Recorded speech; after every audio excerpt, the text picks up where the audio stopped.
Right.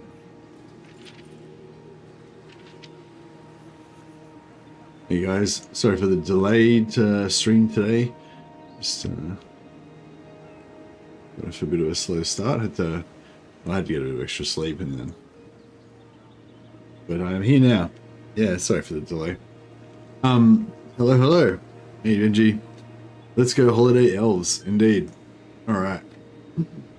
So where were we up to? We're trying to get Alariel to confederate, but she doesn't want to confederate, so we're trying to ruin her security, trying to get enemies to surround her.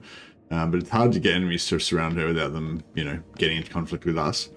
So the current mission, or the current, you know, game plan is that we went to war with the Marathi, and we peaced out with Marathi, but we've left Marathi at war with Alariel. So I'm hoping these two are going to get into conflict, and then that's going to eventually, you know, cause them to weaken Alariel and get us that confederation.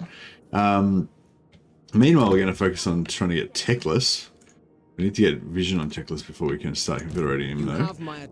Last we checked, he seemed to be alive. So all this area is not Chaos Corrupted. Whereas down here is Chaos Corrupted. So it looks like, you know, Kairos hasn't taken over. So presumably that means that, you know, he's, that Techless is still alive and potentially we can confederate him. We've already got Eltharion and Imric. Which I haven't actually brought them into the, I haven't actually recruited them yet. Should, we give them some game time sometime. Hey, J. Evans. Happy holidays. Better late than never? Indeed. Yeah, I was thinking about having the day off because I already slept in for like 4 hours to try and get a bit rested. And then I was thinking, oh, maybe I should just not worry about it, just sleep all night. But yeah, then I figured that'll probably screw up my sleep schedule more. And so I figured I may as well jump on. And I did say I was going to try and stream every day, so I should try and be true to my word. Champion of the Ever Queen. But yeah, I think my main problem at the moment is that now that I've secured everywhere, I'm kind of bored and I need to start a new war. I mean, security and everything does help, you know, drive our trade profits, which is our prime objective in this game. But there's lots of profit to be gotten by declaring war on random factions as well. Hunt Smasher! So that's not to be overlooked. Anad? Celestial ancestors. Like, trade is good, but just going to war with factions and taking all their stuff is also good. But yeah, who's a good enemy we can... You see, Marathi's like a great enemy, but we're trying to use her to get Alariel. Oh, actually, let's declare war on these guys.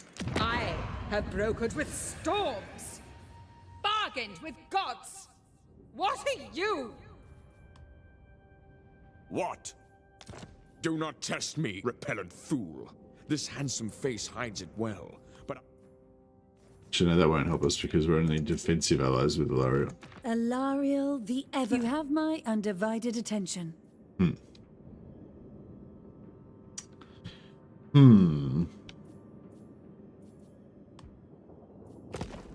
Well, yeah, I was thinking about trying to go to war with, trying to get her to go to war with us. Oh, we could, maybe we could raid... Speak your mind. Maybe we could, like, raid Solostra. And try and...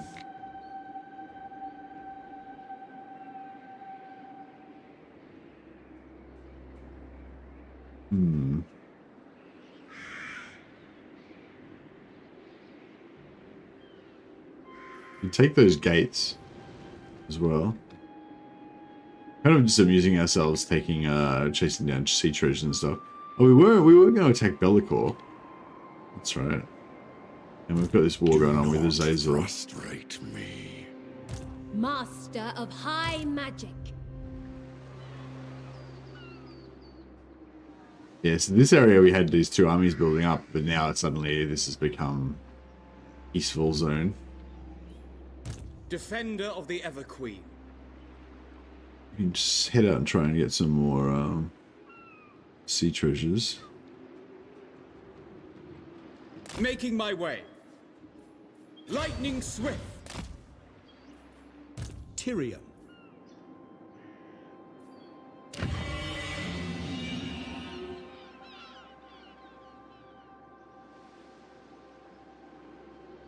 All other empires are lesser.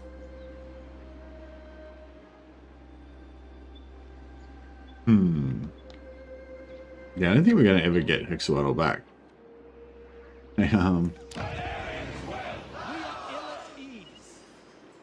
It's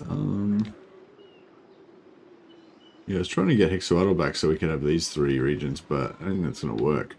I mean, theoretically, we could, you know, take over Skegi, build it up, build a couple barracks and everything. But by the time we get Skegi built enough to built up enough to put the 2 barracks and a money building in there, they'll probably have Hexawaddle build up even further and have another barracks in there. And it's just, you know, we'll never, like an arms race of building up the value of our settlements, and we're not going to win it. Unless we can get down here and take over some like tier 4 settlement or something. Like we took Turtle Isle, do it at tier 3. We could do it with that. Elithanar got wiped out, yeah.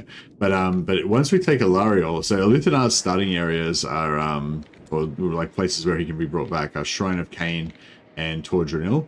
So once we confederate Alariel, we can just abandon Tor Lek, or we could probably trade it to somebody else, and then we can yeah, get him back. But yeah, we've got Teclis to confederate next anyway, so while we're waiting for Alariel to get, you know, under pressure.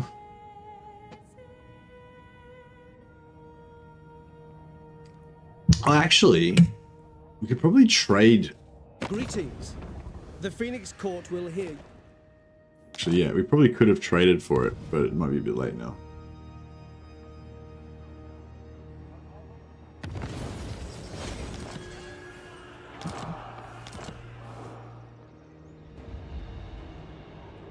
Should be pretty close to getting vision on Teclis here, if assuming Teclis is still alive. Takes a while to get there. I will move momentarily. Oh, we've encountered the Oracles of Zeech. We still haven't encountered Teclis. That's worrying.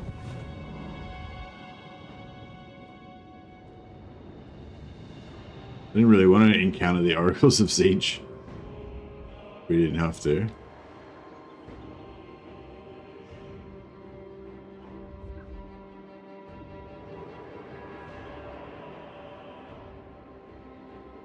True son of Ulthwan. Nobly done.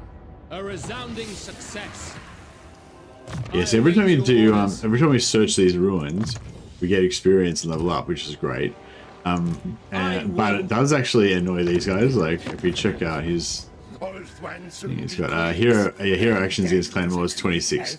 So even though I've only done 1 hero action against them actually to get influence, the other 2 hero actions were just discovering their secret bases. But even though you can't tell that it's a Skaven territory before you do it, it still counts as an agent action against them and pisses them off. So yeah, it is what it is. I'm not too worried. I mean, they are a good trade partner for us financially, but it's not a super big deal.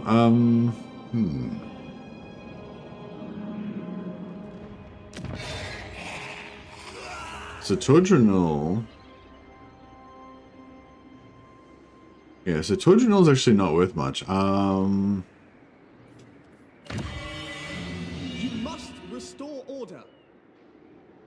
There's not really much that we could trade for it, though. Nothing we really can trade for it that we want to get rid of. Oh, Azazel. There we go.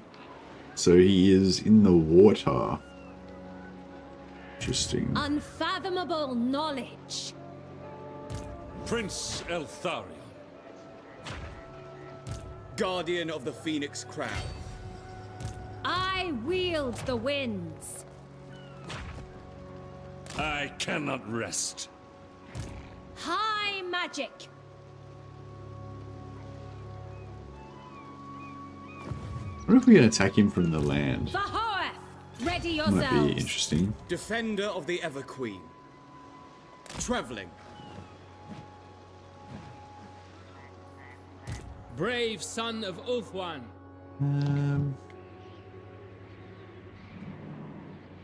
Sending him across to start doing agent actions on the I will vamps. serve you. There will be carnage. Nice. Noble lord.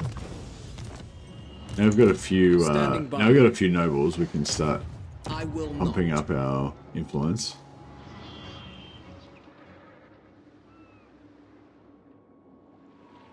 Hey, Super Tramp.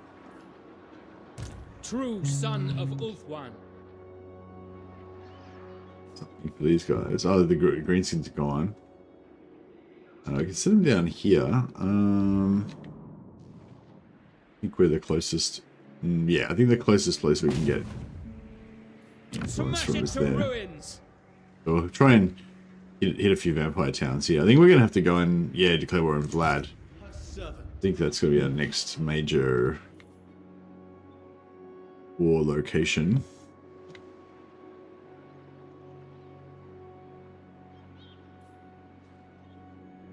The Assa are troubled.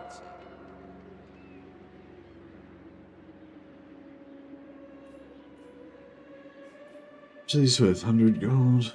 Yeah, these regions aren't worth a huge amount to us. The Fallen Gates is because it gives us the spices.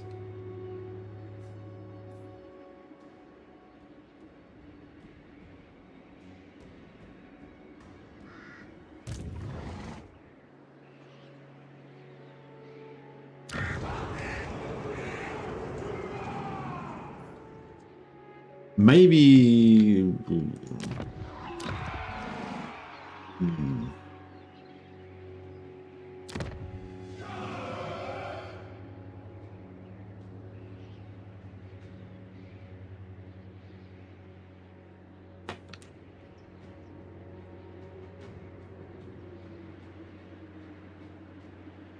Cathay needs no other. What is the unseen constellation?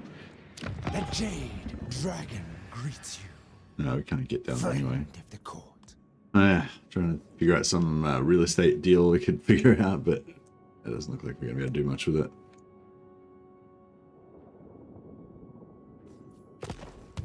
Yeah, I don't know, I might go to war with Yombo as well, because he's quite convenient here for a good war, because he's right close to us. But we need to get that. I want to get that alliance with northern provinces first, if possible. Storm Dragon.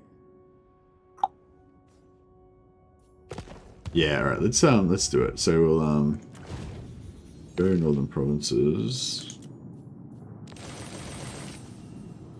40, 60, 80, plus 80 relations. All right. Hopefully that'll allow us to eventually get a defensive alliance. But our reliability is screwed at the moment, so it'll probably take a while. But it's only low. It's not like very low or anything. So, all right. Her strength has dropped down to 12. Valarial's, so she's getting closer to Confederation again. Queen of Child of Isha. Done. What All right, do you glorious. seek? Prince of Oh, that's cool. Now we can, as soon as we, well, we'll try and get our reliability back up. But then once our reliability is back up, we can declare war on. We can declare war on.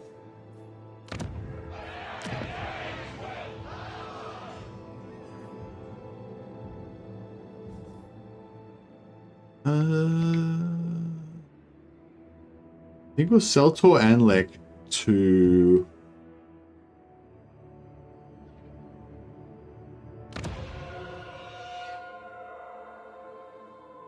-3, yeah, that's good. Yeah, we'll sell Tor Anlek to. The sea knows my fate.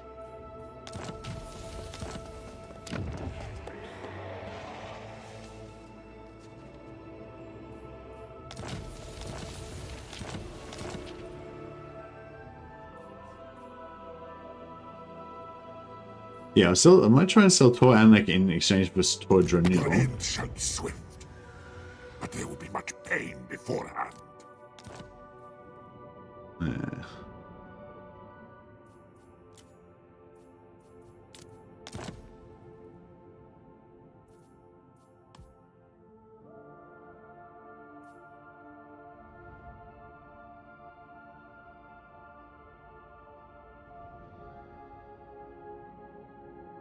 Can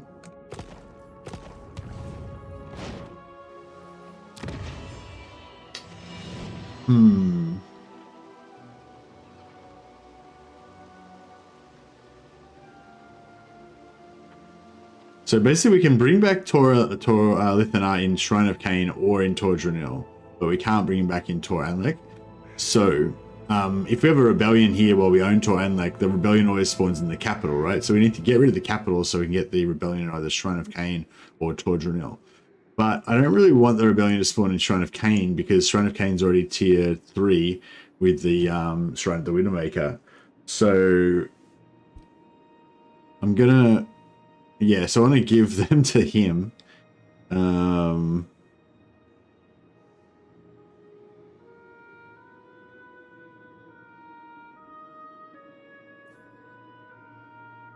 Hey, I have played Necromunda Flokai.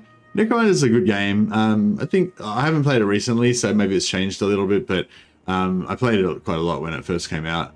It was okay, but it just wasn't as just didn't have the same charm that Mordheim had, you know, for some reason. I don't know why. It's a shame. It had a lot of the same elements, but there was just something about it that just made it not as good. I don't know. Just didn't have the same atmosphere and just didn't. Yeah, I don't know. It's a shame because Mordheim's not a perfect game. Mordheim needs Mordheim's like, yeah, it kind of needs some more elements to it, I think, to make it like really, really, really good. You know, it's already really good, but it just needed to have a couple more expansions and some more updates and stuff to just get to that level of being like perfect, you know. But yeah, so I had high hopes for Necromunda, but yeah, no, I didn't. Went in the wrong direction, I think. Anyway, all right, so let's swap Trodra. We're still gonna. Just your vessel of a body for my crew. Oh, actually.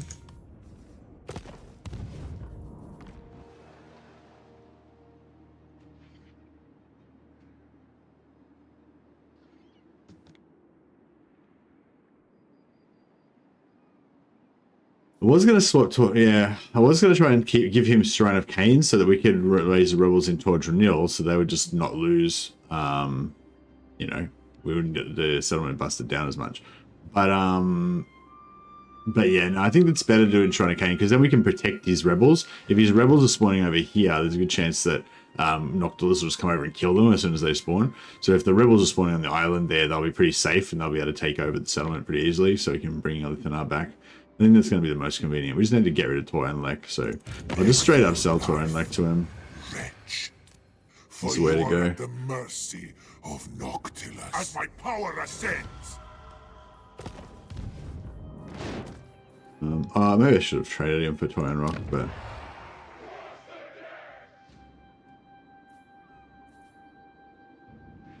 Magic in purest form. oh, we got some unique tree men. That's pretty cool.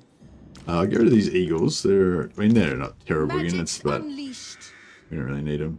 Frostheart Phoenix are pretty cool as well, but I don't think we really need them either. Shaper of fates. Yeah, that's pretty cool. Do not tarry. Destiny lies there. A new fortress of magic. Yeah, if Mordheim got an expansion, I'd definitely be checking that out. But Mordheim's really good. Flokai said, from what I saw on most of the channel, I'm already digging Mordheim more than Necromunda. Good game, but I got bored fast. You played Necromunda, but it got boring fast. Yeah, I'm looking forward to Titan Quest 2, but I don't know. I'm worried that they're gonna like, you know how they always bring out a new game, but then they somehow miss out on the original flavor that made the original game good. You know, I'm kind of worried that's what's going to happen with Titan Quest 2. Alariel the Everqueen. Right, we've got a whole bunch of armies here. get rid of all these eagles. I mean, eagles are kind of useful, I guess. Master But of high magic. Boundless wisdom. we've got a bunch of silver and gold, so they're pretty cool. And we got some. We got these rangers. I don't really like rangers much. I'm gonna keep all the dryads just because it's cool having like unique. It's cool having unique Alarial units that we can't recruit, even if not, regardless of how strong they are or anything. It's cool to have them. So yeah, we'll merge up all these armies. We got another one here as well. More eagles. Everything else is kind of cool. White lions, some geared up white lions. It's pretty cool. Well, yeah. Now that we have done it with Confederate Alarial, we don't need Noctilus anymore. So we can just immediately declare war on him, basically, and start ruining his life. Resilient. Resilient is a really good trait, but it's not really what we want. What level is she? She's level 4. So she could have... She could have level 1 in stimulate growth, but she didn't take that. I'm just going to respec her. So when we bring her back, we're going to spec her into her growth. The people are resting. Got tier 5 there. Yeah, we're trying to see this internal areas.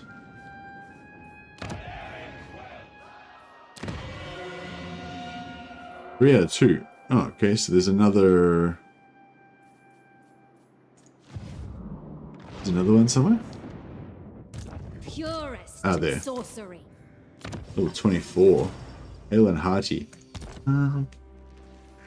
Alright, we'll respec her as well. Actually, she got... Nah, she doesn't get growth, yeah. She got level 2. Now I'll respec her into 3 points into growth. And there should be another one somewhere. Of magic. The most gifted. Archmage. Resistant. Oh yeah. Nice, and we'll respec her into growth as well. Alright, cool. So yeah, I've got some growth guys now.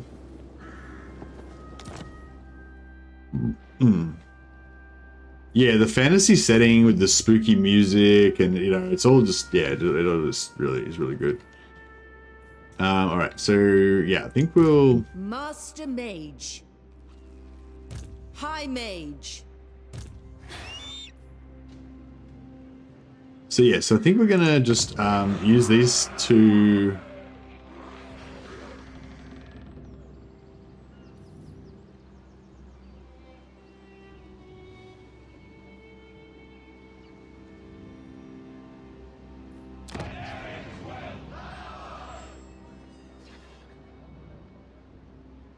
Yeah, we kind of need that rebellion to happen sooner rather than later as well, so we can manipulate our public order a little bit.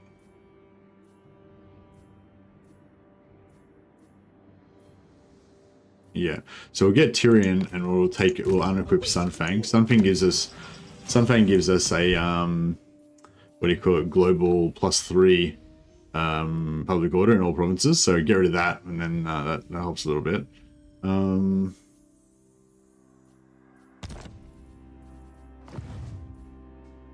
I see the winds. Sort of Cain, nice.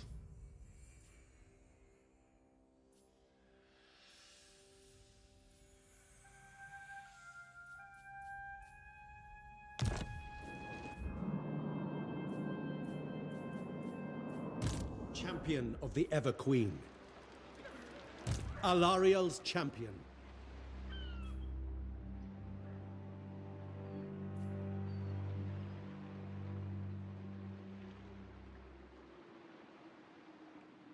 Onward. Alright, yeah, we're just gonna come over here and blitzkrieg basically just a blitzkrieg Noctilus. Oh! I wasn't really ready for a battle, but this isn't really a fully operational army, but it'll be a good test. Oh, actually, it's not going to be a good test at all. It'll be easy. Alright, we'll just Sort of resolve, I guess. My prowess is needed. Our strength is failing. Treasure. I'm ready.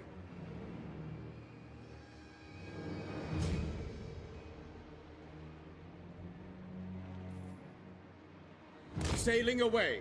Yes, we can see he's got no armies here, so that's good.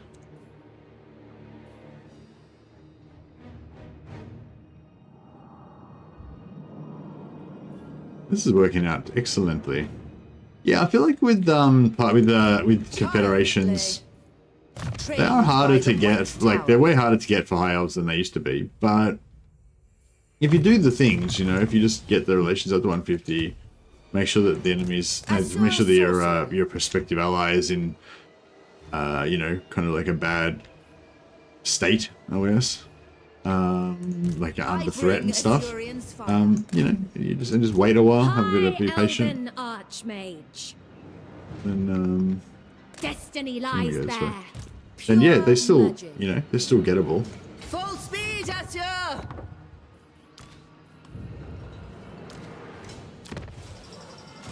And yeah, death entrepreneur. Oh yeah.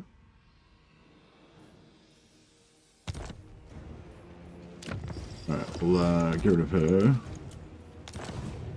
We've got 2 full stacks there. Magic in purest form.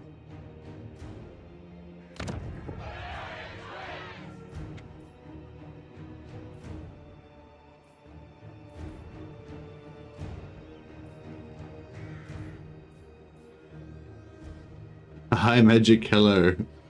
Indeed. All right, this is all going really well. Let's go. Weaver of spells. Do you reckon these guys could take a take one of these? Seems pretty doable.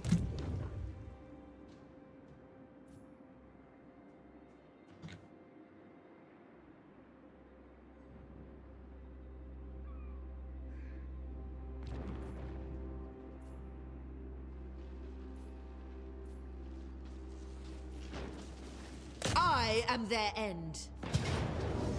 They will suffer the might of Safari. Yeah, we just needed to get that so that we'd have a nice gate. Because otherwise, you know, enemy could take it. That way it's sort of secure. And we've also got this nice little pathway we can get through to White Peak. Once we take White Peak, we'll be able to... Defender of the Phoenix Throne. Where to?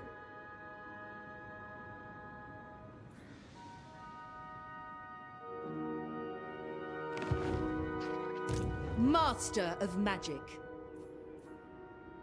Command me. I wonder how much attrition we'll take. I'll just put it right there. Yeah, we should be able to pretty much get rid of him in like 1 turn. So that'll be good. Alright. Yeah, we'll keep well, it's not so important that we make a war with her now, but we might as well just keep messing her anyway.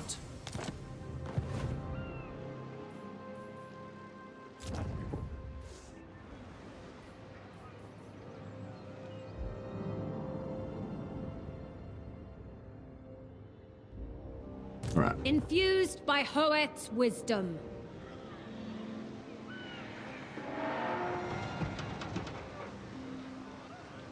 Yeah, so what about, can I go there? I know my destination. Yeah, that seems like it might work. Hoeth sends us. Like if I go there...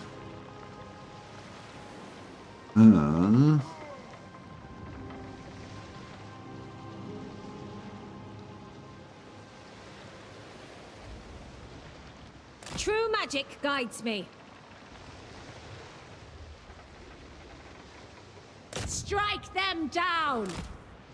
I control the flow. Okay, that's alright. I mean, this might still... magic. Might still work. Obey the vow. I will do my duty. Never falter. For the fallen. Make sail! What news? To war! Right.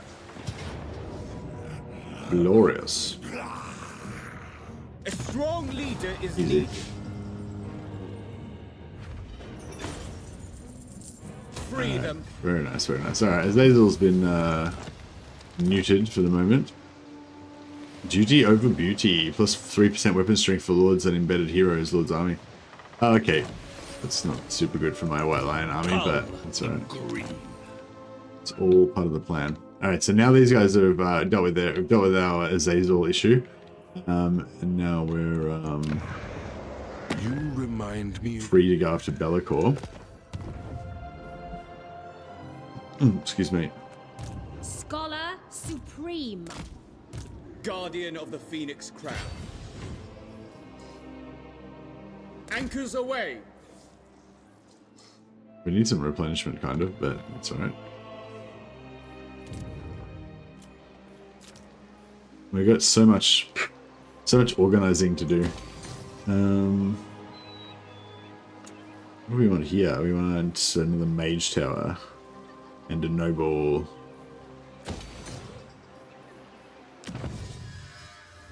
So we don't need, yeah, we just needed that so that we could get the, we just needed the temples so we could get the tech, which we've got now. I've got tier 4 smith here. We already finished building the tier 4 smith here. We already finished building the tier 4 smith here, but yeah, we can unbuild that just in time. So once this gets tier 5, we'll have those slots, building slots free.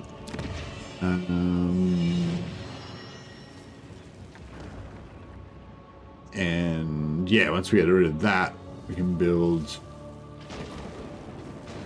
a noble building there.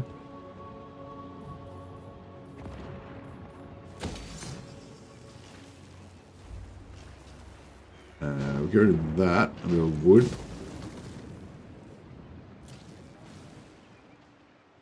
Yeah, we can get rid of that now. We've got the technology.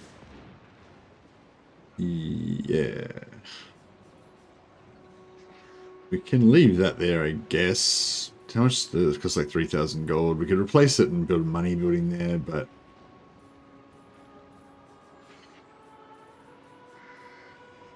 actually, yeah, get rid of that. Build gemstones. Yeah, we'll get rid of that. Build wine. So it's kind of fun when you absorb a big, you know, confederate a big faction, because then you've got all this extra money-making stuff to upgrade.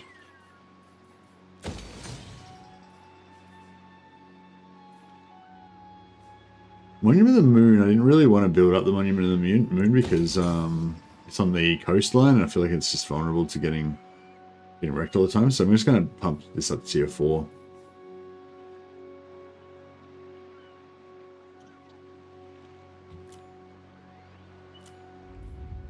Marienburg. Alright, I need growth. I need growth in Marienburg, but I also want these dyes. Actually, no, we've got heaps of dyes. I think we're over dyes. 78%. Yeah, we can't even exploit all the dyes that we've got already. So we won't worry about that. And we'll just go for growth. Public quarter. Which will also help with growth and also give us increased money making. More nobles. More growth.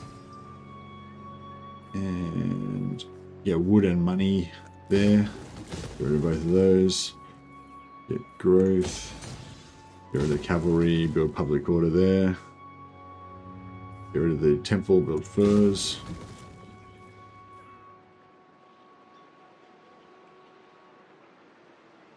Hey, Fluko. These games is in Warhammer. I mean, it's like anything, you know. It's a connection. It's not so much just like get good and just be good at it. It's like it's a collection of small skills, you know, and you kind of learn the different little skills as you go along. Yeah, I don't know. Yeah. I mean, probably a lot of people don't have as much time to dedicate it to it as I have. You know, I'm kind of lucky because I'm able to play the game full time, and almost making a living out of it. Hopefully this month might be our first month of actually paying my way. But yeah, so when you've got like, you know, infinite time to play, or not infinite, but you know, when you've got a lot of hours to play, obviously it's easier to get better at it. But I think the other thing is like, you know, actually, I guess actually working at getting better at it, or not necessarily working hard, but like playing different ways and stuff, you know. Like what I'm trying to say is, you know, most people only have a limited amount of free time to spend on games, you know, and they don't necessarily want to be going ultra hardcore, sweaty, you know, doing spreadsheets, trying to learn things and stuff like that, you know, whereas, you know, and everyone's on that spectrum of how hardcore they want to go with stuff. But yeah, I imagine it's probably not because you're, I play games all day, working video games is off me, and still I seriously can't get past normal mode, and then I struggle.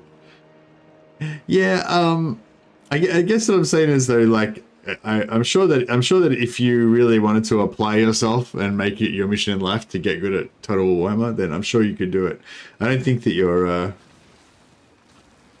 like, I feel like the inference that you're making is that you're somehow a crippled human that has some flaw in you that makes it impossible for you to get good at Total War. I challenge that supposition, and I put it to you that you could get really good at Total War if you so wished. I put it to you that the lack is not in skill but in motivation.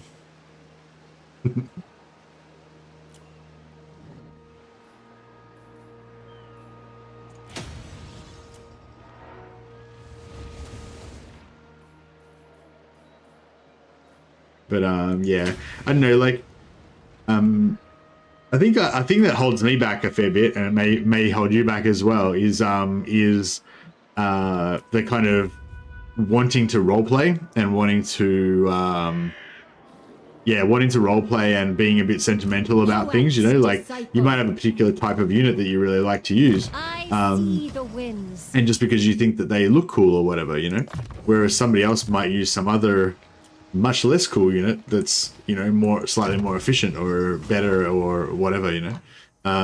So yeah, I feel like that holds me back a little bit with my mastery of the game, because I, you know, often prefer to use stuff, you know, just only because rather than because there's a good reason, you know. So maybe you're too sentimental.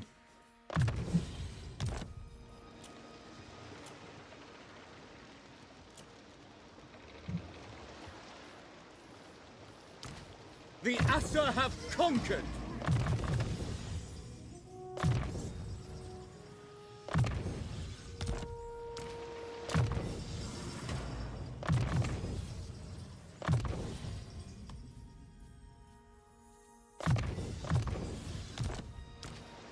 Protector of alright, so get dedicated Kernos, because a little bit more upkeep production for our White Lions. I just inherited a couple more leveled up White Lions, so I'm looking forward to getting them into here as well.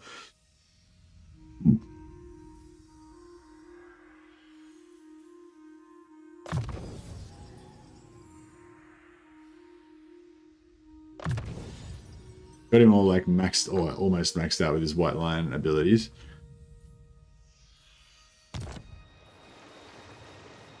Prince of Elf One.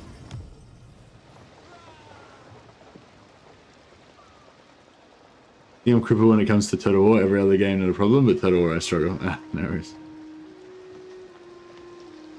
Yeah, you can definitely get good at get good while having fun. But like I noticed as well, like since I started doing since I started streaming, I think I actually kind of got better at more different skills, because when I played just for myself, I was sort of just motivated to only do whatever I felt like doing on that day, you know what I mean? And so quite often I would just be playing like, you know, 4 High Elf campaigns back to back, because High Elf were my favorite faction at the time. So I would just play only High Elves, just play High Elf after High Elf after. And like, one, it actually kind of gets a bit boring playing the same faction all the time, even if it is your favorite faction. And two, you kind of don't necessarily learn. You don't necessarily learn as many new skills and stuff if you're sticking with just the one faction. And so yeah, so by trying to come up with new and interesting content for you guys, I actually came up with new and interesting content for myself, which made me enjoy the game a lot more and also learn more different aspects that I was kind of ignoring by just sticking with you know, what High Elves and Empire and my favorite factions. I still predominantly lean towards my favorite factions, but yeah, playing different factions definitely gives you different skill set. Like playing Lizardman and having like precursor infantry, a lot of precursor infantry action at the start is totally different. And same with like playing Lockyer and having that same melee hybrid infantry thing going on. Playing Lockyer, I liked it because it's a lot more micro than other factions in the early game. All right, cool. I think everything. We've now successfully processed our merger with Alariel. We will endure. Very good, very good. And our hero capacity is, we have 5 nobles now. Nice. Oh, that's right. Because Imric. Yeah, we've got 5 out of 3 nobles. But once Imric comes back on the field. She can come on now. Let's get him in here somewhere. I wield the winds.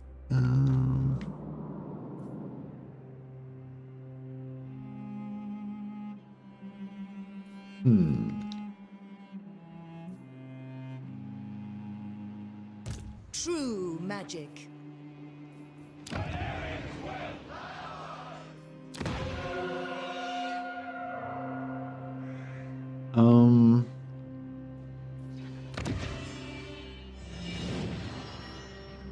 Limitless talent.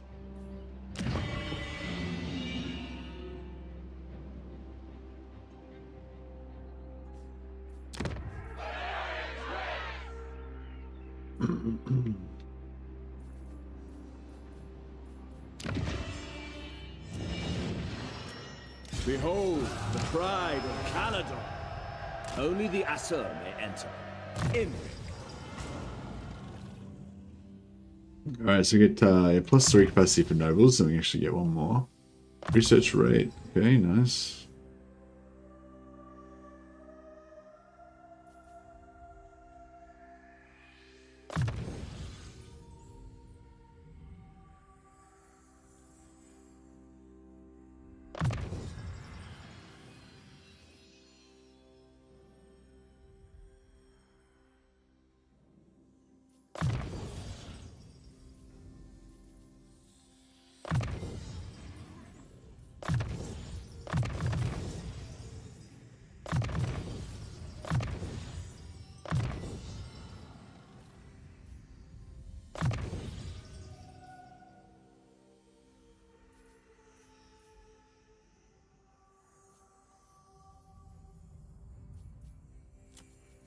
Actually, we can just go full recruiter.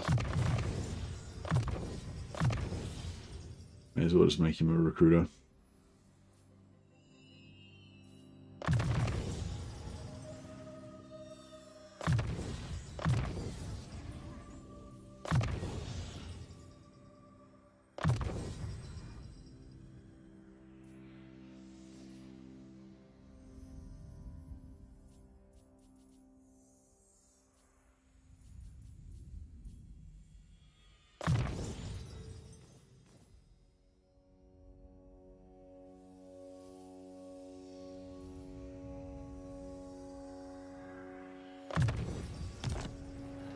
Right. That means and recruit some gold chevron archers.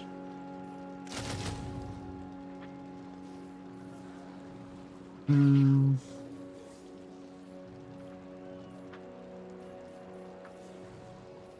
getting the artillery.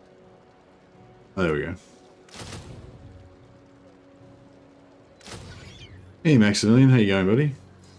Oh yeah, we've got a bunch of heroes. And a bunch of renames we have to do as well. Silver and Guard, yeah, nice. All right, cool. One more little army there should do it.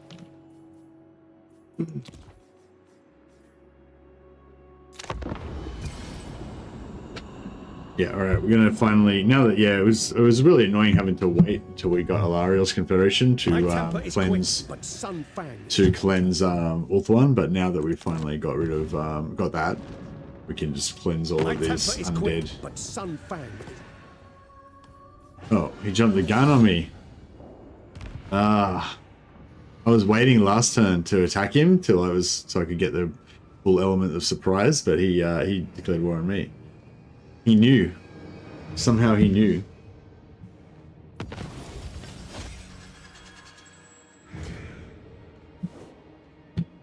We lost our lucrative trade deal with Clan Moors, but that's alright. I mean, they were kind of evil anyway. We didn't really like them that much.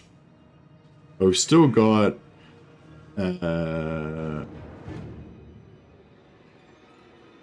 well, we've got...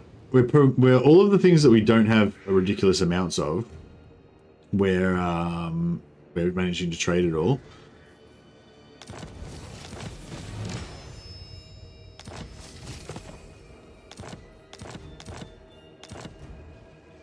Yeah, the campaign's going good so far, Maximilian. We've got Eltharion, Alariel, and Imric Confederated.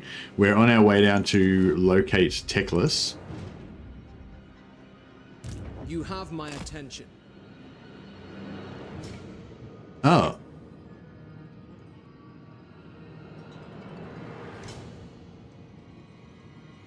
Uh-oh.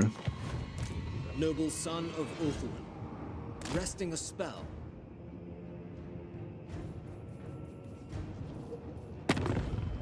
So we still haven't got vision on Teclis. And hopefully we're gonna get... It's still gonna be like in potentially 2 more turns till we actually see him. Hopefully we'll be able to see him in 1 turn. Yeah, we've got to wait for another 4 turns for the Confederation anyway, so... if we have to bring him back to life, it'll be a bit of a pain in the butt. But it can be done. It's not, it's not the end of the world. Who are these guys at war with? My axe thirsts. The dwarfs have like just annexed.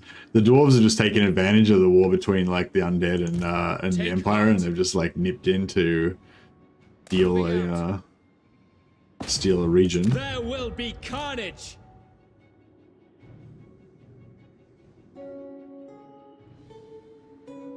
On to adventure. Smash it to ruins. Ivres's guardian. Sneaky dwarves, indeed. All right, let's Find the wind. Sail on. Haunted by failure. Primed for action.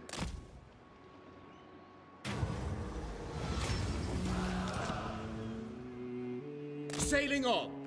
Yeah, we'll get over here and get ready to... Oh no. Damn it. Wanted to take Concarta at tier 4, or well, tier 3, I guess. Oh, whatever. It's going to get busted down, but that's right. We'll build it back up again. No problem. We'll make a new magical island fortress land here. It doesn't have any trade goods, unfortunately, but I just like the idea of having an island fortress. I feel like that's cool. Ruined drilling dwarves, yeah.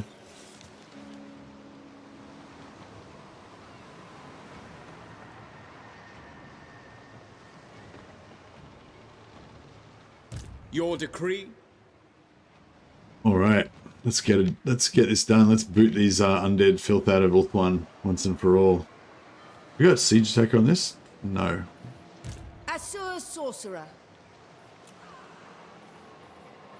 Yeah, high elves suck because they don't have any siege attacker on any of their regiments renowned. I don't think there's...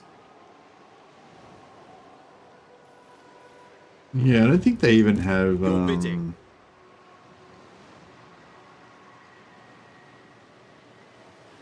No mercy. I will lead the Assur.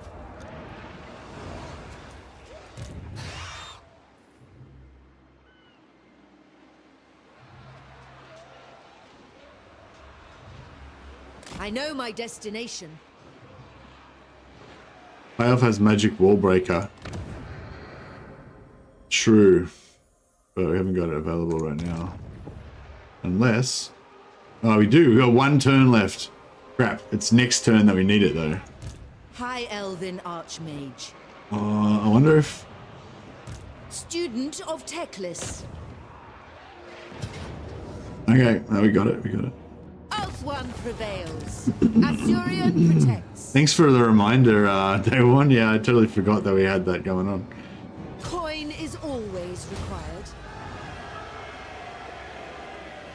I bring Azurion's fire. Tier 2. Too bad, I guess. For the Ever Queen! Yes. The Asa follows strength. It is ours now. Defender of the Ever Queen. Beautiful. Alright, that's going to be cleaned up next turn. Just need a dragon and each army. Yeah, once we're going to get dragons pretty soon.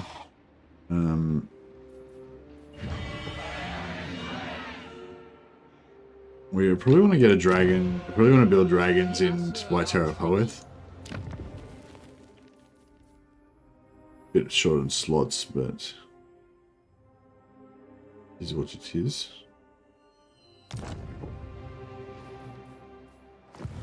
You must restore order.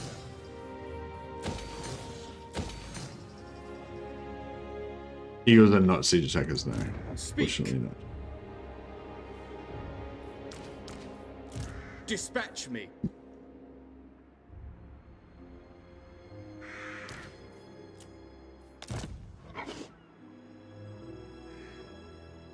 Servant of the king.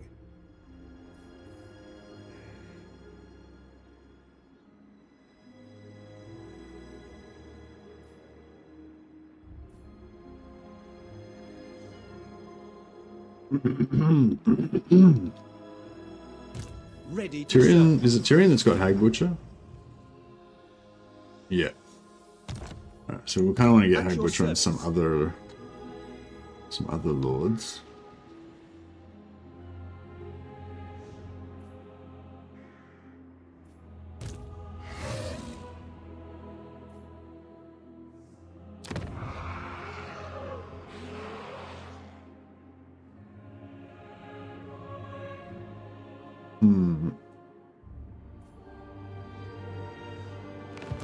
Dragon Rider. Crap, I should have realized we weren't going to be able to recruit those. The most gifted. Oh, these guys have got Siege Attacker. Treekin. Really forgot about that. Safari's servant. The time is now. I cannot. Master of high magic. Be prepared, Asor.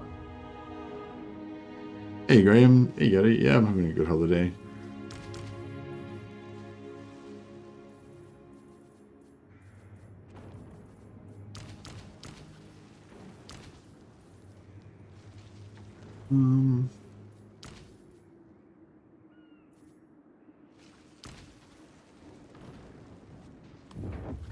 Something like that. Limitless talent.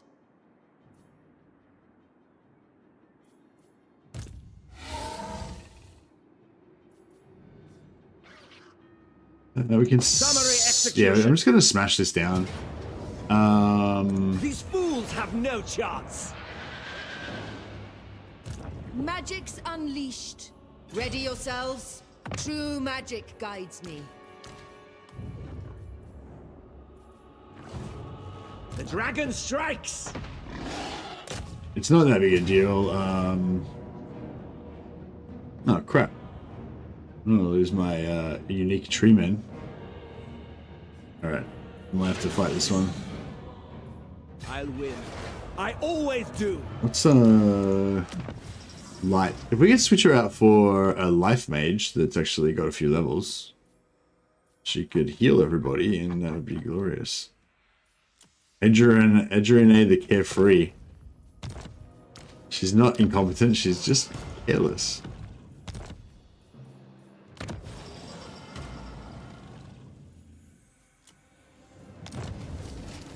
Oh, noob. When you've got an army that doesn't have any troops in it, if you respec, it disbands it. I should have replaced, but I just I don't know, reflexively did respec instead of replace. So much for the healing. That is okay though. We'll give him our still haven't used my Diamond Guardian and Phoenix. We'll get it in there once I get an Immortal Hero, I'll give it to them. It's just like I love it too much to risk losing it. I'll give him a Radiant Gem of Health so he can chuck some heals on himself. Give him a Talisman of Preservation. Remember, it can solo at all, yeah. Maybe he can. Mayhap he can.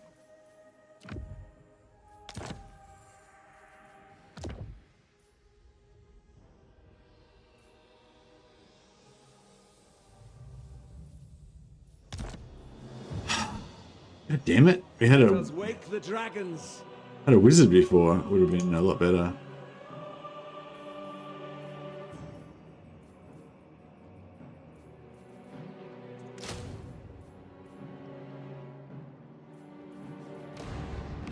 The Star Lance strike.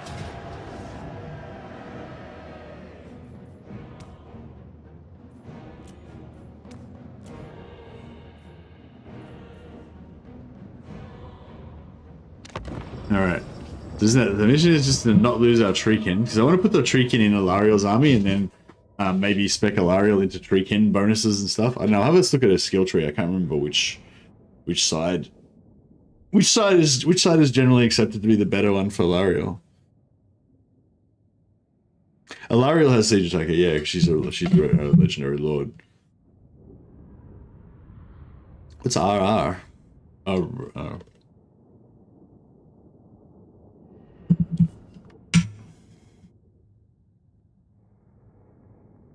Oh, hey, sorry, I had my Twitch chat covered up. Hey, Zahella. Hey, Linda Laratai. Welcome. I'm good. And thanks for joining the channel. Thanks for joining the stream. Yeah, sorry, I'm still a bit of a noob on Twitch. I keep forgetting. Oh, she has a Regiment of Renown. Does only Alariel get that Regiment of Renown? Or is it, or do we all get it? Alright, I'm just gonna hide these guys over here.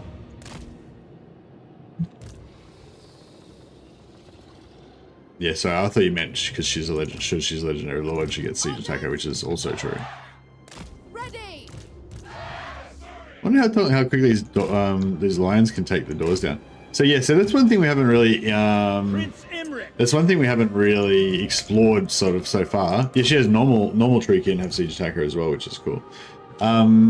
But like, yeah, so basically they changed one of the tweaks that they did with the sieges, which I don't think I've really. It's not like, I guess it's not that interesting, but we haven't really explored it yet.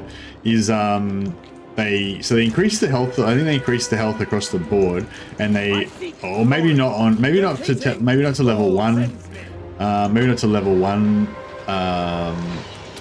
walls, but definitely once you level up your walls and get them higher level and stuff, they get more hit points. But I think maybe even the base ones do as well.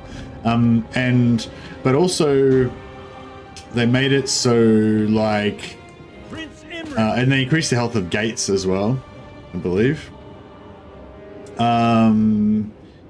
But they made it so that like artillery and stuff, like Eagle Claw bolt throwers that are meant to destroy walls, do extra damage, or they probably always did. Also, anything that does fire damage does extra damage to gates and walls.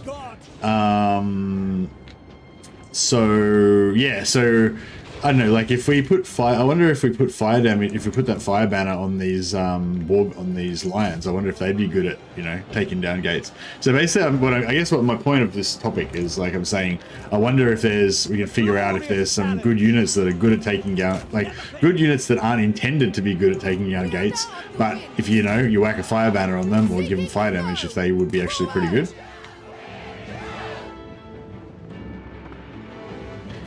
What are you saying, Sutramp? Like whether if it does extra damage to walls? Now, this unit has a 50% damage multiplier against buildings. There you go. Prince Imric. Yeah, I think like do certain infantry units, like maybe like dwarf miners and stuff like that, also do it.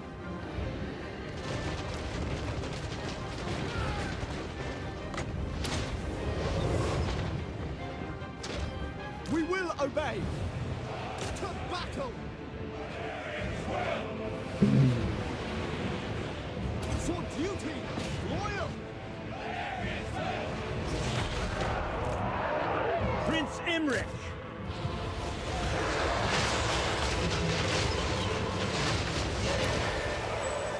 Might of the volcano.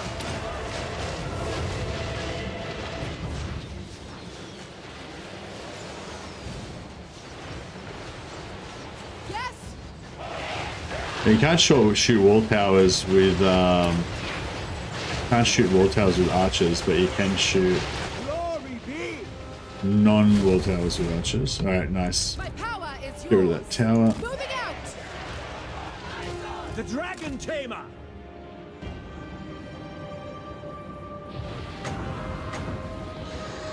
The Dragon's Roar.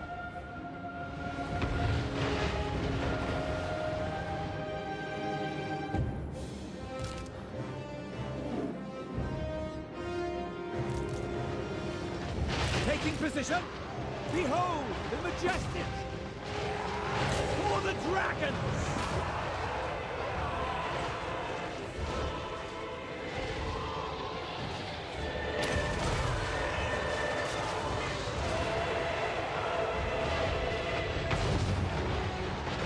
Prince Imric. I will go. Awaiting orders. Behold as I march. Caledor's fury.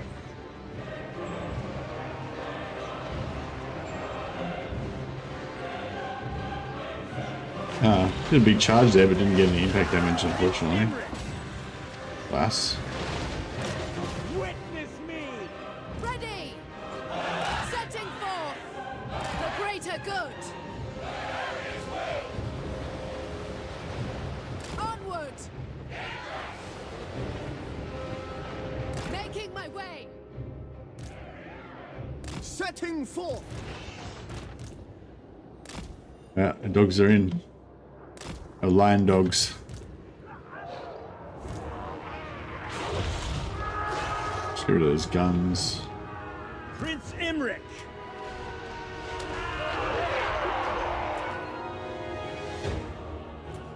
The Crown Prince ascends. The terrain is against us. Rain death. Their magic is weak. Prince Imric, eradicate them! Master of battle! Archers, Asa, forward. Ready. Understood! Asur, advance! Missed on the charge, I think. Done!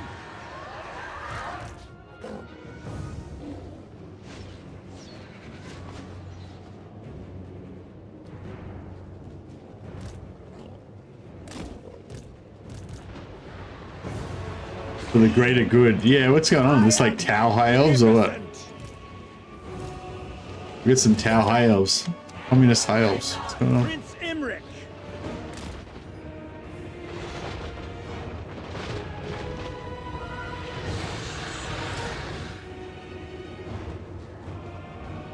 I wonder if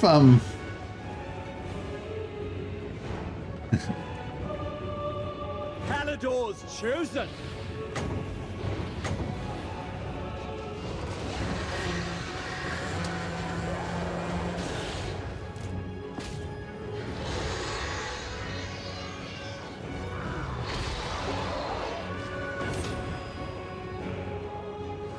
Yes.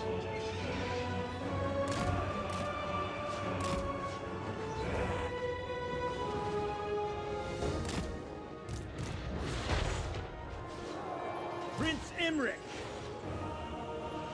Yes.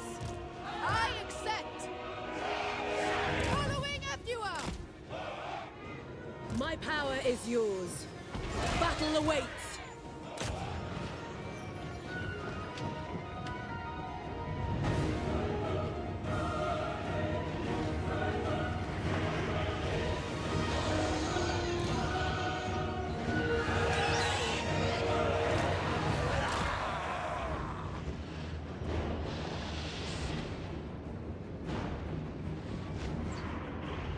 I will claim it. I'll check a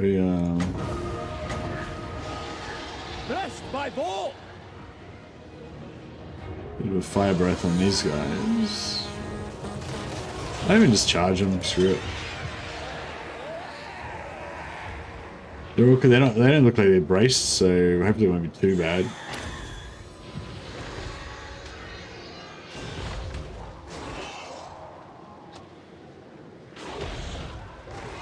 What if I do cannot move? I wonder if that'll actually screw up his combat ability. Cool, so he cannot move, but he can still do melee animations. So that's cool. Actually, really, I didn't really realize about that with the armor of Calador.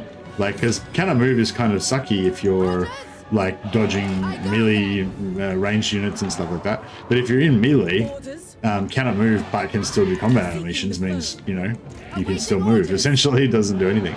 So that's pretty good kind of way to use it without becoming yeah, because like you don't want to like cannot move and just stay still in the midair because you just get shot to crap. But if you can engage in combat, then pop your cannot move self heal, then you get the best of both worlds. You kind of be meleeing around, moving and stuff, probably dodging missiles a bit, and you get the heal. So.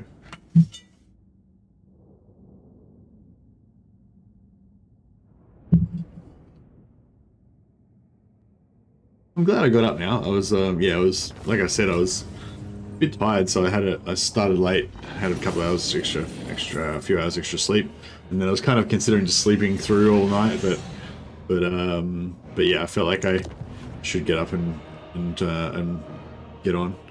But yeah, now I'm here. I'm enjoying it, so it was good. It was a good decision.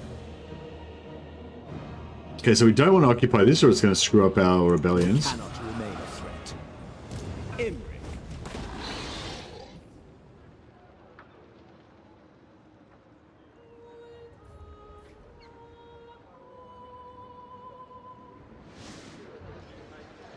Triumph lies this way.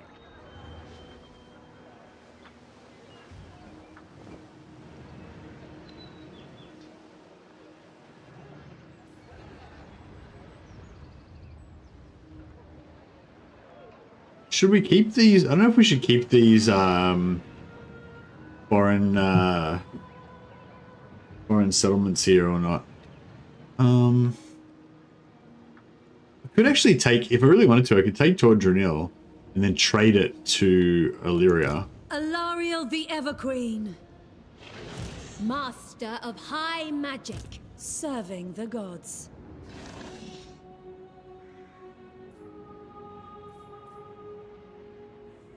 Yeah, it looks like I've screwed up my movement here anyway now, so... Isha, Everqueen of Althwan. I could probably just about get rid of this army. It's not really anything too unique here or anything. High above the earth. a reckoning. Oh, actually, we should have kept it, because if we run into Teclis, then we'll want as much military power as we can. We still have another 3 or 4 turns before it's going to be an issue. 4 turns, but yeah, that's something to think about. We should probably, it's not the time to be downgrading our military. We should be building more military. I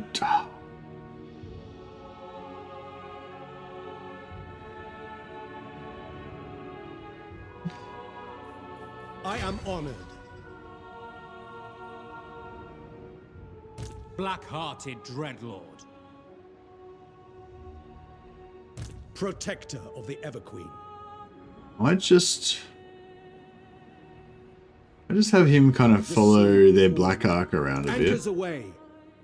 And yeah, I think we're going to go to war with Marathi again soon.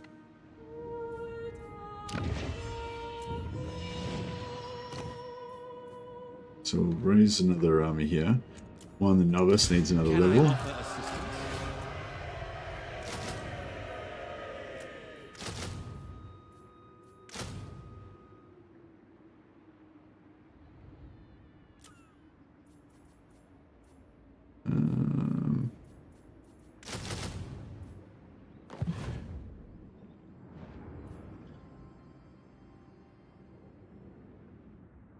Oh, no worries, DPS. I'm glad you're enjoying.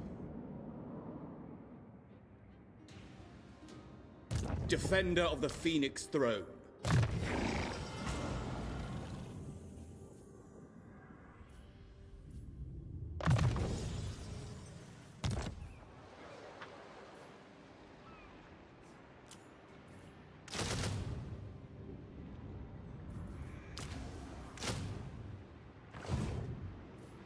Speak your mind.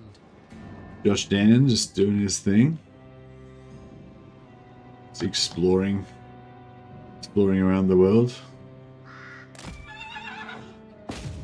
Destruction! Awaiting orders. Hey, we needed another, needed another...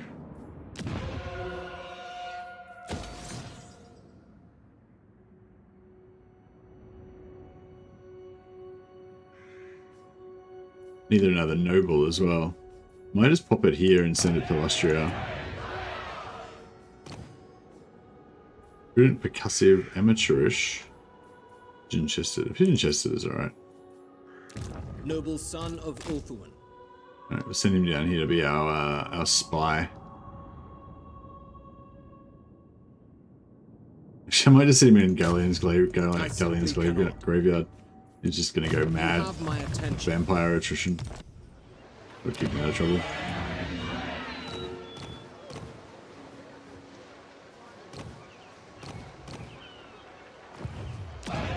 Alright. So. We go Great Gates of Lothan. Gives extra money, trade tariffs,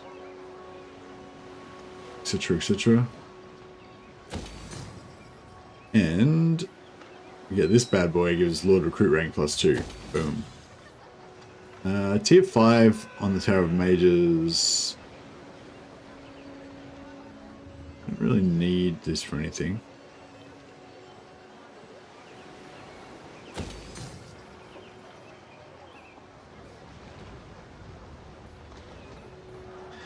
We can get dragons here, so we can get the passives from dragons, but I don't know if it's really that big of a deal.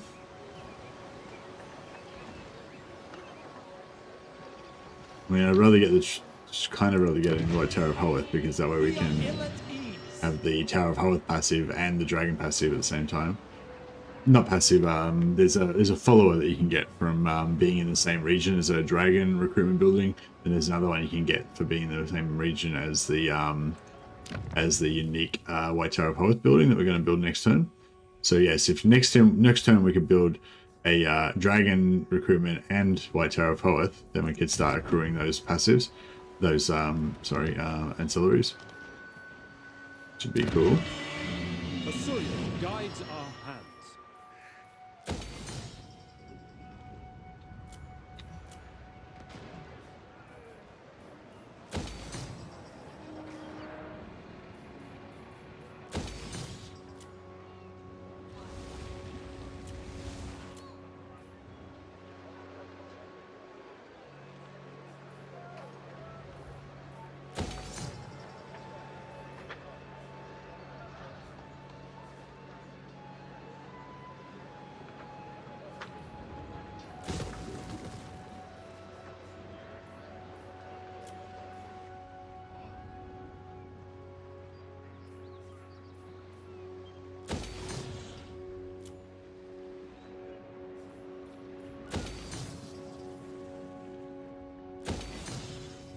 Getting that economy going.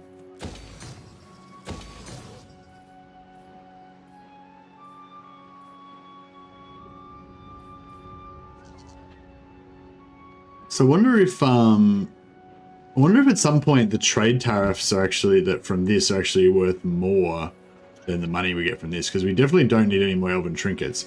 We're only able, we're producing so many elven trinkets now, we're only able to export 39% of it. So it's like, maybe it's better just to build these.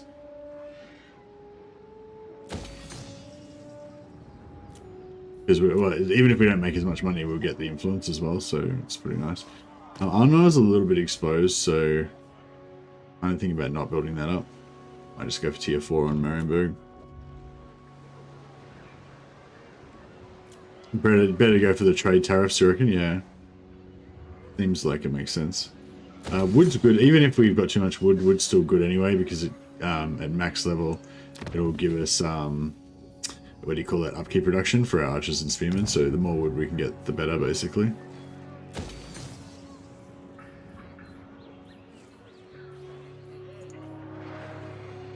Don't have any ports in this region, unfortunately, but still. It's still going to help us. Oh, we do have one port, I guess. We could always go public order. The extra control is actually nice. Yeah, maybe we'll go public order there. And we'll go public order here as well. Actually, no, we got leather there. We got leather. We do not have leather, so yeah, that'll be a big boost. Big boost to our economy. Yeah, 10 turns till we get a rebellion here.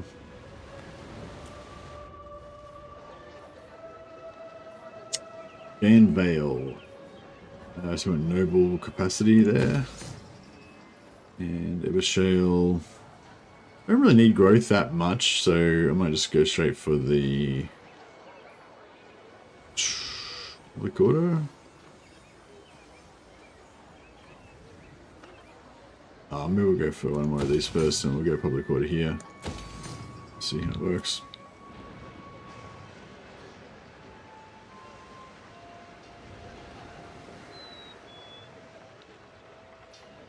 Yeah, so Shrine of Assyrian, now we can get rid of that growth and put the shrine there for extra public order.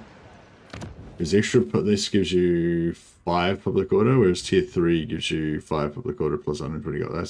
So that's crap. It's always, the shrine's just never a good, there's like never any point in building a shrine. Unless you want Phoenix Guard in one turn, I guess.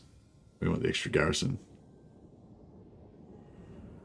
It's disappointing. I kind of want a reason to build the Shrine of Assyrian, but I can't. The Sacred Flame of Assyrian, but I just can't rationalize it.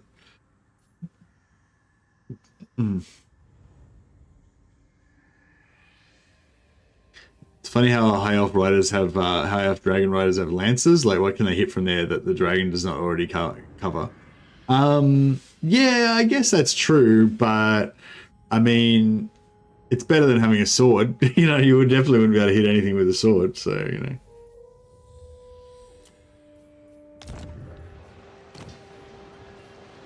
What do I want to build here? Yeah, we could get dragons. Just to get the technologies earlier and stuff.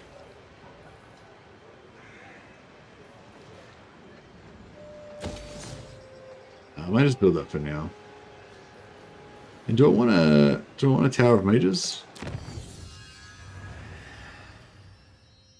Tower of Mages and Dragon Keep, yeah.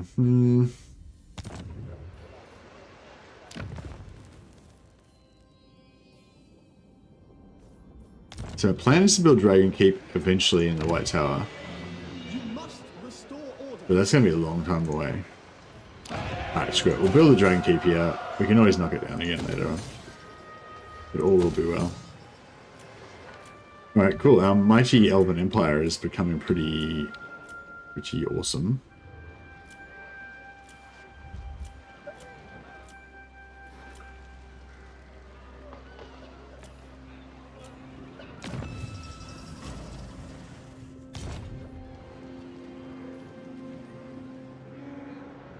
Dragon Riders could carry a bucket of rocks. Oh, actually, yeah, that's true, yeah. Yeah, a sword would be better for defense, because, yeah, a sword is primarily a defensive weapon, I believe. That's why officers used to carry swords, because it's, like, good for defending people that are personally attacking you, you know what I mean? Whereas the rest of your regiment might have spears or rifles or whatever, which is good for attacking other troops. But the sword is good for just personally defending yourself, you know. I await your command. That makes sense.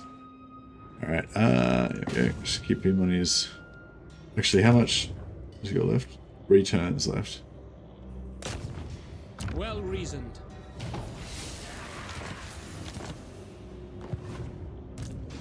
The council's voice. Eagle Gate can just sit there and do its thing. Tyrion's just going to shadow the enemy. Makes me want to do a Tyrion one now, but trying to confederate everyone instead of playing Batman. But you can play Eltharion and try and confederate everybody as well. It's probably... I sense what you have it's probably about the same. It's probably not even that much easier doing it as Tyrion. Alright, we got ourselves a war. Let's go. I was going to go to war with Marathi, but I guess we'll let her gear up more. We can have more of an epic confrontation with her later.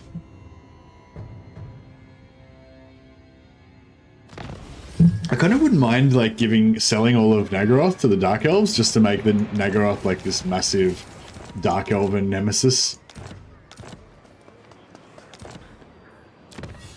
So yeah, we're trying to get to court advisors so we can get that +2 recruit rank. The only problem is I was kind of gearing up here to go to war with them, and now it was all for nothing. Let's see if we can find Teclis, and hopefully he's not going to die. You have my attention. Setting the pace.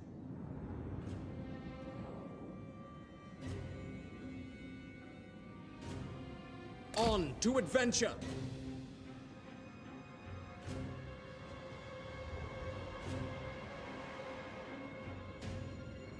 Still haven't got any vision on these fuckers.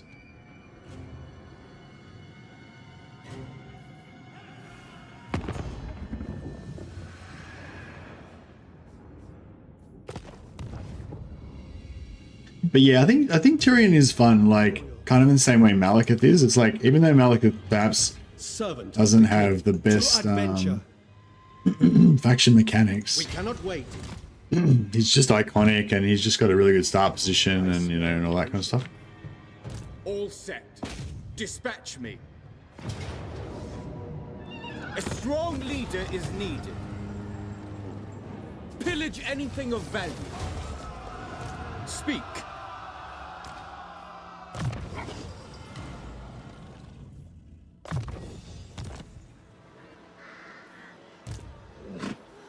Yeah, let's keep trying to kind of gear up slowly.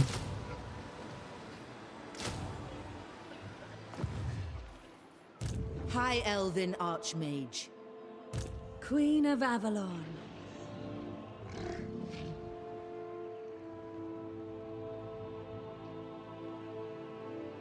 Chasten them. Sound the horn of Isha. Take what you must. Chosen of Isha. Senlui. We shall march. That's a very successful migration, indeed, indeed. Warrior supreme.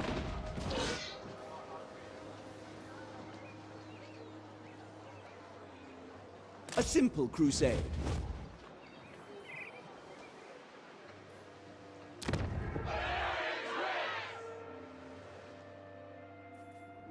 Greatest of the dragon princes. You got much replenishment going on here. All demands we rest.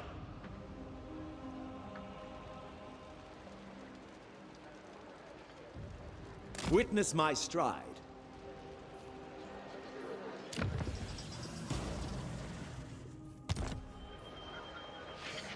Dragon Rider.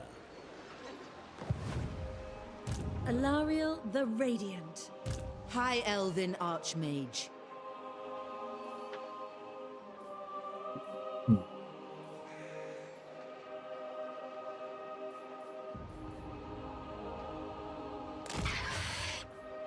Rest, weary feet.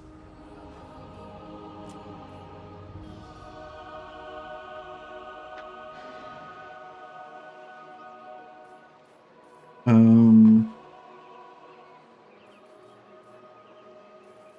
want some more Silver and Guard. Where does Silver and Guard come from? Upgraded barracks.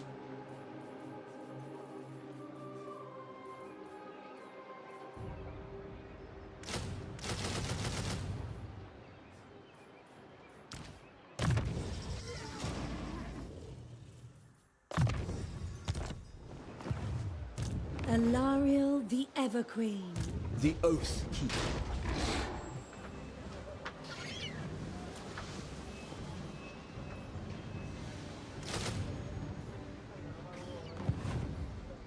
Yeah, just building up our military might help with tech loss. It doesn't help much with it's like it even says in their traits that it doesn't help much having high military for high elves, but yeah, I don't know. I mean, it might help a bit. I couldn't agree more.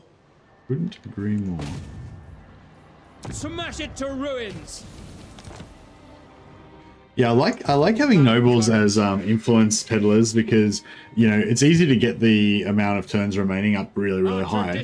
So then you can just cruise around using them as map agents. And because I don't know, a lot of times I find I don't really use map agents as map agents that much. You know, I just use them in armies. Use all my heroes in armies because it's sort of more fun that way.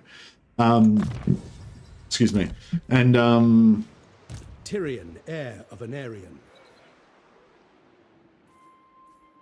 I couldn't agree more. Charting a course. and yeah, so with the what do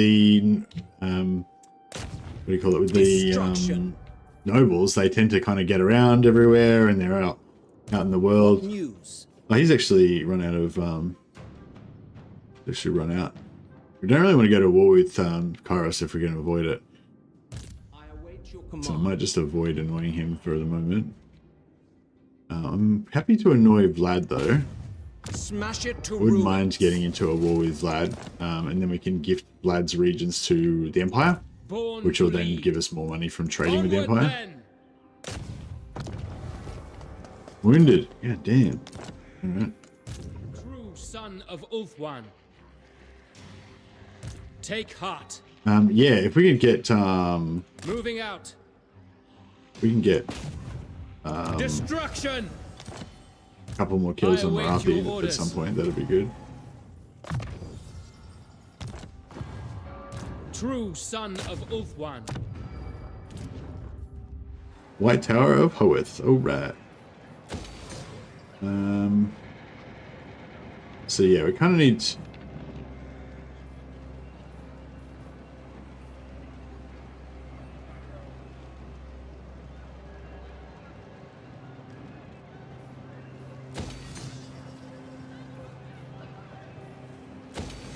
Yeah, we'll do that, and then once we get tier 5, we'll build the dragon building there. That'll work.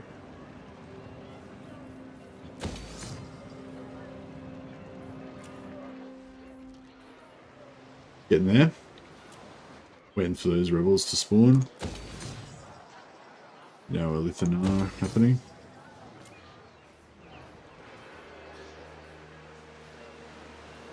Might save some influence as well because we need to pump that up into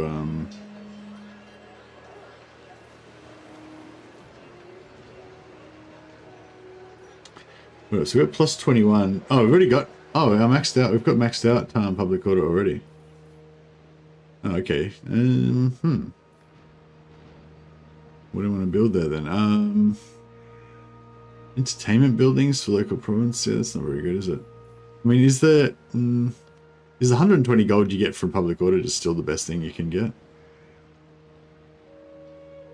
Oh wow, what's going on here? Twitch has gone crazy.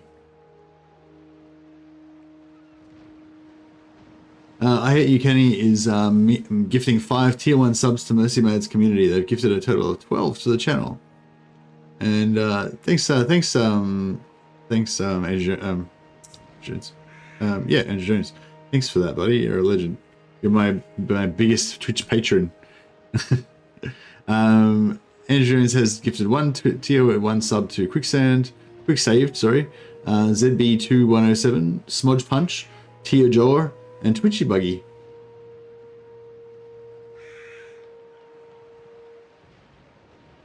I'll never beat Wolfspool on YouTube, so I have to try here. Yeah, I think you've achieved dominance in the Twitch arena, Andrew. So thanks, buddy. Appreciate it. And yeah, sorry if I'm missing some of the chats in here. Oh yeah, Grand Hellborn might be boring for some, but being able to wreak havoc early game with Death Knight is just too fun. I prefer her campaign over Malekith. Yeah, I actually really like Hellborn as well. Yeah, Hellborn, Malekith. Hellborn and Malekith are two that I enjoy kind of playing more like vanilla Dark Elves, I guess. Malice I still consider to be like the best, but I don't feel like I'm playing proper Dark Elves as much when I play him. And Lokier's probably my most fun in terms of units, because I love the Blackheart Corsairs in the early game, but I hate his start position. I mean, not hate, but I don't really like his start position over there. I wish he was over in Nagaroth kind of, but yeah. All right, so what am I going to build here? Should I build like a barracks or something? Where is it? Shrine of Australia. Yeah, no, it's pretty secure.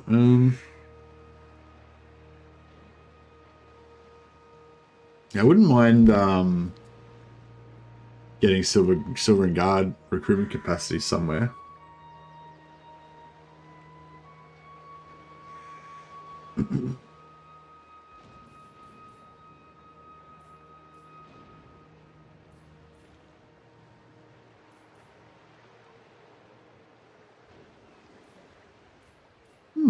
Yeah, I don't know. There's nothing I really want here.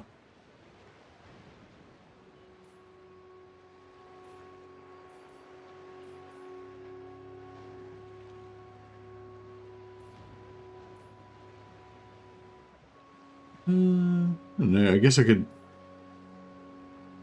just build artillery.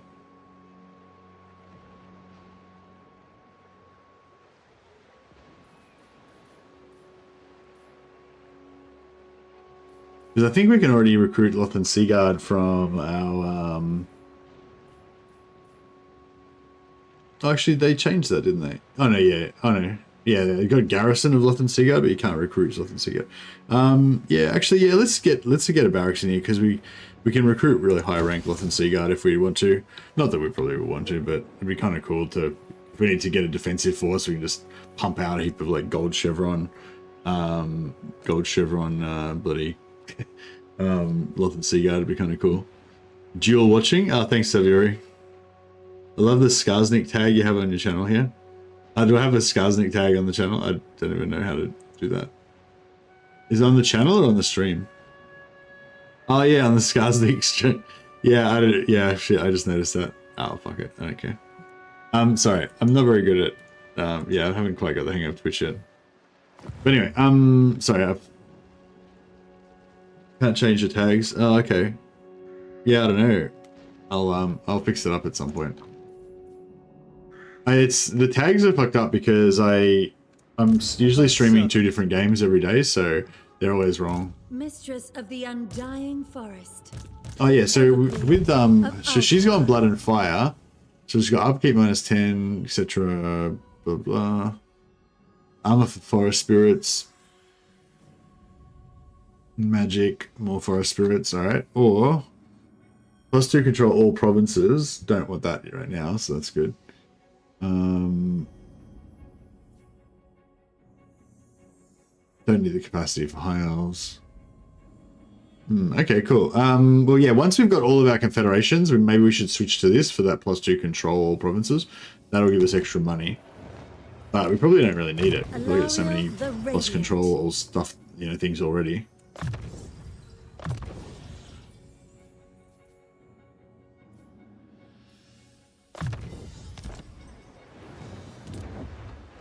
So yeah, so the goal, secondary goal in this campaign is to get rich, but not just to get rich by any means, but specifically to get rich by trading. So I need to keep all my allies alive and healthy.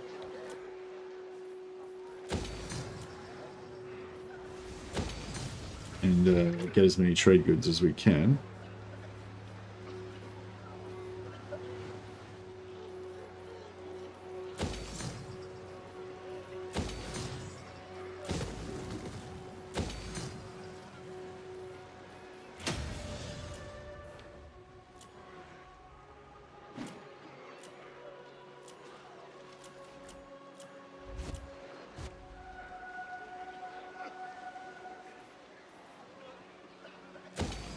cheap.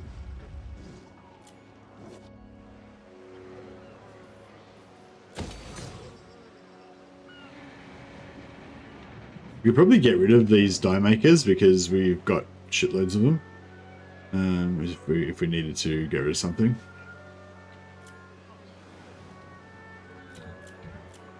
Or actually, I guess we'll keep the ones on Ulthuan, but we can maybe get rid of some external ones.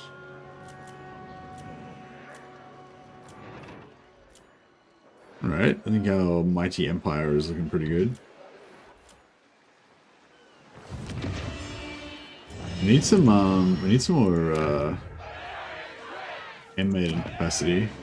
The people arrested.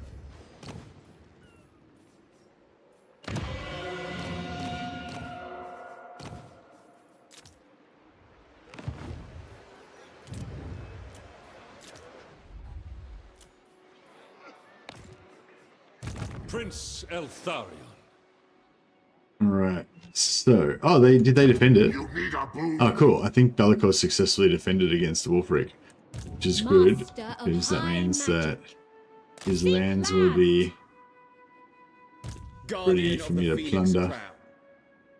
What is your behest? Haunted by failure.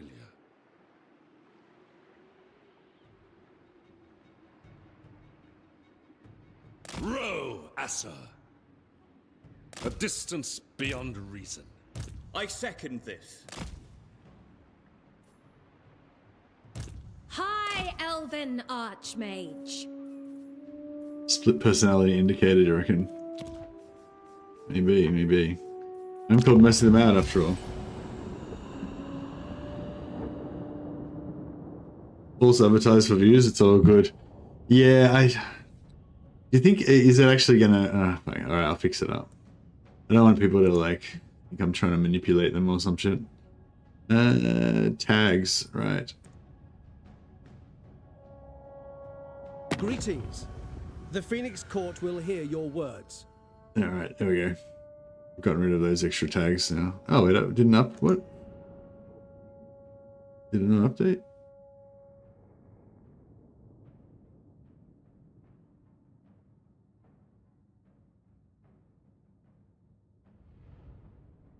No, there we go. So it's updated now. You baited me into watching a Tyrion campaign. I know.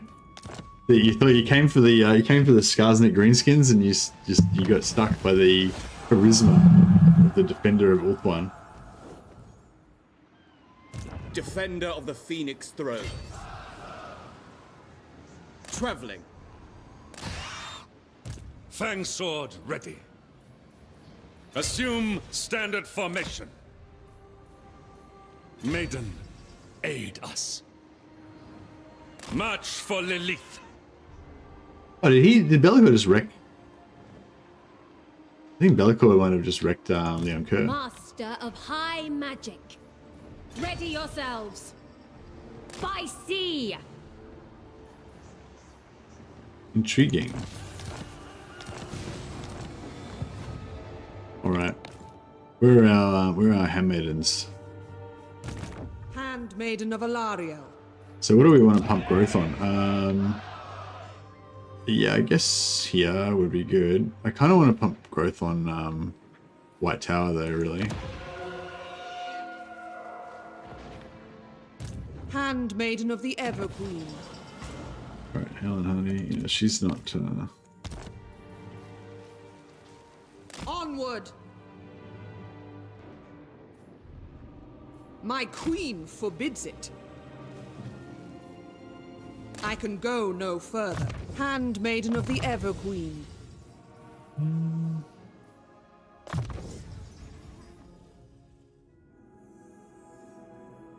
She's got... We're not going to keep her, are we? Nah, we're going to get rid of her eventually. So I'll just give her the extra... +2 relations with all factions. Extra trade tariffs. Oh man, maybe we should keep her like that.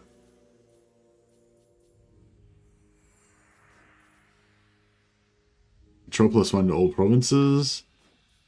Man, these guys are actually pretty cool.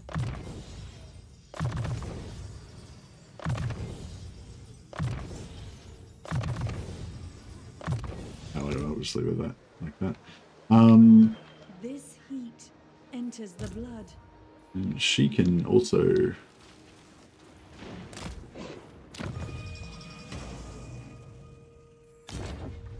head over here.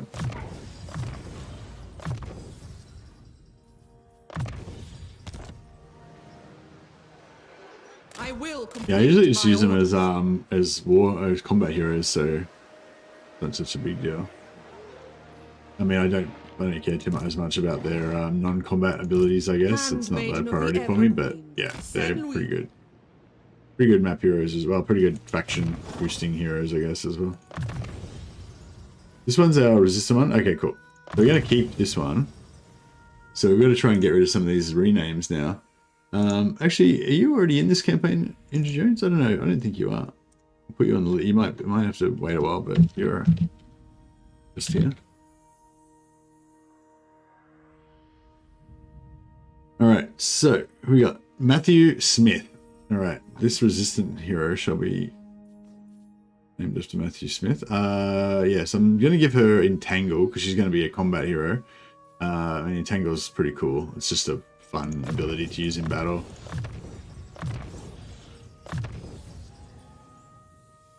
I won't give her that yet, but we can level up into that later.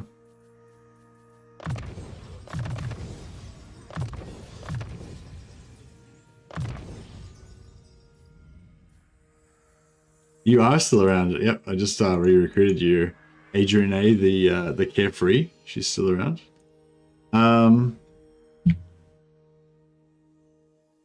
Mattheria,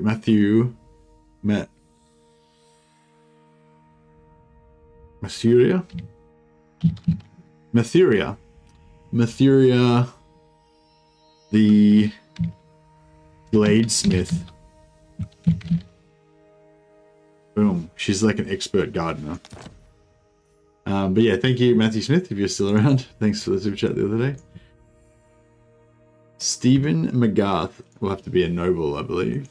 Let's see what else we got going on down here. Paphyron, Konosian, Josh Dan, Michaela. Alright, Michaela shall henceforth be known as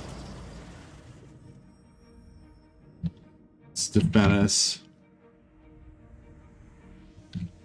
Magar. Boom. Mathuria the Materialist, indeed.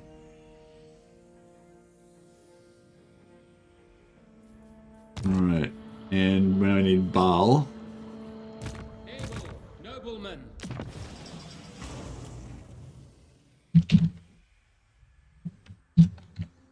Lord Baal, the noble one. Boom. Done. And I need Andrew Jones. Noble son of Ulthuan.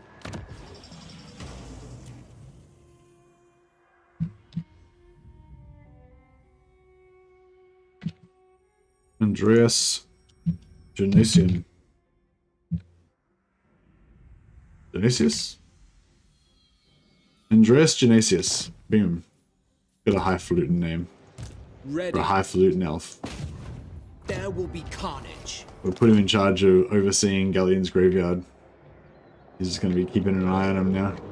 Standing on the vortex. But yeah, thanks Andrew Jones, you're a legend. Roman as fuck, exactly.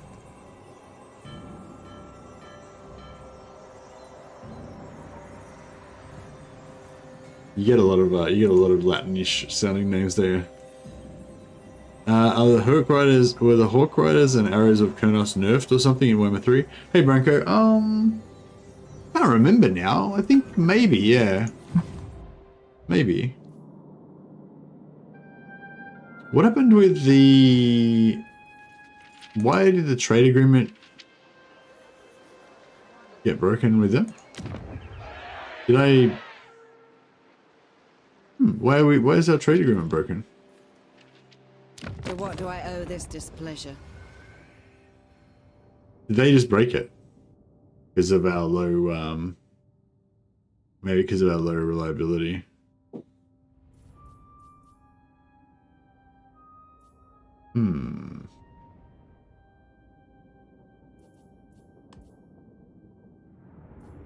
Yeah, I mean, I'm pretty sure they're still good.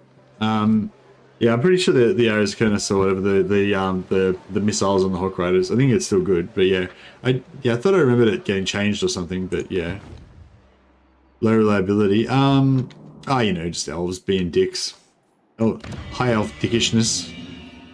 Shield against the darkness. Following your orders.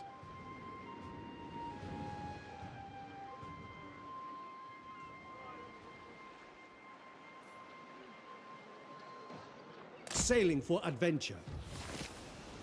Aha. I live to serve my queen. Setting sail. Ah. Anchors away. I hate that. You gotta move right off the circle. Like you gotta move a certain distance off the circle before you can get back on to activate it. Adventure. And yeah, I didn't quite move far enough away. It's like, no. A gentle ocean breeze. Ready yourselves. These guys are coming back. They're like, we're angry. You keep attacking us. How dare you? Imric's all like, oh, I dare. I dare, all right. The most gifted. Even archmages sleep. There I must go. Queen of Avalon. Asa, attack! Alright, I'm gonna fight this one out just so we don't take too much damage on our valuable units.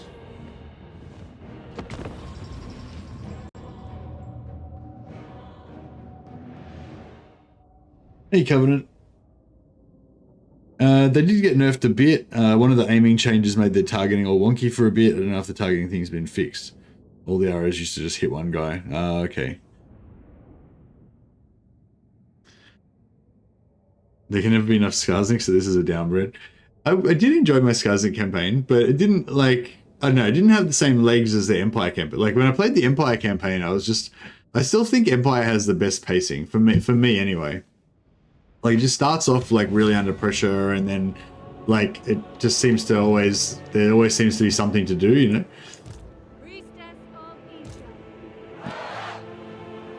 This campaign's been this campaign we've sort of always kind of had something to do, but it's been very relaxed.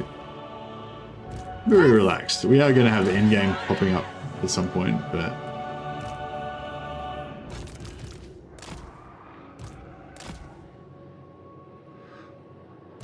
The Everqueen.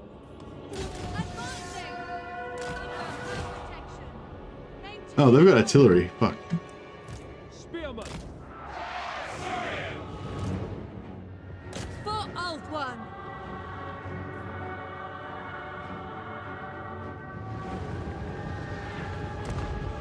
Oof, we dodged it. Oh, they didn't dodge that one. Alas. Alariel the Everqueen. Indrast! Light of Avalon. Alariel the Everqueen.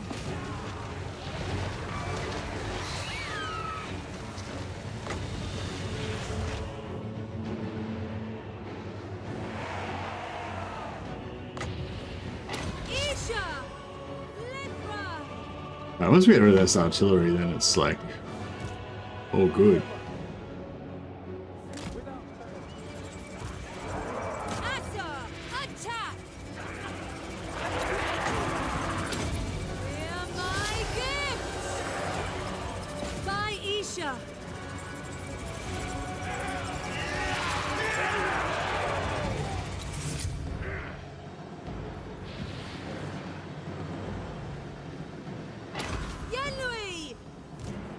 Alright.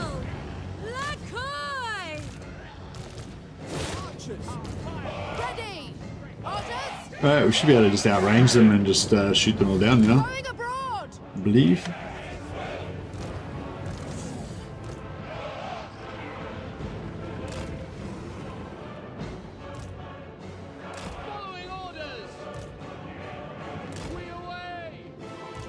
You shouldn't have any treemen, sorry. Pretty cool.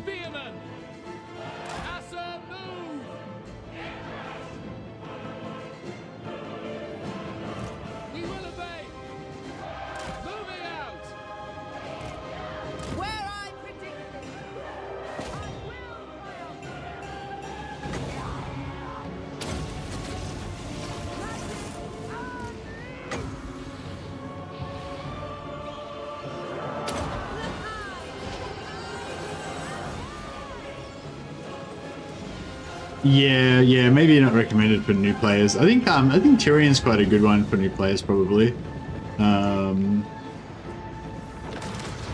Mage ready.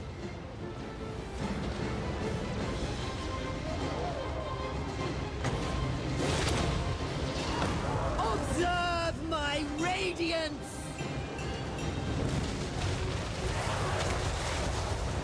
Isha's chosen. Wielder of the winds. Orders received. Acknowledged. Forward! Asa, advance! Shadow warriors! Yes. We will obey. Asa, move!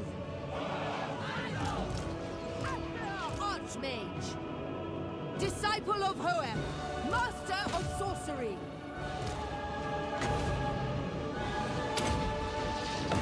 Witness true magic!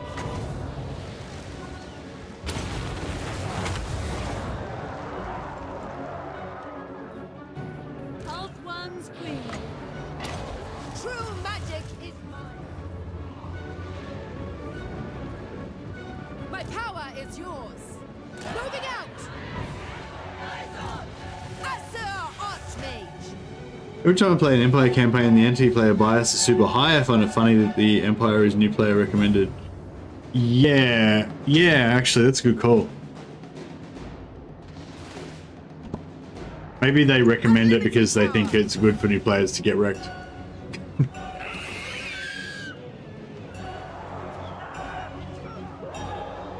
Assyrian's fire!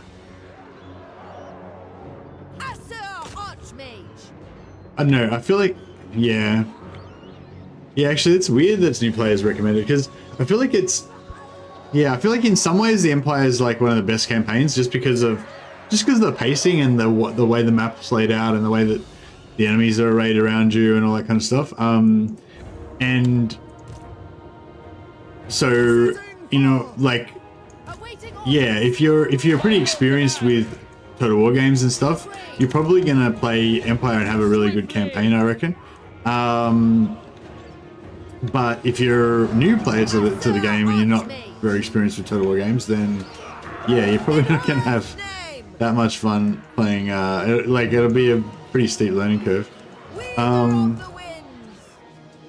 But I don't know, like, what's an easy campaign that would actually be easy for new players to play? I think Tyrion's pretty easy, but I don't know. My journey continues. I feel like The winds flow through me. Empire's mechanics are balls. Yeah, but you wouldn't really notice that if you're a new player though, because you know you just think everything was cool and new. You know, like Empire's mechanics only seem to suck balls compared to other factions. You know, if you never played Total War before and you played Empire, like if you're like a Warhammer Fantasy fan and you play Empire for the first time, having never played a Total War before, then you probably think it was pretty fucking amazing. You know, I still think it's fucking amazing, and I have played every other faction. You know. Yeah, like I guess what I was sort of getting at is that maybe the reason why it's recommended, well, I mean, probably the reason why it's recommended is just because they didn't think about it too much and they forgot that they ramped up the difficulty of the Empire faction. But maybe the reason that they recommend it for new players is just because they think that the Empire is the most engaging. You know, it's like based on their metrics that show that most people enjoy Empire the most. They want new players to play Empire so that they will enjoy the game the most. You know what I mean? So maybe it's that. Maybe that's why it's recommended to new players, not because it's easy, but because it's the faction that most people enjoy the most.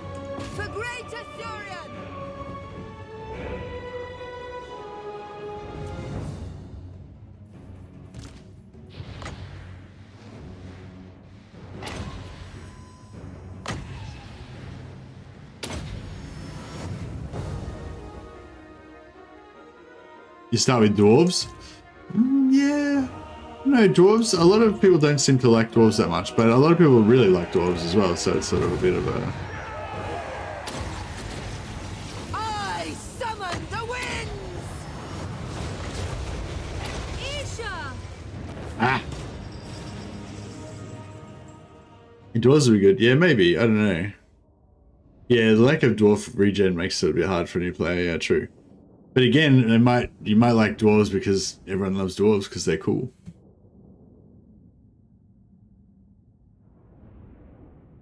Supertramp said, in fantasy games, I always shy away from human factions. I don't play fantasy just to be another human. Yeah, see, I feel like fantasy fans are basically divided into two categories. There's the fantasy fans that always play humans, and then there's the fantasy fans that never play humans. I'm one of the ones that always plays humans.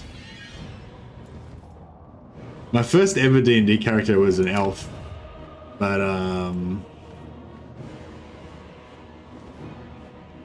Search quickly and leave. But since then I've been pretty into humans. My second ever my first ever D&D character was an elf. My second ever D&D character was a human cleric.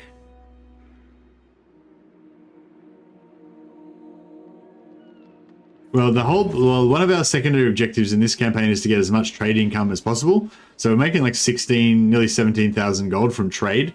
So it's kind of hard to run a deficit when you're making that much money from trade.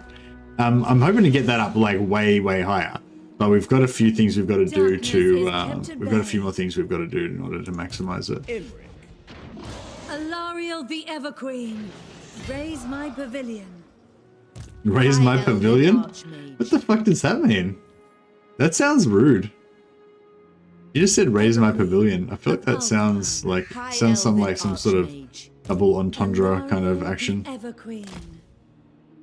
Imric.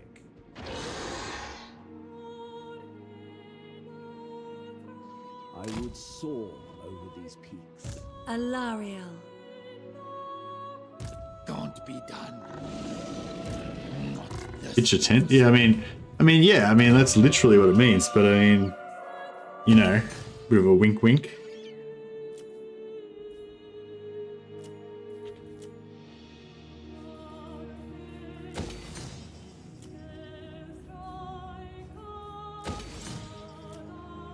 Yeah, there's some, because I quite often focus more on the early game than the late game.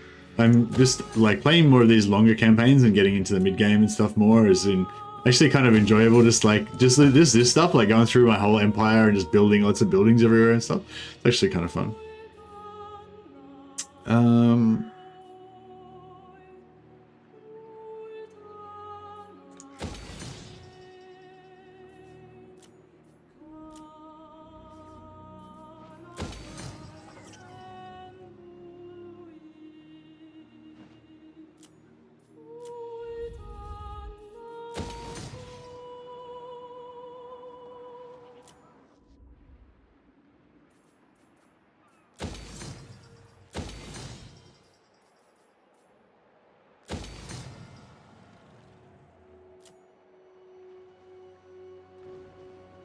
High Elf OST is something else. Yeah, the High Elf music's pretty good.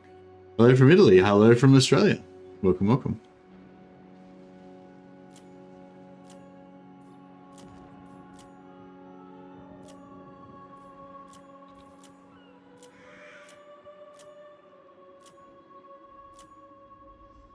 Yeah, I'm happy. I'm really happy I started streaming tonight. I was, like I said, I was a bit tired, so I was sort of thinking about having the day off. But then I was like, oh no, I should stream. And then now I'm here. I'm actually really enjoying it. I think it's probably also because I had a good sleep before I started. Like, it's really, yeah. I don't know. When I was younger, I used to really like just going ultra hardcore, just playing 16 hours a day, like every day for like my entire. Like I'd have holidays. I have like 2 weeks off and just play like computer games like 16 hours a day, barely sleep and stuff. But yeah. Then as I became a more veteran gamer, I came to understand that you actually enjoy the game more if you actually don't feel like shit when you're playing it. So yeah, maybe that's something to do with it. Handmaiden of the Everqueen. Don't know if you already noticed, looks like there's no more reliability penalty for breaking vassalization and declaring war. Loads of fun with level 8, blah blah. No, I didn't notice Jacopo. But yeah, I used to do that even without. I kind of like how I kind of like doing it and breaking and getting the reliability penalty, because I feel like if you're gonna like go to that trouble of like powering up all of you guys to like Super Saiyan levels, it's kind of cool having like everybody hate you, and so it's sort of like you know, balances things out, you know. But yeah, but I don't know. I find that if you're gonna do that, like if you're gonna put up, you know, Vlad and Isabella up to like level 20 plus and level up 3 or 4 vampire heroes up to level 20 and whatever. If you're gonna do that, like, you know, like on turn, I think you probably can do it as early as turn 8. Then, you know, it's like, I don't know, like you do it like once maybe just to enjoy the power fantasy and stuff like that. But then it's just like, meh. It's not that like much fun to keep doing it all the time, you know what I mean? That's for me. But I mean, like, if you're still doing it for the first time, then it's probably is really fun. So go with God, enjoy. Unswerving. But yeah, anyway, what I was saying is like, yeah, I feel like it's kind of cool having the penalty because it kind of gives you a bit of a balances it out or something. But yeah, but I mean, I guess it's even cooler if you don't have the penalty. That's cool. Yeah, thanks for the heads up. Anyway, steak.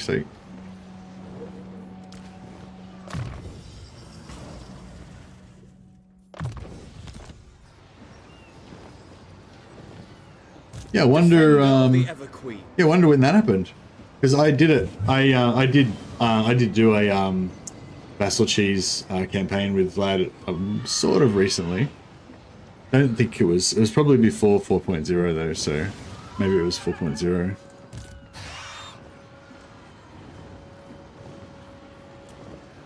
I serve the king.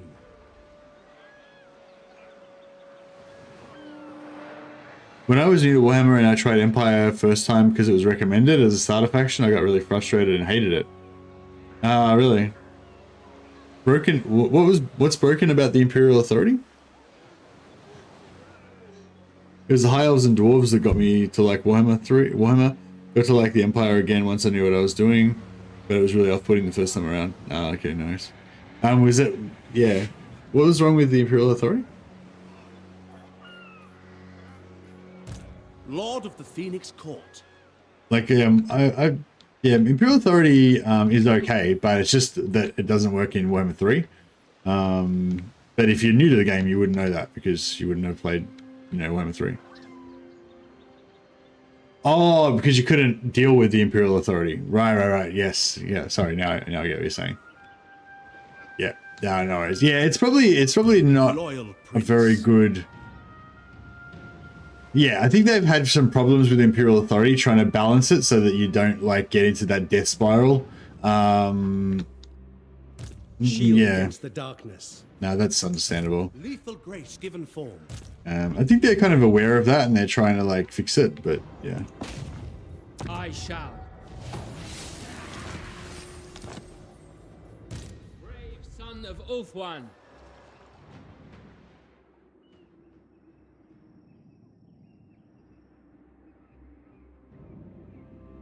On to adventure!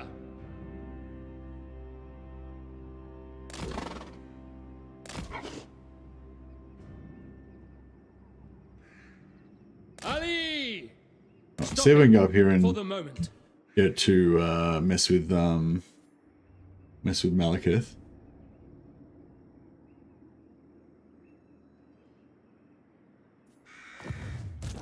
Have my attention. Yeah, we'll keep You have my attention. keep trying to to adventure for honor, with purpose. I know the way. Smash it to ruin. keep trying to explore more of Vlad's territory so that when I go to war with him, we'll have a bit of intelligence on him.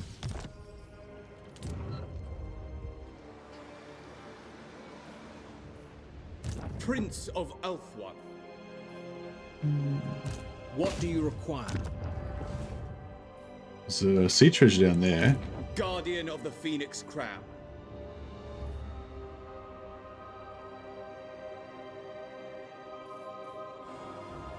Yeah, might head down towards this sea treasure.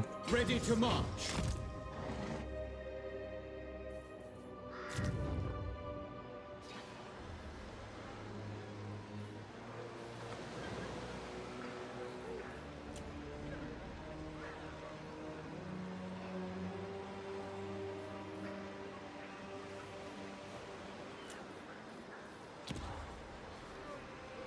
All set.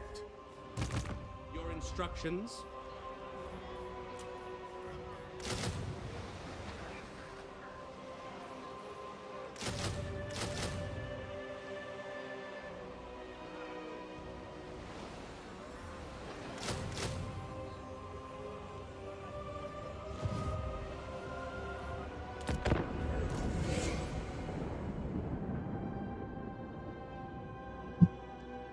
Yeah, I was supposed to,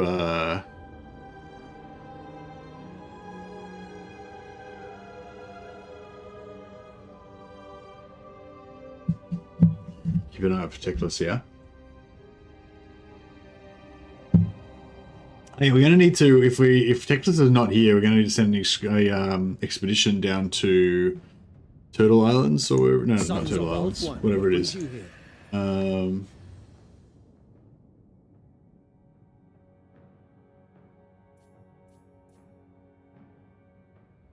Star Tower. Yeah, cheers. No, I think it's not Star Tower. It's the one above Star Tower. But yeah, it's same region. Yeah, according to Black, I haven't checked this. I haven't tested it yet, but I assume Blackwall's tested it pretty thoroughly, unless it's changed or anything. But yeah, it's yeah. So that's Star Tower there. I think Teclis respawns here in Fuming Serpent, according to Blackwall's map. So we'll, yeah, we might have to send someone down there to check out the scene. So yeah, so the reason why there's no corruption here is because Tic-Tac-Toe's taken it over. Your aid. So yeah, no Teclis. Forward at once. All right, well, good to know. Good to know.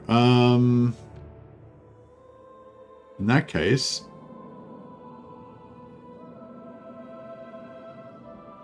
maybe we'll secure some influence on him. Operation Saving Prince Teclis commences. Yeah, exactly. We'll get Elith and R first. Of the Everqueen. I live to serve my queen. I am honored. Yeah, we'll get Elith and R first, and then we'll go for Teclis. Yeah, may as well just auto-resolve, I guess. Bring me battle! They are free to go.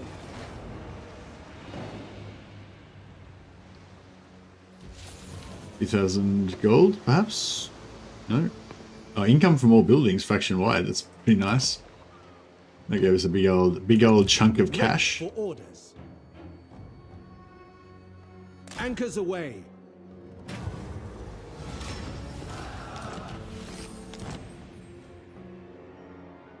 I am feeling a little parched. I will use my gifts. Pride of Ulster. As you were. Easy, pray. Alright, we'll sack this again.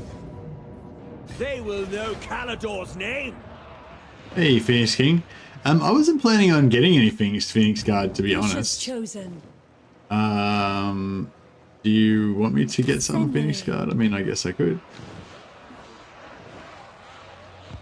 Moving. Yeah, does anyone use Phoenix Guard, like when you get to late game? Do you think they're actually worth recruiting, like, ever?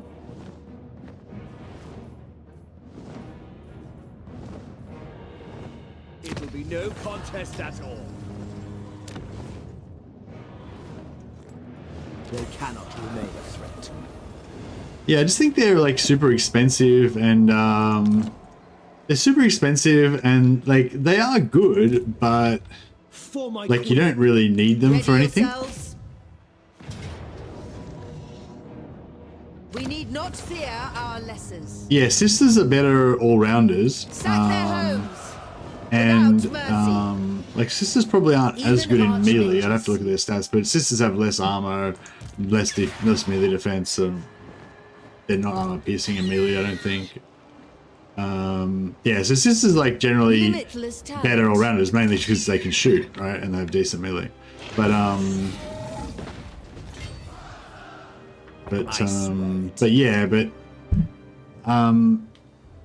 yeah, Phoenix Guard are better as melee specialists, but I don't think that overcomes the, you know. I assume Warhammer 3 era Phoenix Guard is an excessive choice. Yeah, I don't know. I think it's probably more of a roleplay thing. Like, if you just really wanted them for whatever reason, then, you know, that's cool.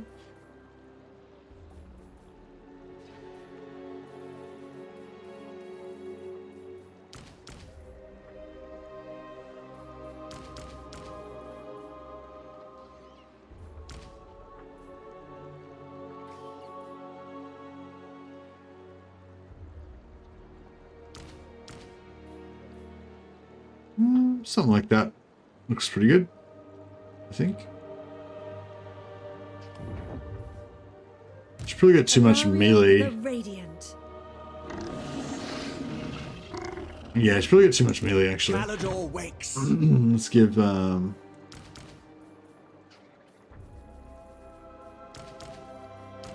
Light triumphs over darkness.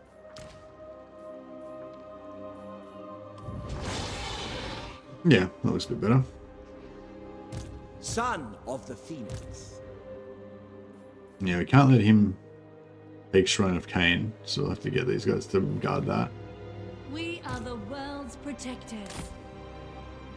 Yeah, we'll try and hunt down this ship, this army.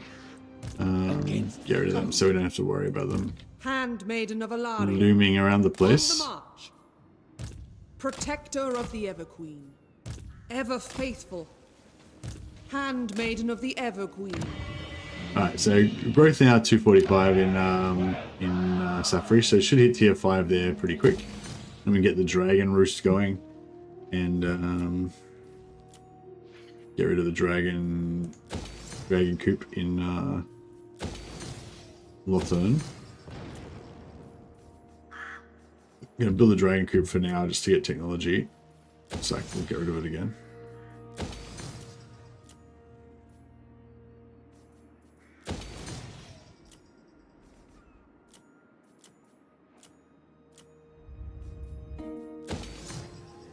Also, we will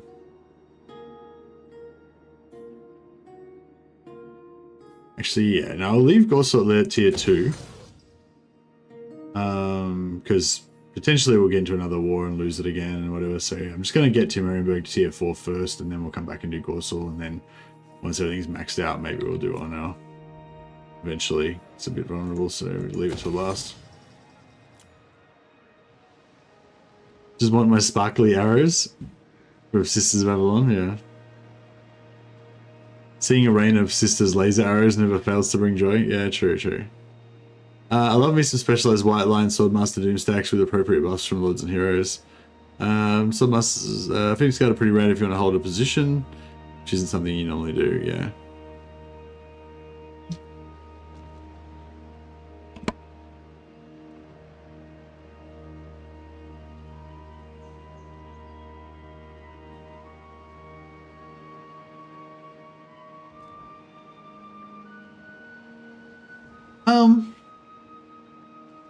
Yeah, so I guess Phoenix Guard would be replacing Silver Guard, or you know, just basic Spearmen. So I've got some Silver Guard in some of my units instead of some of my armies instead of basic Spearmen, just to give them a bit of extra oomph, and just like you said, because we're filthy rich, so we may as well just waste money. But I mean, Phoenix Guard. Phoenix Guard don't have shields. Hoeth but sees all. They do have. I am denied. She's not gonna. Of course. What the fuck is she doing there? Why is there a random army? Like what? Prince Eltharion. What's going on right now? I permit respect. Dispatch me. Fang sword ready.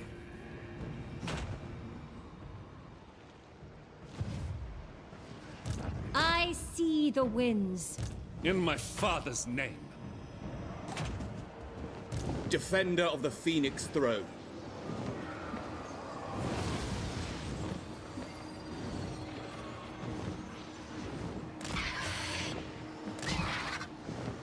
Moving off.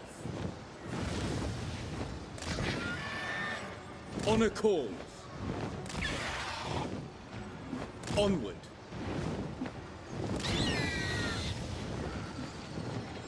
Alright. We'll wait one more turn.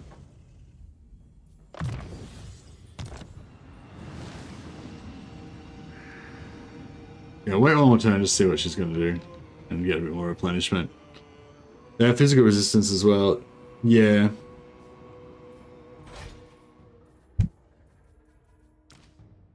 So yeah, so Phoenix Guard, they've got 30% physical resistance. So I guess, yeah, I mean, I guess 30% physical resistance is better than 55% missile block overall. But it's not better against missiles. You know, I guess that's the thing with them. Like, the main thing is they're going to get shot, you know? So like with high elf battles, you know, you tend to be heavy, very heavy on missiles, and then you have some Silver and Guard or just normal spearmen at the front to like absorb enemy missiles, stop them from charging you and all that kind of stuff. So the Phoenix Guard also will stop you from getting charged, but Dark Shards will still ruin Phoenix Guards. Yeah, exactly. Dark Shards armor piercing, which is hard because they have a lot of armor, but the physical resistance will block the Dark Shards, but only 30%, whereas these guys have 55% missile block, which will block, you know, block better. But yeah, I don't know. I mean,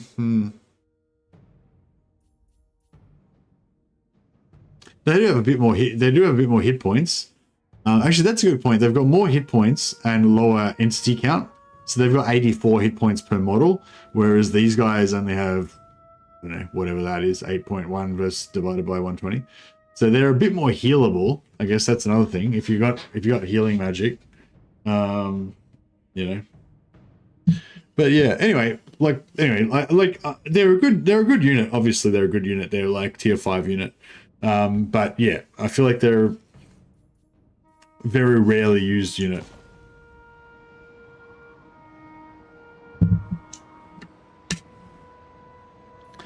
Yeah, Silver and Guard are far more cost effective, but I don't know. I mean, I think we'll now. I think you've won me over to the idea. We'll get some Phoenix Guard happening at some point. I think the other thing with Phoenix Guard is that there's no Lord that boosts Phoenix Guard. So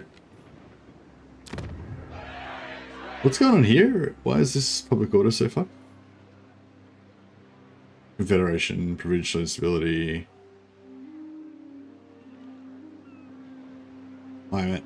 Okay, so we got -8. So it would actually be +1 if it wasn't for that, and if we put Tyrion's sword back on, it'd be even higher.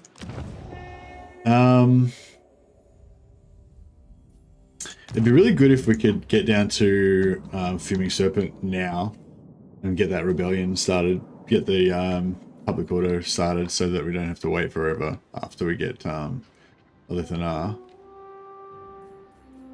How can I assist you?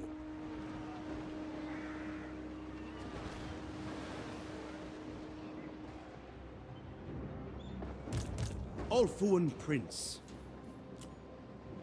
Storm Sign of Phoenix Guard. Yeah, we'll probably we'll try and get some in there at some point. I await your command.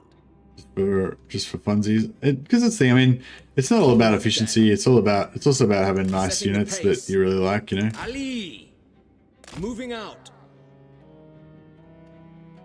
Oh, needlings. I don't want to do There it to will be needling. carnage. Waiting orders. Forward at once. There will be carnage. Honorably done. True son of Ulthuan.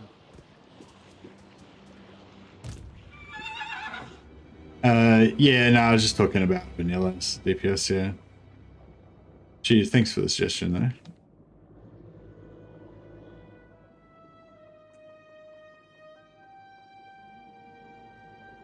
Nobly done. For honor! Destruction!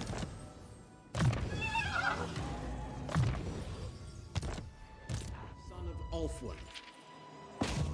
Smash it to ruins.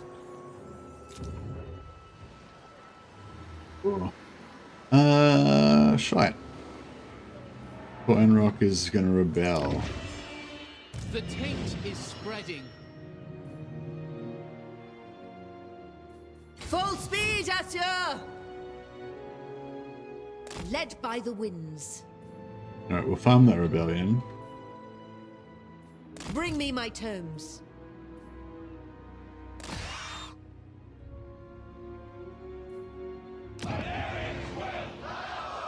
Yeah, we'll farm that rebellion. Oh, well, we'll just... Yeah, we'll farm the rebellion, that's fine. Clear all those, get rid of the -3 public order from that.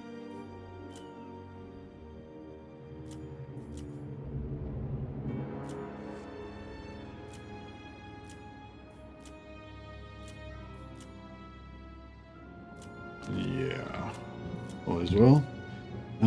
We get some more nobles yet? Nobles and mages and lawmasters. Nice.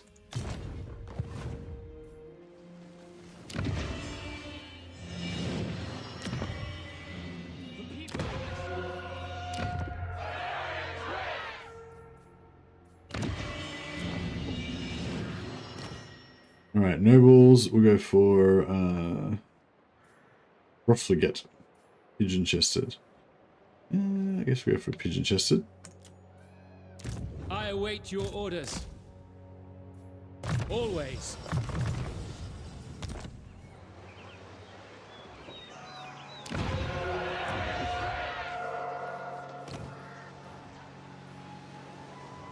Medic, we're going for resilient for our lawmasters.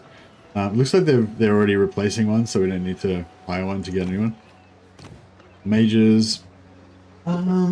Is there any mages we can get that will boost our trade bonus? Doctor, protected.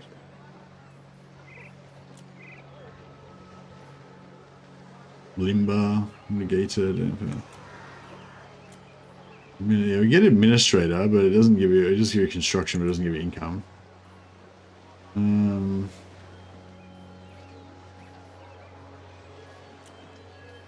Get entrepreneur. That's not really.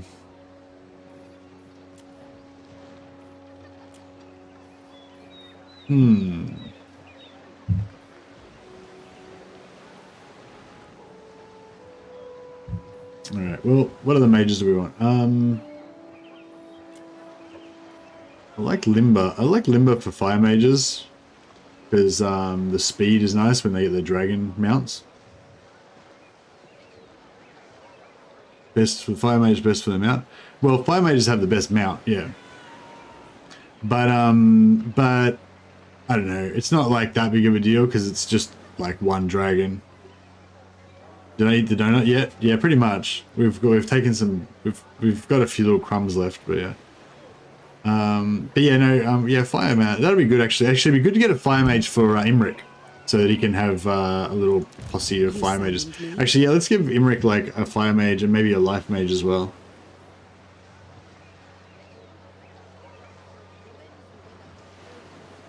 You can get other archmages, bug hero mages, in my opinion. But hero mages, in my opinion, should always be fire. Yeah, I disagree. Hard disagree on that one. My powers are yours to command. Like the primary, in my opinion, the primary job of a mage is to cast spells. If I wanted a new combat hero, I wouldn't choose a mage on a dragon. We are the guardians of order. You know, like, I don't know, like, I'd probably, like, because a mage on a dragon is like a bullet magnet that can get shot and die really easily. Whereas if that same mage is on like a chariot or even a horse, they're a lot less likely to get shot to death. If you want to micro a dragon, then yeah, that's cool. But if you don't want to, like, if you don't want to be spending that time microing the dragon, like, it's not really that much of a bonus having the hero on a dragon. And like, I don't think that a dragon mage is more durable than a non-dragon mage. Like the dragon mage has maybe a little bit more offensive capability if you want to use him as a melee hero and you want to get those 3 fire breaths. But it's less. I feel like the dragon mage is less survivable than pretty much any other mage. But yeah, but I'll get. They're not like bad, but I don't know. Like I think the dragon mages are cool if you're gonna go with an army of dragons, because if you're gonna have like if you're gonna have like 4 dragons or 6 dragons or a whole army 20 dragons, right? If you're gonna have all dragons, then you're already dealing with that whole dragons are bullet sponges thing anyway. So, you know, so just you know, like have like Imric on a dragon, 2 fire mages on dragons, you know, 15 star dragons, and a life mage on a chariot. Then, you know, you're already going to be dealing with that microing issue with the dragons. So in that case, I'd kind of like them. I'd like the fire mage, the dragon fire mage, but I don't know. I feel like the rest of the time it's not that good, unless you want to use them for siege attacker maybe. Yeah, that's the thing. If your whole army is dragons, then the danger of them getting shot is a lot lower. Setting up garrison. Marching out. Where to? Defender. Yeah, I do switch to horse for some super heavy ranged factions, but only for some fights. Yeah, I mean, well, that's the thing too. Yeah, if you've got a fire mage, you can always just put them on the horse. That's true. And then you can always whip out the dragon if you want to just go Super Saiyan on some dudes for a while. No, that's fair. And also, it's not all about efficiencies, you know. Like, dragons are cool. That's also got to be taken into account. And yeah, there is something very attractive about getting your like pussy like weakling mages and just turning them into like beast dragon riding warriors. That's pretty cool too. But yeah, I don't know. In general, I'd say I'd probably rather have a life mage on a chariot than a fire mage on a dragon. Just in balance, you know. I mean, if I only had like one mage, I'd probably go for like a life mage on a chariot over a fire mage on a dragon. But yeah, but that was a good point that you made as well, that you can always have, you could have some archmage, life mages. That's a good call too. Yeah, we need to respec her at some point. Praise Isha. Oh crap. I will weigh what you have to say. Oops. And the merit of your... That was a mistake. Wonder how that's gonna play out. I didn't realize that I had his movement set to in there.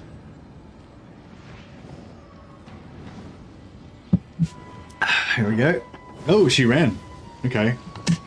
Didn't want to mess with the elf that ran. Makes sense.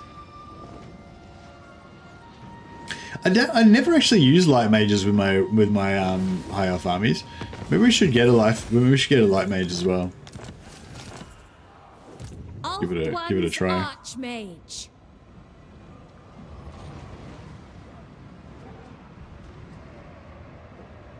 The Warden of Tor Ivres. Assume standard formation. You stand before the Champion of the Lady. You ask for a boon. Speak, and I will see if it is within.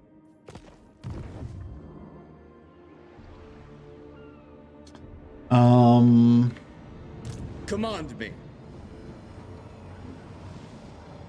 Going forth. High Elven Archmage. Alright, let's just see if we can... I will not perform enough. King Lewin Leoncoeur. You ask for a boon. Speak. Yeah, there's no trade goods on here, but I just think it'd be really cool to have this cool little island. A good plan. We are role-playing as the British Empire in the Age of Sail. So we've got to conquer not Britain in order to make it all legit. We must avenge the fall. Prince. Your will is done. Moving out. Strike them down. To war!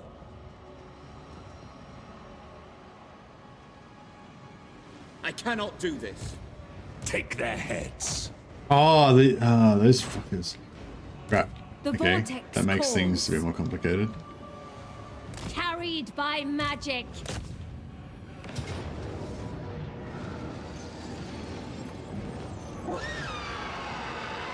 Ooh, Electra.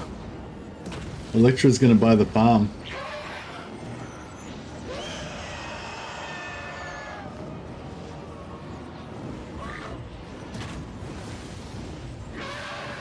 All of Alastair's glorious white lions going down.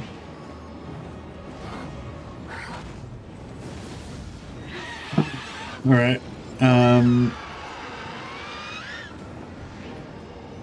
guess we're gonna have to fight this one. Tor Ivres demands our sacrifice.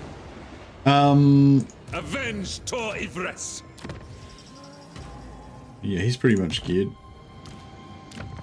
He needs his with gem.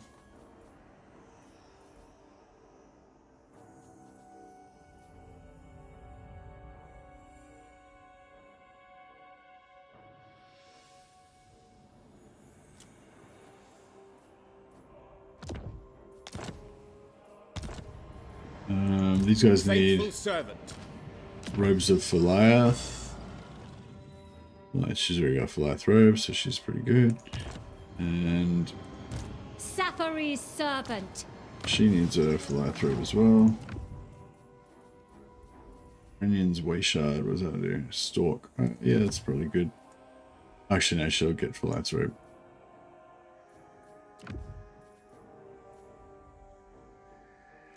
Here are these Scepters of Stability, don't need those.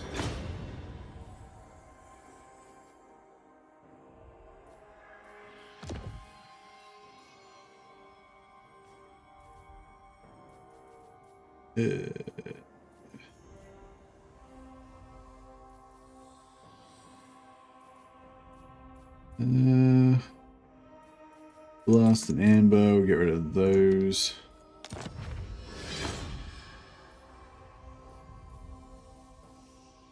Berserker Sword, sort of might.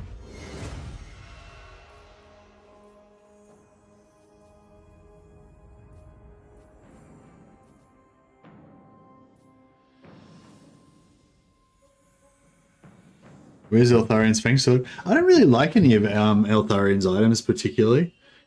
They're all kind of like okay, but it's like, yeah, you could just give him like basic items and that'd be kind of okay as well.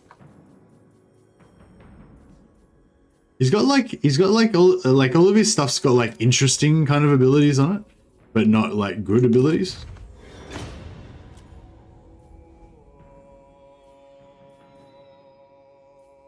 Is it the Fang Sword that has the damage resistance? That's probably the most useful out of his things.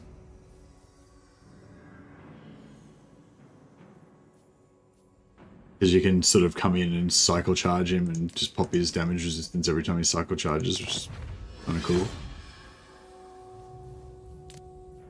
Get rid of his Scroll of Leechings.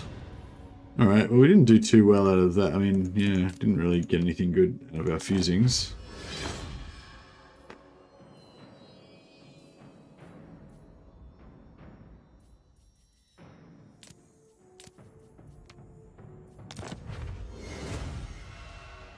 The White Sword. I was hoping to get something good out of this. Some endurance, yeah. I might even melt those down, try and get something better.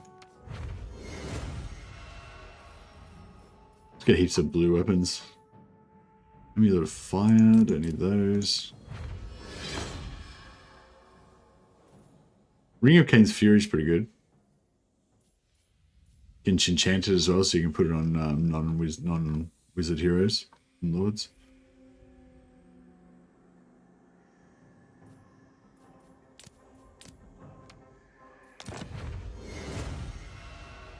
Blade of Belcor Hydrus.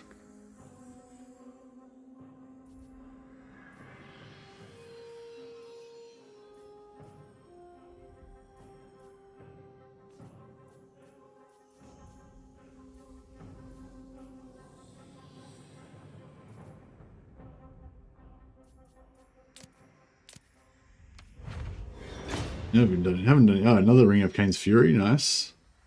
I mean, I haven't done any much fusing for a while, so we got quite a bit of. Might get rid of one of these forbidden rods. We've still got one left, so. Embraces of Defense. Yeah, they're pretty cool actually. Yeah, they're pretty cool. They're actually like probably as good as Talisman of Preservation for most characters, unless you're going for like, you know, one-man Doomstack, 90% ward save build or something. Alright, that's enough gearing up. I mean, that's enough using. Okay, so Cavil's level 20 now, so we can give Cavil... Wait, is Diamond Guardian Phoenix enchanted, or... There we go. Lost it. Is it a talisman or is it enchanted? Oh, it's talisman, yeah. Yeah, so we give him talisman, Diamond Guardian Phoenix as a talisman. That gives him like 18% physical resistance, but it also gives everybody else 10% physical resistance as well. So it's actually better than the Dawnstone for him personally.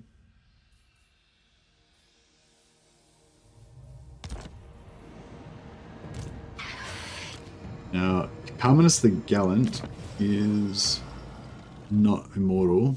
Give him a potion of healing.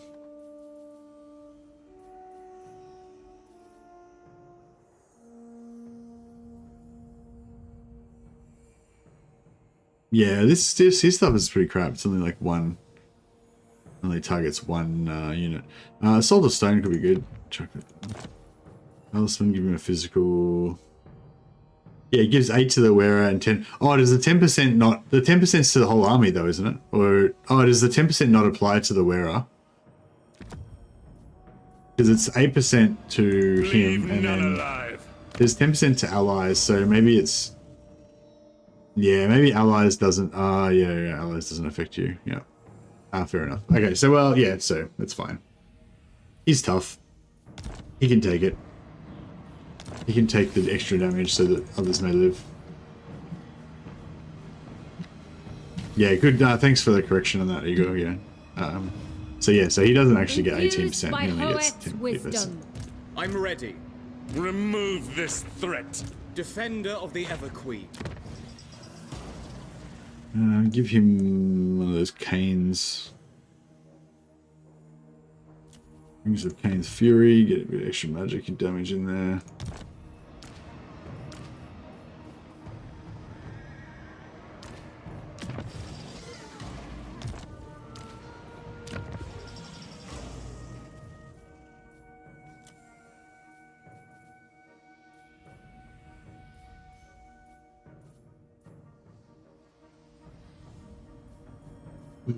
I want some more. I want this of the Ring of Cain's Fury in there as well, but anyone got any? I'm gonna find someone who's not got a really good enchanted item already. I mean, we carry that potion of healing. I second this.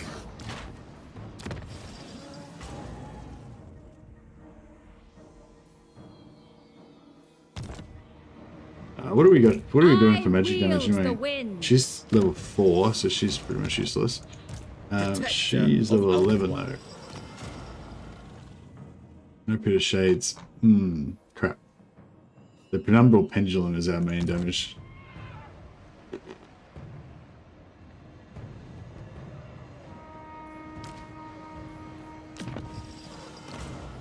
Yeah, I'll switch him in with another Cain's Fury.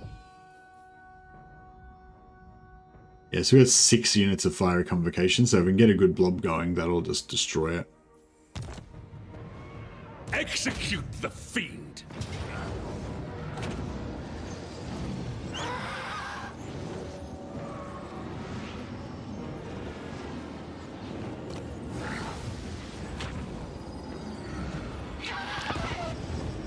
Alright, this should be interesting.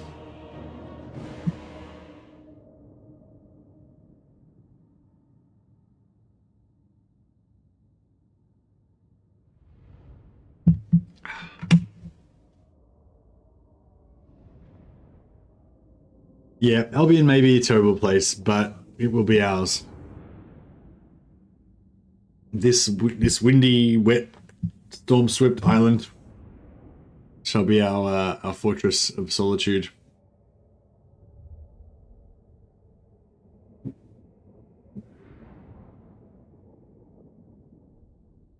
All right. So yes. So our new goal now is to, thanks to Phoenix King, is to get so rich that we replace all of our basic spearmen in all of our armies with Phoenix Guard. And that'll finally give me a reason to build the Sacred Flame of Asturion. And maybe aiming around in the rest of the island and new factions. Oh, you want Albion to be bigger? I don't know. I mean, yeah, I wouldn't mind. I wouldn't mind getting Albion. Even though Albion's not like, I don't think Albion's really an important faction in terms of me feeling like the Warhammer world is complete and whatever. You know, like if they never add Albion, I wouldn't consider that to be a problem. Like it's not like anything's missing from the world or anything. But having said that, the old world is kind of like my favorite part of the world. So having something else filling out, having you know, some more stuff, more flavor, more interesting things in the old world area like that, I'm down with that.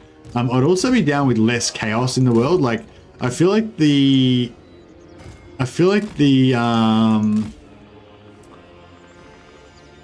way that they've got the Immortal Empires map set up at the moment, it's just too like end timesy.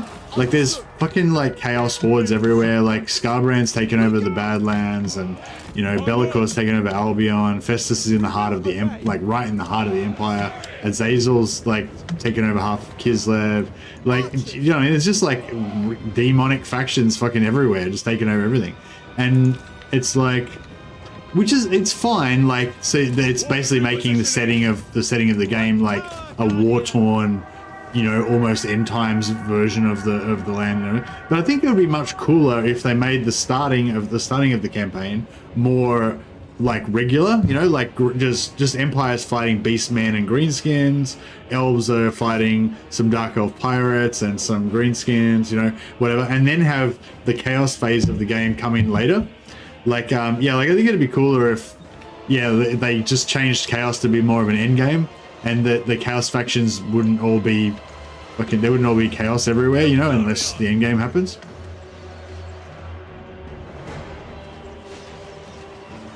Or if they had more random, kind of like random start stuff, where the other factions, like the chaos factions, kind of randomly have a chance to spawn or whatever. Oh, what the fuck am I doing? It shall be done. Archers, quickly now. Just yeah, these guys are not getting very good shots with their arrows, so just sort of switch around to the side there and get a better angle. Okay, here we go. So we're gonna have to go and take out that artillery at some point. I wonder if Eltharion could 1v1 Be'lakor. If we chucked a few buffs on him and stuff, maybe.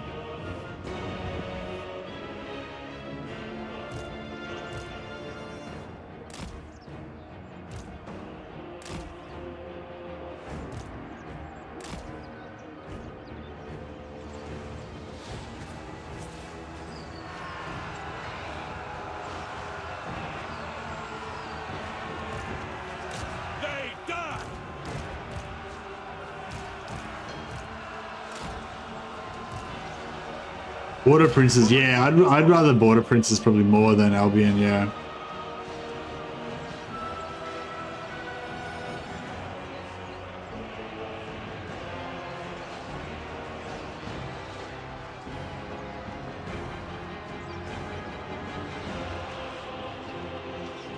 Yeah, I think the Border Princes would be good for Creative Assembly because Creative Assembly seems to like making up their own shit, right? And so, you know, like the Border Princes is kind of like a bit of a clean slate. Like they could be like, oh, let's make well, not a clean slate, but there's probably some existing characters they could work off. I just don't know any of them, so I'm just going to make up some of my own examples. But, you know, just like one of them might be like a disgraced Bretonnian lord that's like cursed or something, you know, and he's like took some of his retainers and set up his own little, you know, warlord mini kingdom in the Border Princes or whatever. And so that'd be a cool reason for them to make up, you know, flesh out their own character, kind of like Celestra Diafin. They probably wouldn't have to make up their own character from scratch. They could probably just go through the Godric and Felix novels and find some specific lords, you know.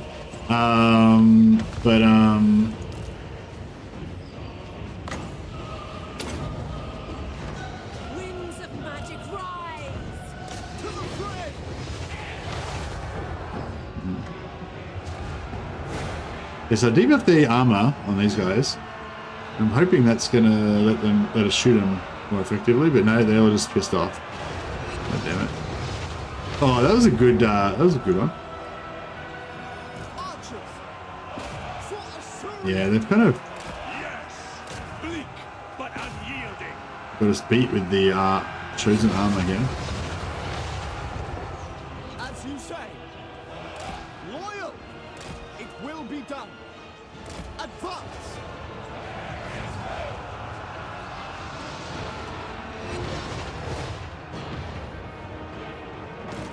Northern Sea Guard. We will obey. Moving out. As you say. Asser forward. It shall be done. Oh, here we go. Tyrion, for Torivres. Noble Prince. I fight for Ivres. Alright. Let me just save our ammo.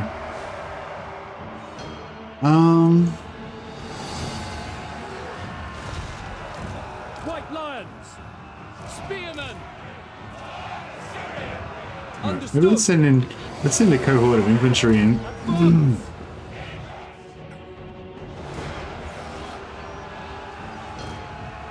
Claim vengeance.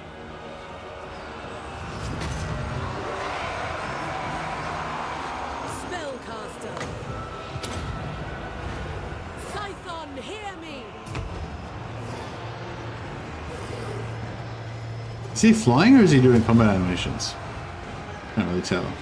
Always ready. Show no fear. Oh, he's getting wrecked anyway. Getting wrecked regardless. Understood. We go. Quickly now. For duty. Glory matters not. Moving. Lawmaster of Poet. Defending order. Alright, Billico's nearly done.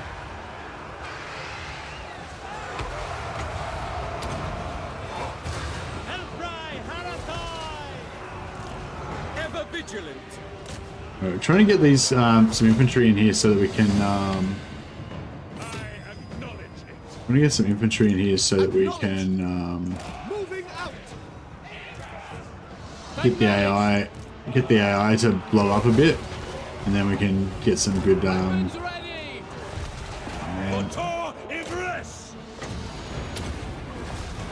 Guided by waystones. I go. Get away. Wherever I am needed, the warden marches.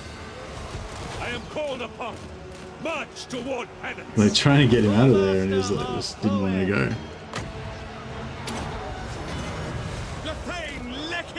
I follow my vow. It is done.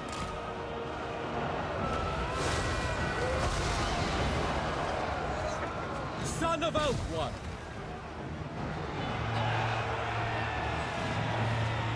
The winds blow. Alright. Alright. Bellicor is down. Bend to my will. I'm waiting.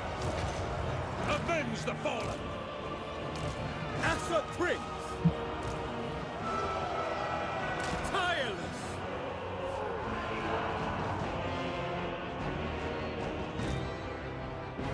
Asser forward.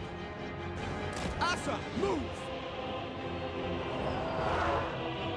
We're gonna level up these, we're gonna start healing them back up again in case we get some artillery fly out. Looks like it's far enough away at the moment. Ulfwan Mage.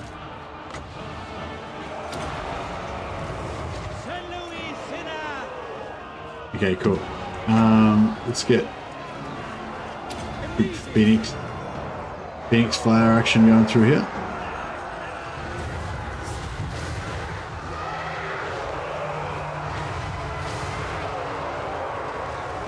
That's pretty good, pretty solid. Warden of Safari.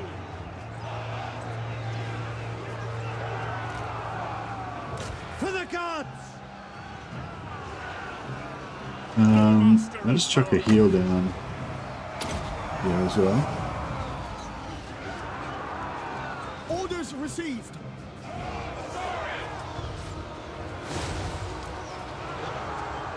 Setting forth without question. Pull out the Tomorrow Faith Bearers. Actually, I pulled the Tomorrow Faith Bearers out completely. Put in another unit of spearmen. Apace. Lawmaster of power.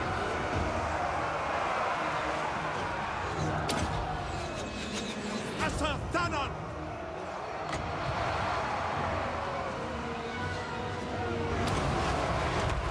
Cyclone Seal Kadain. Servant of the tower. Asa, forward. We advance. It will be done. For duty. As you say. White lions.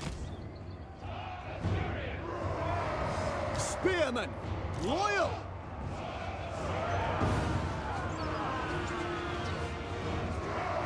We will obey. We could even get some buffs in there, really, as well. Okay. Right, we've seen them off. Oh, we got some artillery. We got some dick guns. Alright, let's get our flyers in there to deal with those guys. Agreed.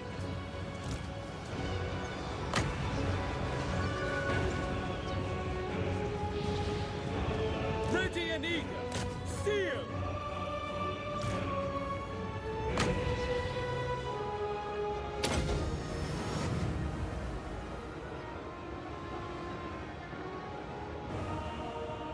Archers! Onward! Assyrian guides us. Alright, let's get up to the artillery. At your command. To war. Moving out. For order. For the king. Right away. For the ever queen. Now. Eltharion moving.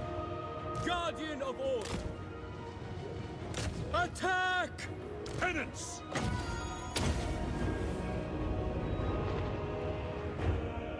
Archers! We away! Forward! Without fail! Alfry! In Moranian's name! Just wreck these mortars, and then I think we're okay after that.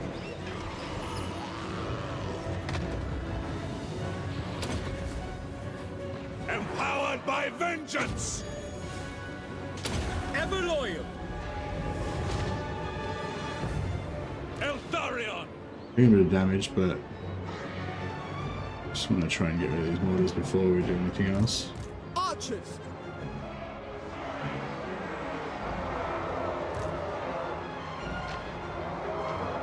Emperor guides me. I'll actually let him stay there, that's fine. Lawmaster of power!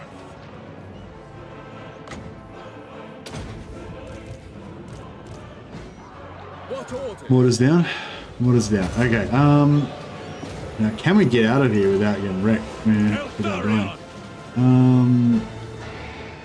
Yeah, these trolls and everything. I don't know if we can actually get out of there. I mean, those guys are immortal, so it's not, you know.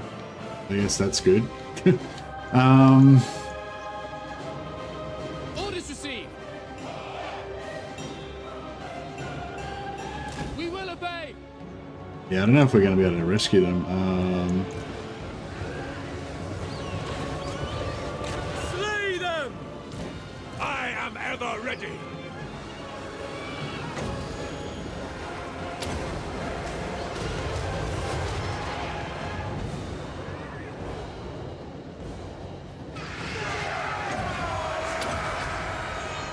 The Grim Warden rises!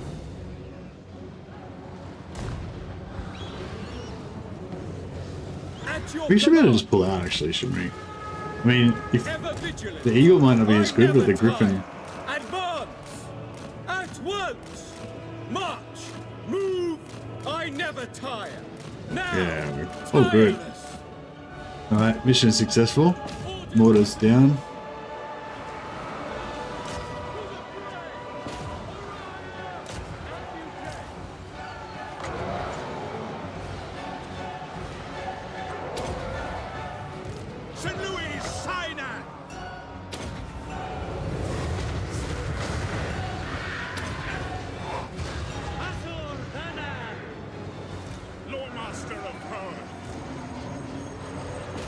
Because they'd be out, if they get wounded, they'll be out for 5 turns, so that wouldn't be ideal. We've still got a lot of crap left. We'll stop wasting ammunition, because that might. Oh, actually, we've got unlimited ammunition, don't we? Oh, actually, yeah, we've got unlimited ammunition for.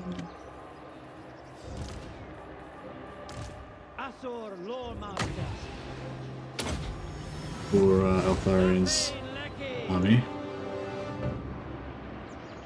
Loyal, as you say.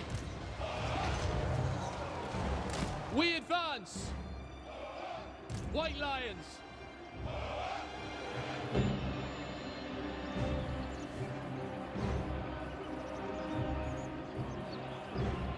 Acknowledged. No, get some backup infantry there if we need it.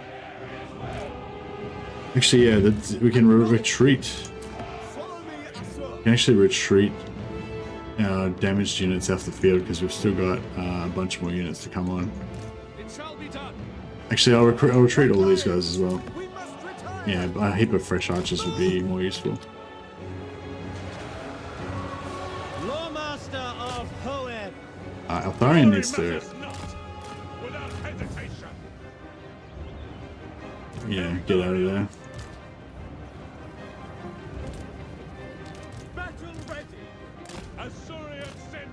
I might keep him on the battlefield so we can give that instant ammo replenishment. Is the ammo replenishment a battlefield aura with unlimited range, or is it? Where is it?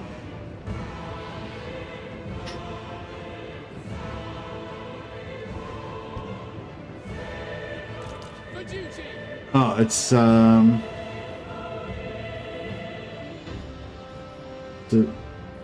oh, okay, so only his army. So his army has it. So it's his army, yeah. So even if I retreat him off the field, his army should still have it. I think. We'll test it out. But yeah, I'm pretty sure his army's still going to have it. Although he does have magic. Oh, actually no, we'll keep him because he can cast unlimited apotheosis.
What are these guys doing?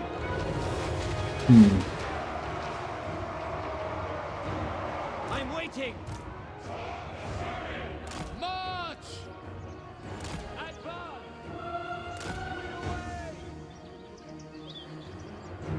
Understood.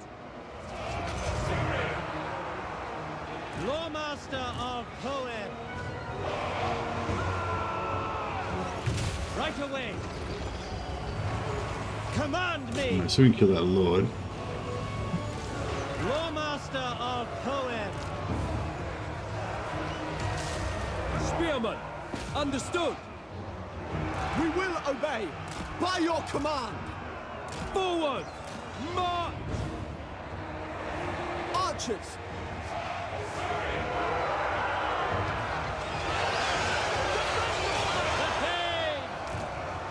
Speak quickly! Sithon seal today! Are they gonna drop bombs on us? Yeah. It sucks. Archers! Let us withdraw. Oh no, they went to melee. Cool. That's alright, they didn't drop any bombs, they just went into melee and got wrecked. Chosen of Poem. Excellent. For Althwan! Lawmaster of Hoeth.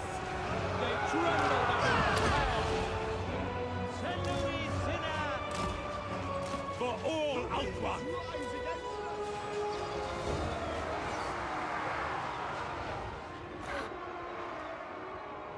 It shall be done! Archers!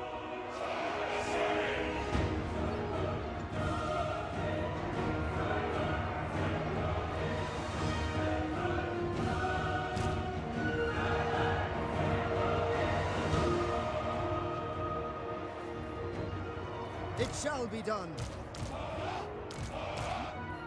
We will obey. Let us withdraw. Understood. It will be done. Okay, so these guys all have unlimited ammo, so I'll just stick them all up here and just put them in fire at will. For Assyrian! Loyal! Assyrian guides us. I understand. Without fail. Sinner! Orion! Chosen of power! Alright, let's get another fire phoenix going down here. A fiery convocation.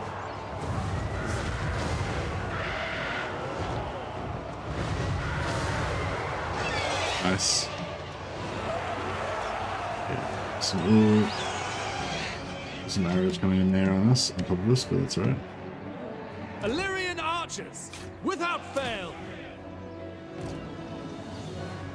Oh, these guys have unlimited ammo as well. Alright, nice. We'll check them over here. Get them shooting. We will obey! Loyal! Spearman! Kill them! I will! Seal! The greater good! Eltharion! It will be done! White Tower Try and get Guardian! this Lord killed. Alright, I'm making some progress now, I think.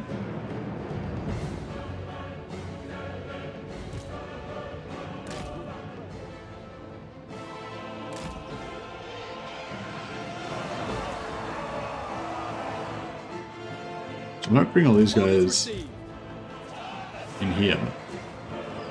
Setting forth!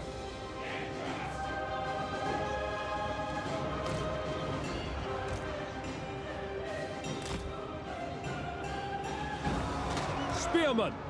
Orders understood! We away! We must retire!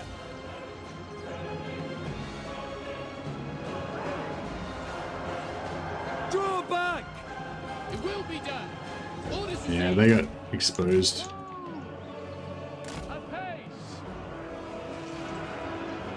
Did we get this Lord yet? Oh, he's nearly done.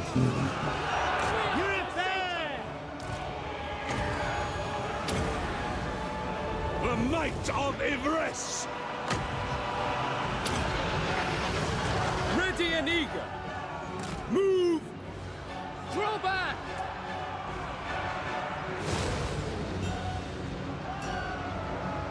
Understood! Without fail!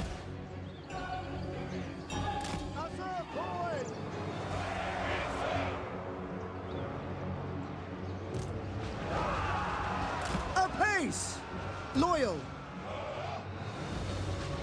Spearman. At once. Without fail. Yeah, some of these infantry are getting ground up. It's okay. It's not a. I mean, I think it's a fairly not a tough battle. It's just I'm trying to be very careful and methodical about it, which I don't know. I mean, maybe it's unnecessary, but I think it's just like sensible, you know. Advance. As you say. As you say. Asa, advance. Yeah, I'm not sure if this. Spearman. I'm not sure if this infantry setup I've got going on here is very particularly good either. Moving out. Lawmaster of Hoed. Sir Lawmaster. Speak quickly. Warden of Safari. We have bloodied them. Archers. Battle calls.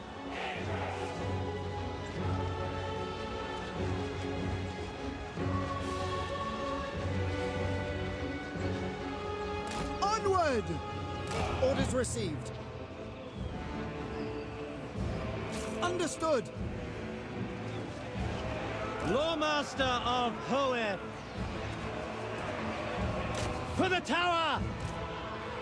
Anan. For Ulthuan! For duty. We go. Understood. Onward. Swiftly. Rotate some of the fresher units to the front. Let us withdraw. We will obey.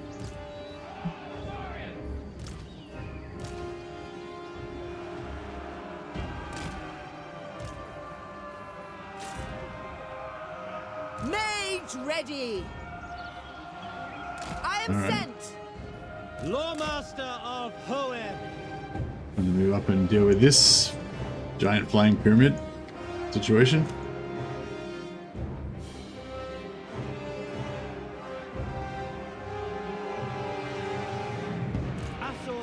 It's a grind, yeah. I'm just sort of intentionally making it a grind though, but I mean I probably don't need to at this point.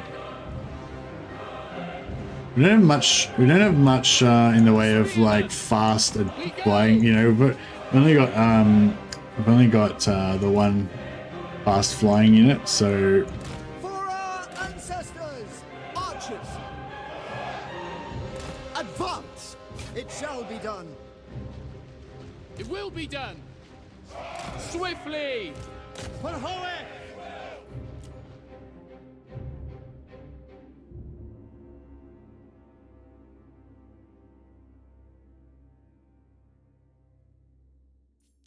yeah, they had the problem. Yeah, that was the problem at the start. I guess they had a lot of high armor infantry, and we had only non-AP range units.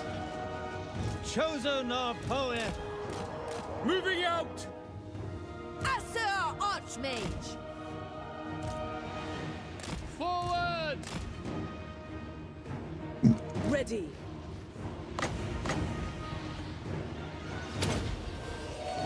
Lakoi Soraya. Archers. Moving out. We go. Giran protects me. I'm waiting. The gods approve.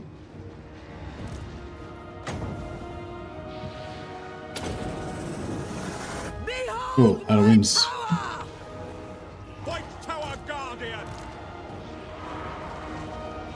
Lawmaster of Hoed. Master of Sorcery. Command me. Lawmaster of Hoed. We will obey. March.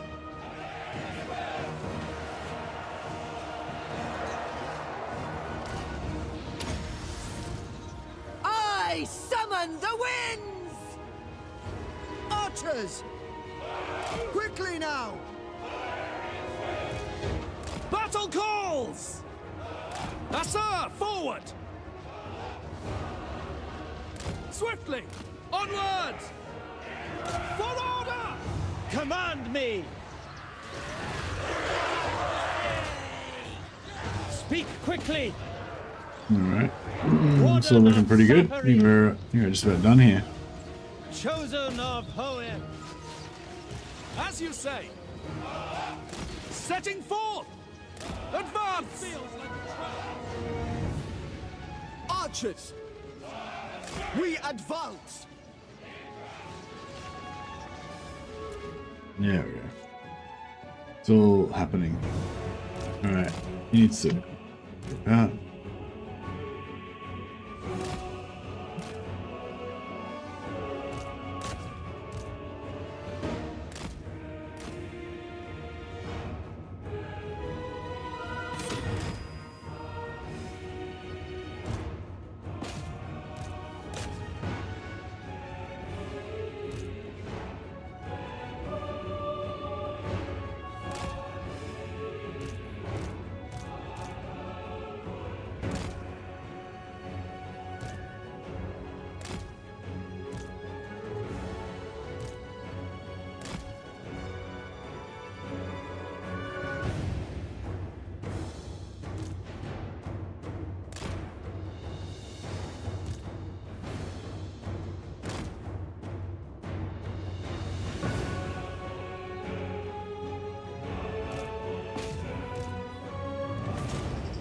Glory. Alright. There in the end. Hopefully we didn't lose too much. What? 600. About 600 men.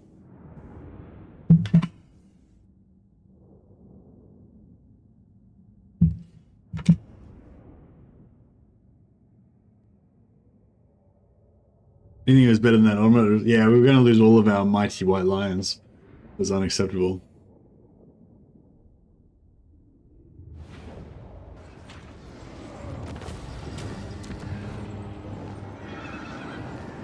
Waystone maintenance is expensive.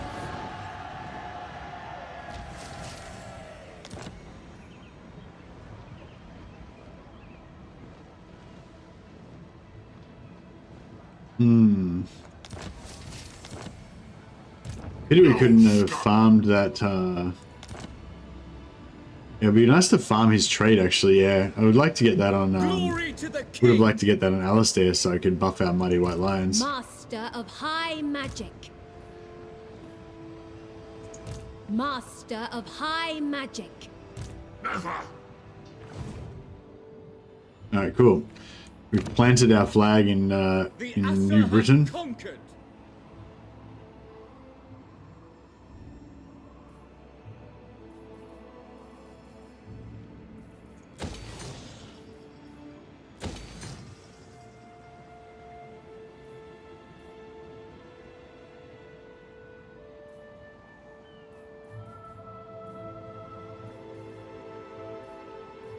I don't normally go for city tunnels or anything, but the extra control could actually be nice just to get a little bit of a boost on this. And it only takes one turn and it's cheap to build, so yeah, it'll help get that corruption down faster as well. I reckon we should farm Thorek. I mean, The most seems a bit morally wrong, but boundless sure. wisdom. What's your hit rate? Ridiculed, yeah, nice. Ridiculed is one of my favorites as well. She was always ridiculed in mage school, and now she shows them all.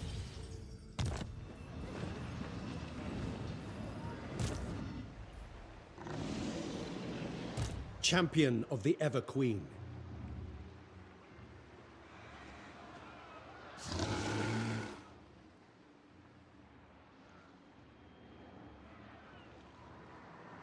Dread Lord of the Druki, your orders? Ulf One.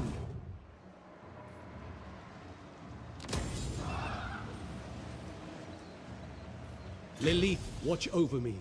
Setting forth. Oh, -4.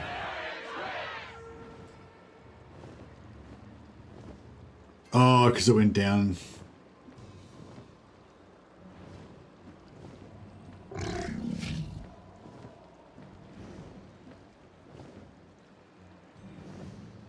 Crap.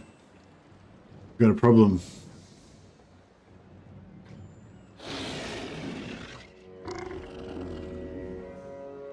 The public order's not going to go down enough.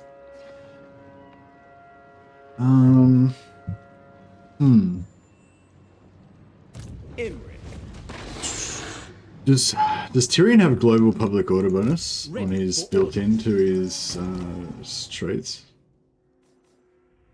Yeah, all provinces. All right.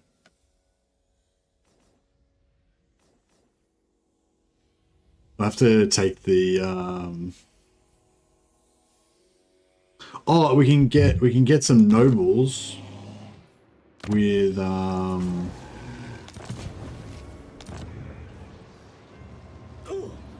I serve the king.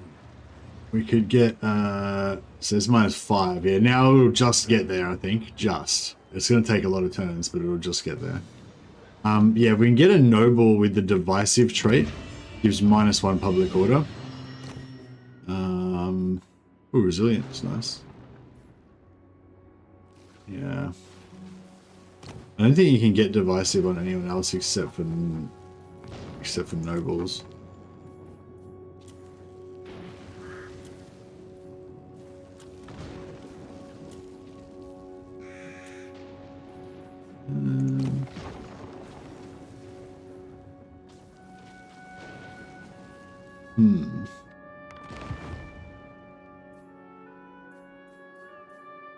Prince of Elfwan, I will see to it.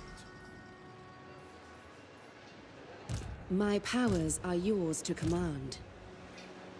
Dispatch me.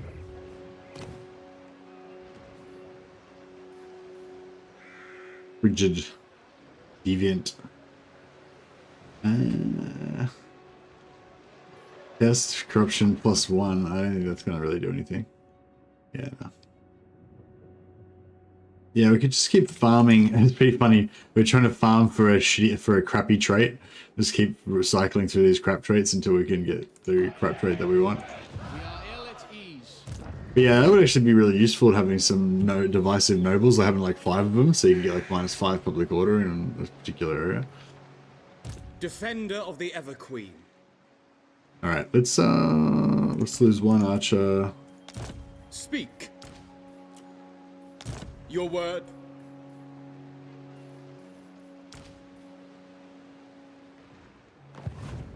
True son of Ulf, I will share my experience. The Ethua answers to me. I sense items of power.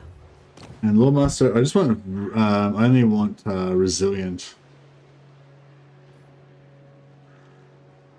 I mean, regeneration's kind of cool, but you've got healing anyway, so I feel like you don't really need it.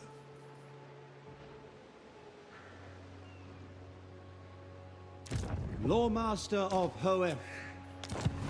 Prince. Wise indeed. Oh, we got a crash. That's bullshit. How much stuff had I done since the last crash? I mean, since the last battle.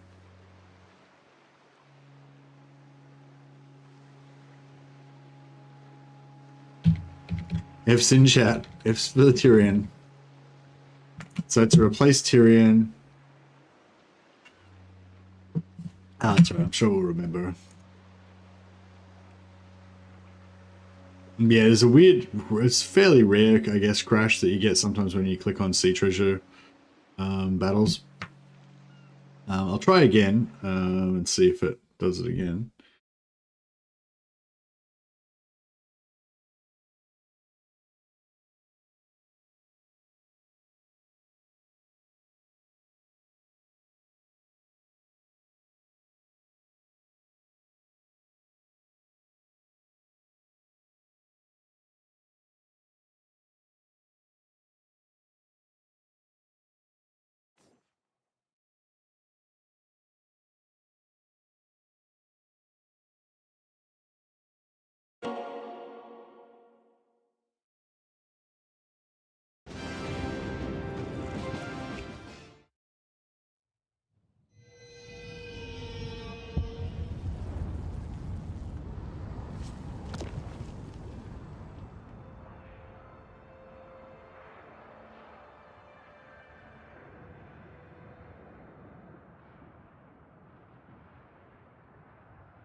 My experience that if a specific sea node crashes you once, it will crash you every time.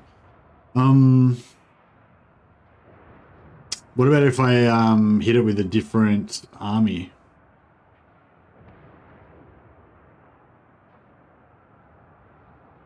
Or if I move over it without activating it and then like activate it next turn?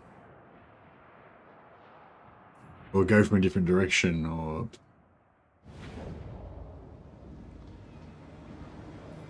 Prince Eltharion.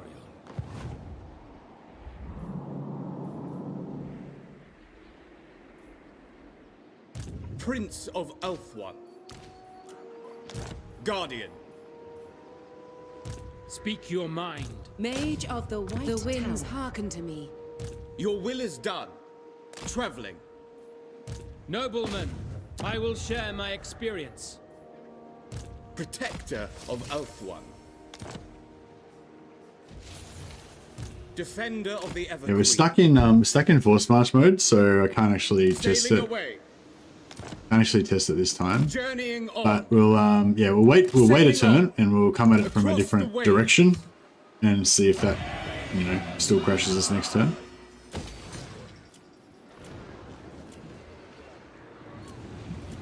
Maybe oh, we could potentially get if we level up the Sword of Cain.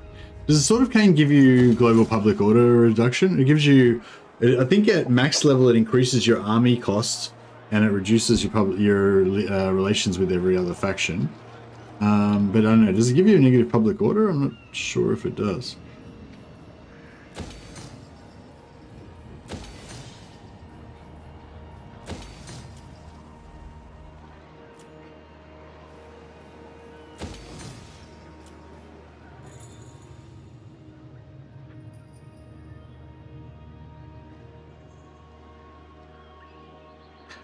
Get a lot of crashes after sea battles, saving immediately afterwards. Oh, like after a sea battle? Yeah. As hot as dragon's fire. Imric. Alariel the Everqueen. Does she have global public order as well? No, she does on the other side. Luckily we don't have that side, so that's fine.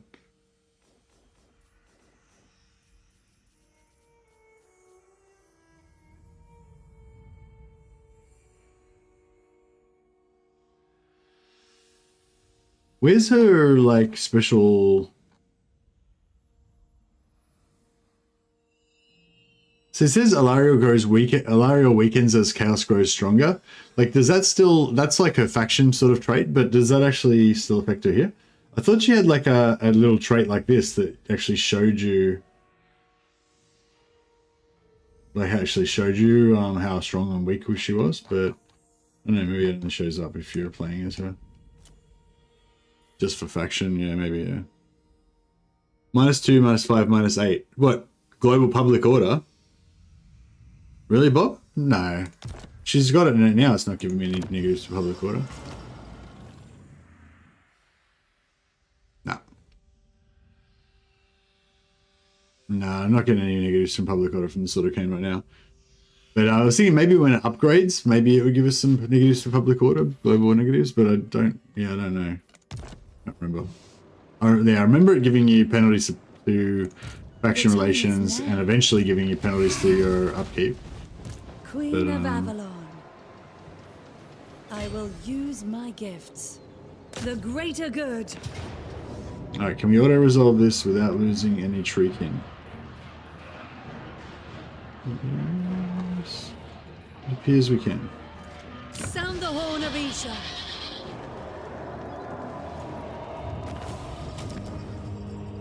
Search quickly and leave.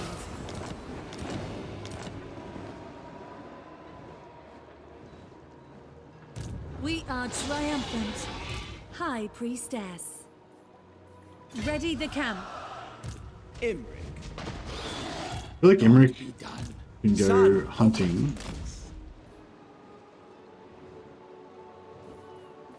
Onward. Go hunting for those guys, even though he's got only a busted half stack. Dragon He'll be fine. He doesn't make excuses, he just conquers.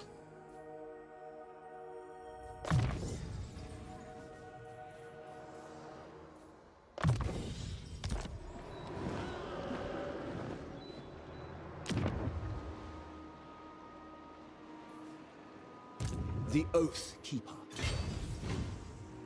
Raise sail! And yeah, we'll switch out. Shield against the darkness. Actually, yeah, I'll just bring We him. cannot wait.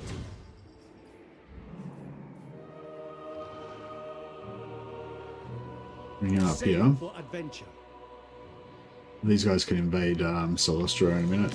But yeah, we need to switch out Tyrion for somebody who doesn't give global public order.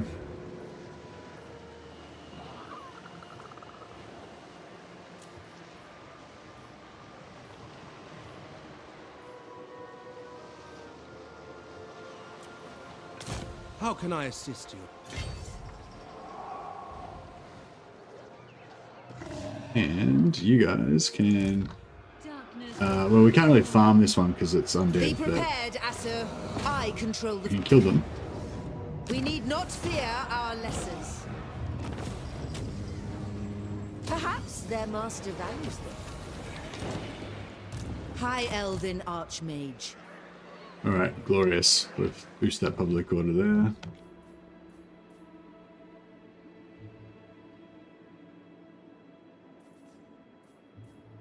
Magic in purest form.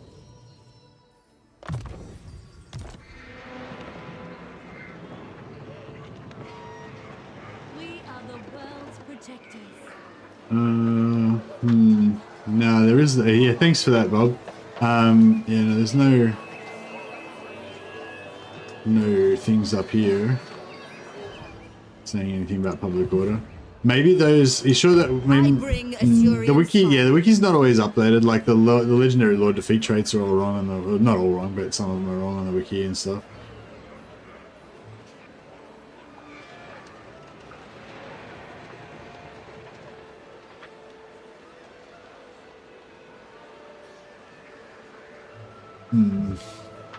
Yeah, I don't know. I don't know. Control +3. Oh, do we have... No, that's right. She doesn't have it. Arrested.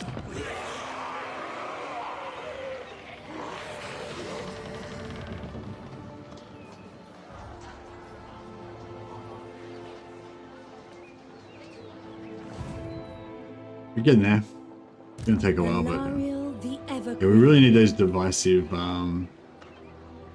We really need those divisive lords. I might just get a lord here to parry, to ferry those.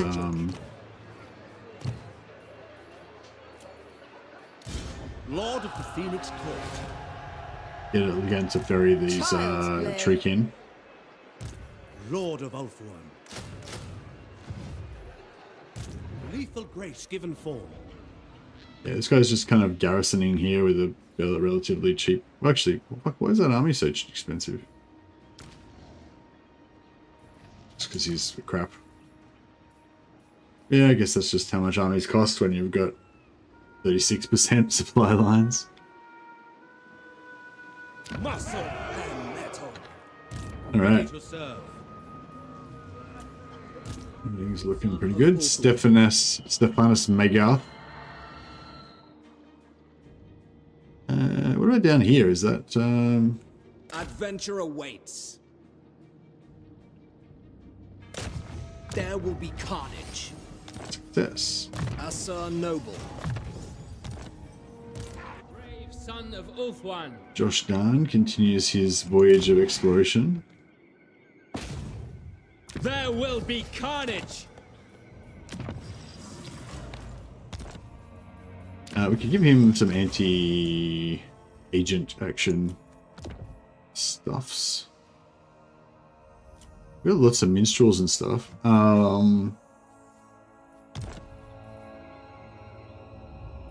Maximilia is... yeah, Maximilia... I think Maximilia's still alive. I think everybody's still alive, basically. I don't think anybody's died in this campaign. Just doing too good a job.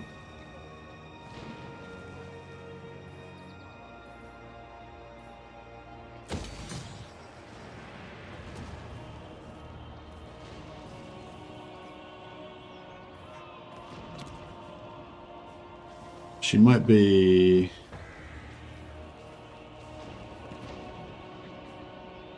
Yeah, she might be wounded at the moment.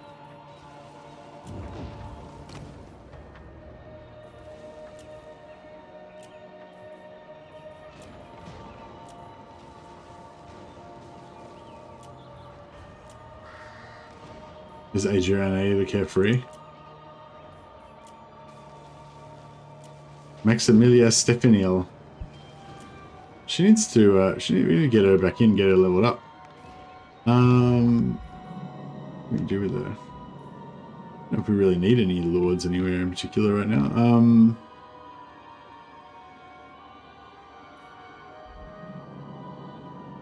Is this one?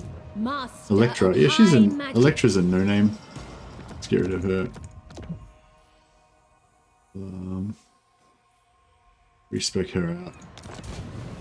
And replace her with Mighty Maximilia. Master of high magic.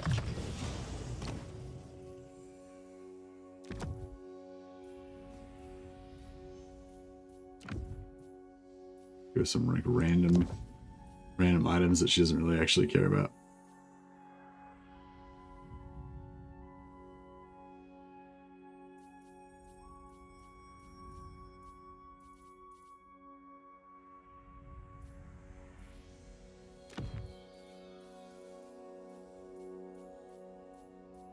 There we go. She's geared, fully geared. Oh, we got a ring of Hukon. Post battle loot. Nice.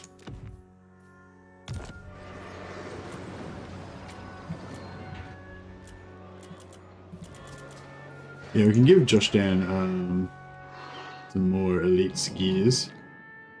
Take heart. He's got a food taster. We can also give him. What was that item I was just looking at?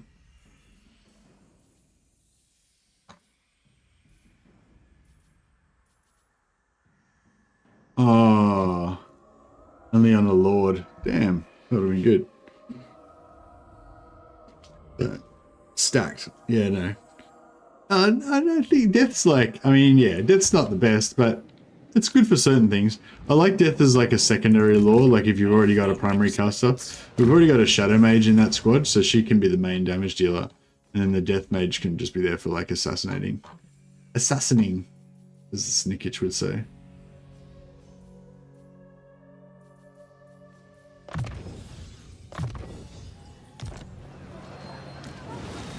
My life for Tor Ivres.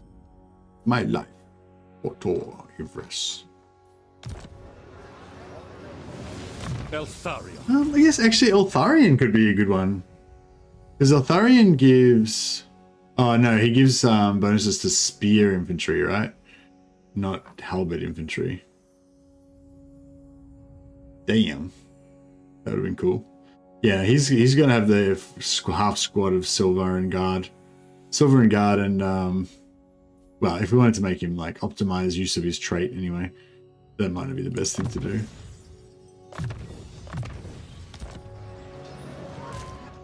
Son of Ulfwan. Lord Baal doing his thing.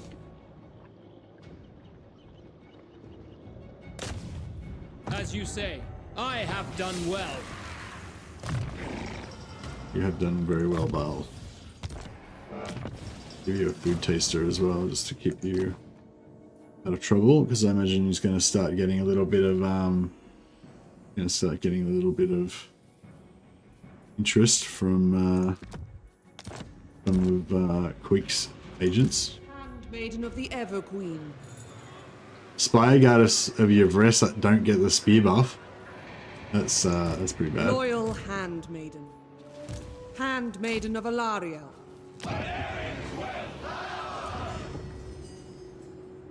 Oh, here we go, 3-3, so we could start... Oh yeah, nice, we got a resistant, another resistant one. Alright. Handmaiden of the Everqueen. Warrior. She's resilient. Oh, resilient, not resistant. It's not the one we want.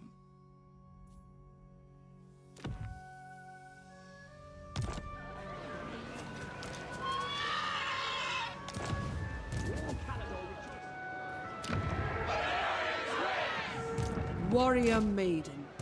Champion of the Evergreen. Okay, now I got resistant. Is that right? Handmaiden of Alaria. Guardian of Order. A necessary cause. Ever faithful. Unswerving.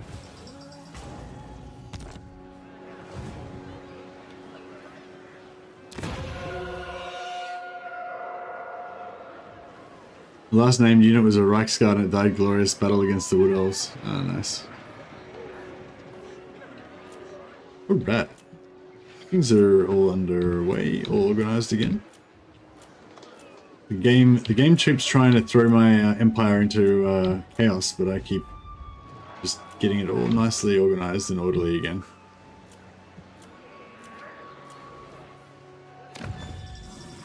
Oh yeah, we need to start mounting this expedition down to get Teclis now. Get our wayward brother turned to the fold. Yeah, we might need to send some more troops up to declare war on those guys. Oh, here we go. We got another guy over here causing some trouble. Right. Just further onward. Sneak over this way. Raise another lord here.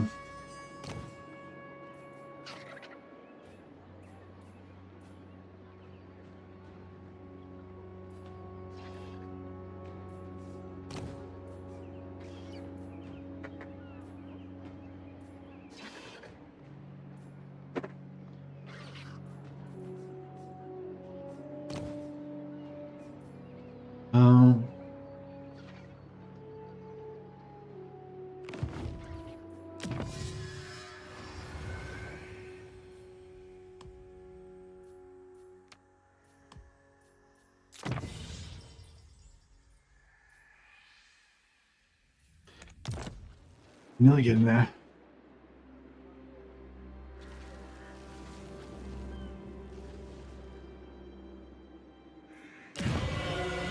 Behold, elven beauty. I feel like it's better having units because the units can die gloriously, whereas the heroes don't tend to die.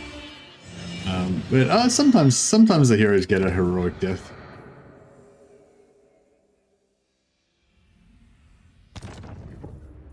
Standing by. Destruction.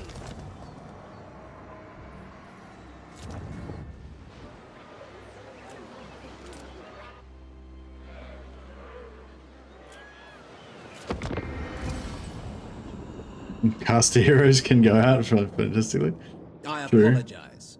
Caster heroes can take a bit of a blaze of glory occasionally.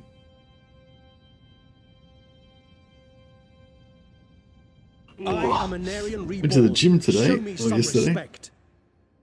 Did a bit of a boxing workout. It was pretty good. Peace treaty. No.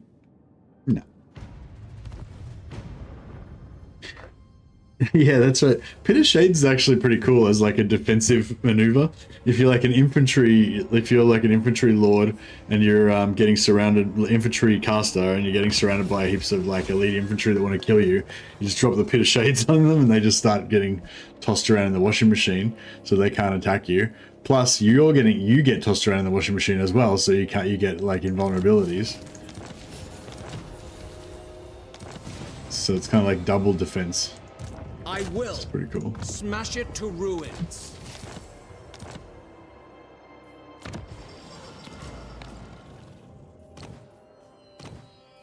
He's got a food taster already. Direct me.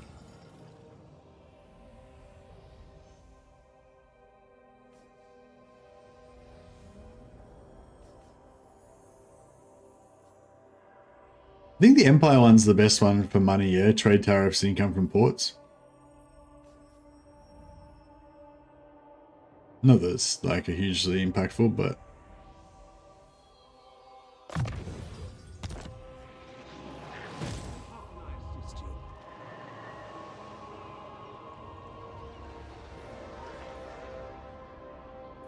Oh, what the fuck? He's landed on the shrine. Mistress mistress of the undying forest.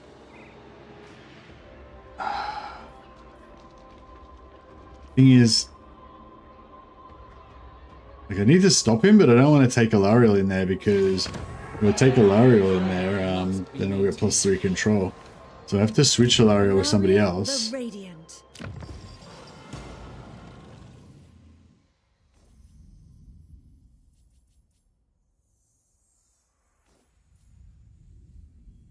Do you have any global skills that we're using at the moment?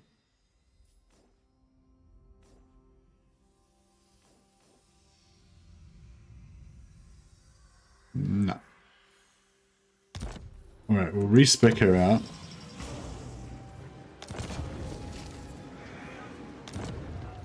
We'll put in...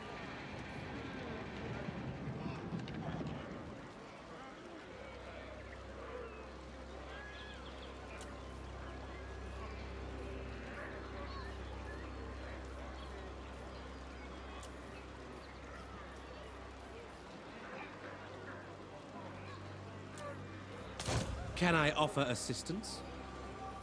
Your will is done. I second this. Lord of the Phoenix Court, ready to march. Making my way. But to cross this ocean on top of a drake.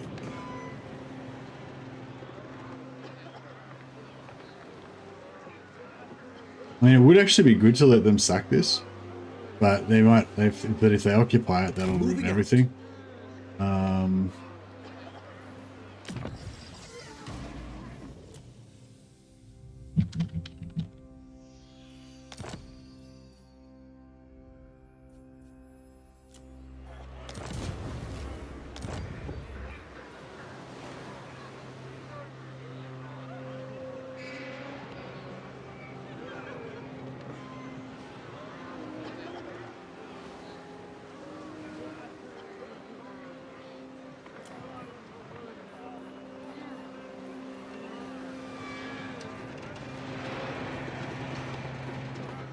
Let's find another Lobby one. See, I'm trying to level up all these Lobby Lords to level 5 so we can get more boosts to our trade income.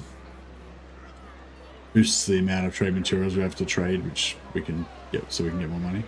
Let's go on full. Oh, that's my favorite. I serve the Right, king. let's put him in non-force march so that. I serve the king. Yeah, actually, let's chase. Can I offer assistance? We'll chase these fuckers down. Full sails now.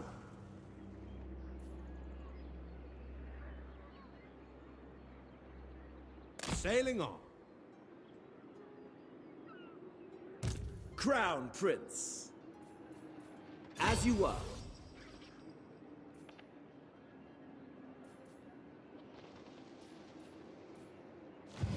Not this, officer. It looks like trash. Orders. Dragon Rider. Make for the horizon. Sail forth. No, hopefully that's gonna keep them Not under this control.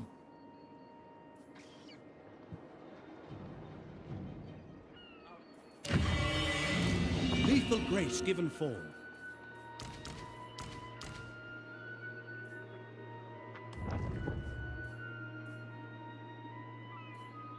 Shaper of Fates. Now give her Aladdin. Actually, I'll switch her out for.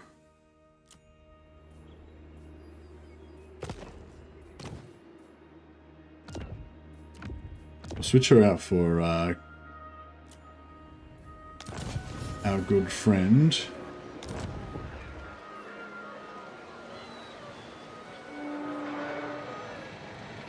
Oh, actually, Lolian the Builder. High Elven Archmage. Oh no, The she's most gifted. no. All right, try again. I want somebody level 5, like a level 5 mage. Protective. High Elven Archmage. Nope. Need one that's not got their skill points spent.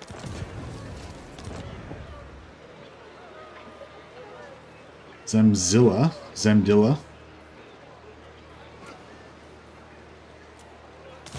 High Elven Archmage. There we go.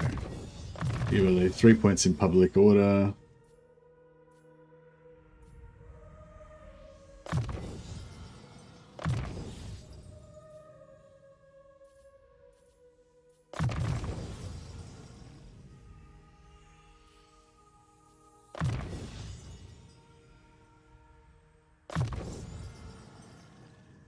Oh yeah, do one of these give public order?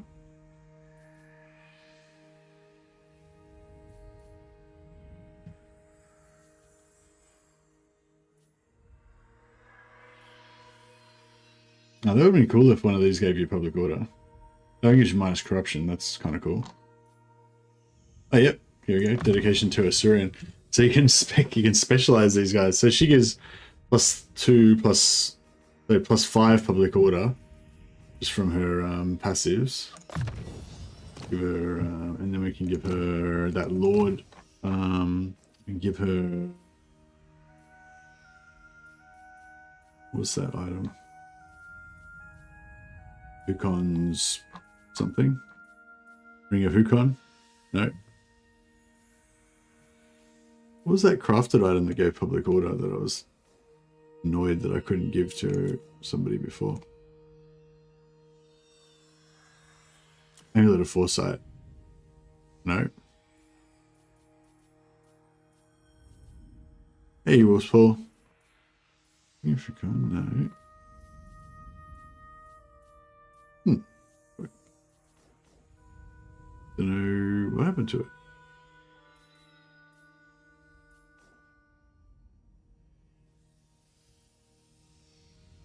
Kind of melted it down.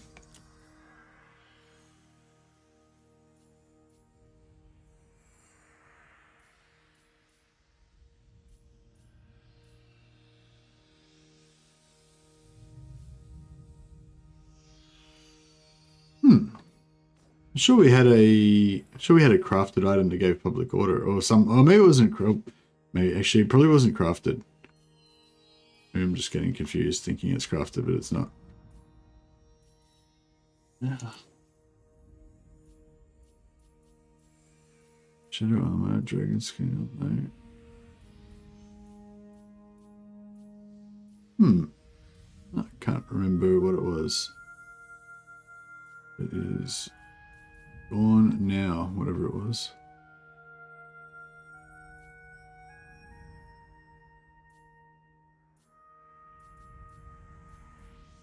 Oh, there it is. Golden Crown of Owl.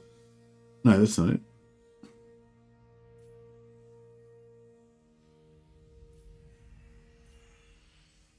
Fuck, what was it?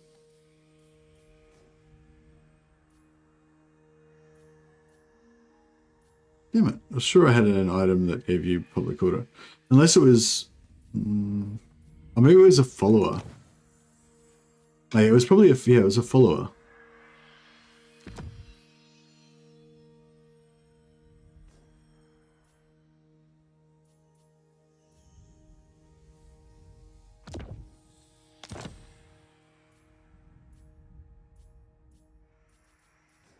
Maybe.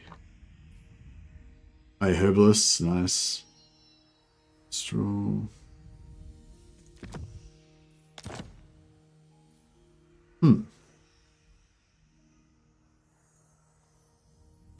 I don't know. Don't know. Idle in Risham with a worship building. Oh, nice.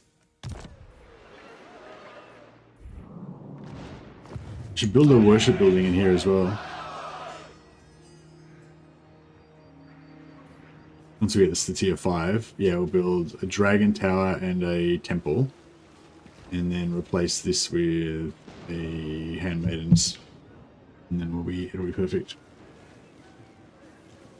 Because, yeah, so the reason why I'm trying to set up my White Tower of Hoeth in this way is because of the followers. I'll just chuck a quickly explain.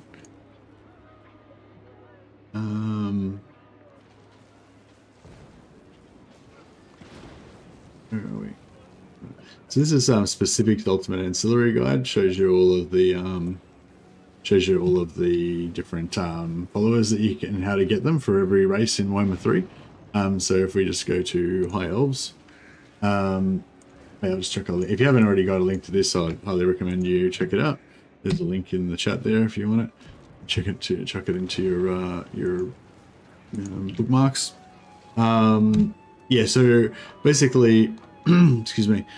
So basically, what we're trying to do here is there's a bunch of followers that you get from just leaving heroes passively in a region.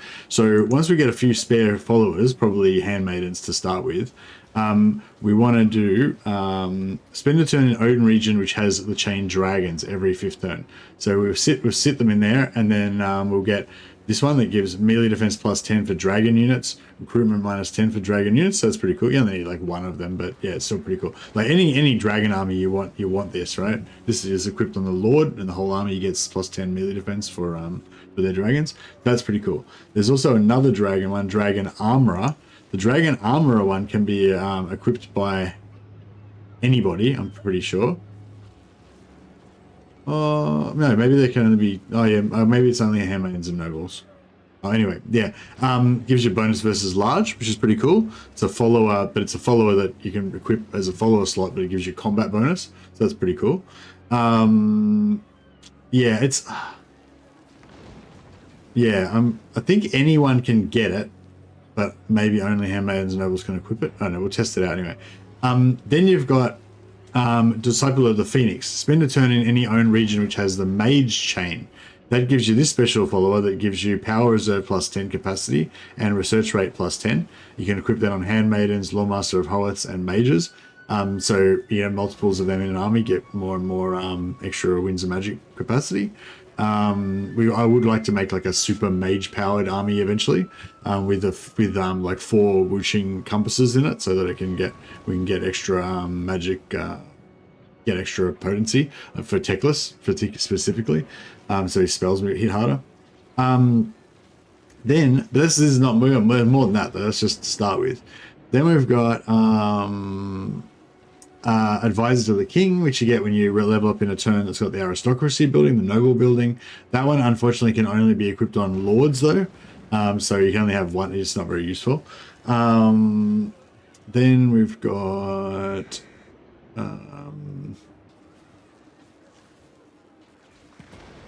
there's also this Illyrian landmark one, but I don't usually farm that one. It just gives you speed for horses and stuff.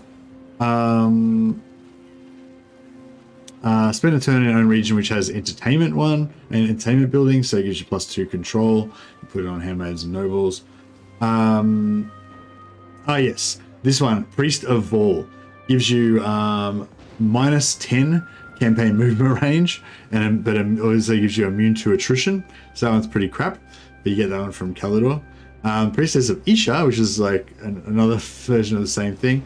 Minus 10% campaign range of immunity to attrition. But they're kind of cool to have because you can just, if you happen to be taking attrition, you can just put them onto your Lord instantly at the end of a turn, take no attrition, you know, and then take it off again later. Although I'm not sure if I'm not sure if it'll instantly. Yeah, actually, yeah, it should. If you take it off, yeah, if you take it off at the start of the turn, you should instantly get rid of that, I think. What was I talking about? Oh yes, this is the other one I was talking about. Staffarian Bibliothecary. So you get this only from the Safari landmark. Gives you plus 10 power reserve capacity, hero action, success chance plus 10. So you can stack these with the mage one, but you can't get them both at the same time because you can't build the mage building in the same where is it? Disciple of the Phoenix. You can't build the mage building in the same in Safari because the Safari's got its unique building. But yeah, you can have heroes camped in both things. But it's anyway, so it's every 5th turn. So and this one's every 5th turn as well, I think. Every 5th turn, yeah.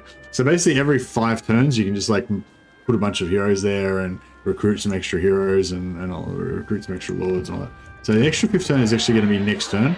So we'll just put an extra lord here.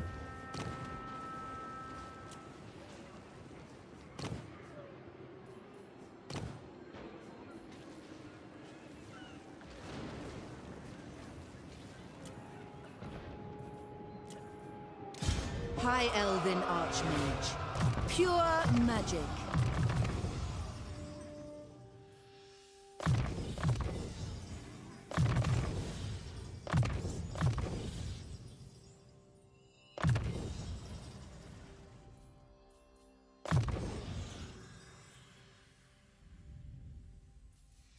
Just put down some more public order and stuff while we're here. Do more advisor to the king, a little bit extra gold. Minstrel, public order. And we could maybe just every place, just every region that's got a Master of high magic. every region that's got a wizard or like a wizard tower or a dragon tower in it, we can just put a hero in there. I put a lord in there temporarily. Get them followers.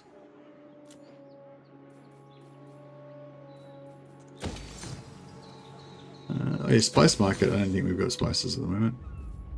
That'll be good.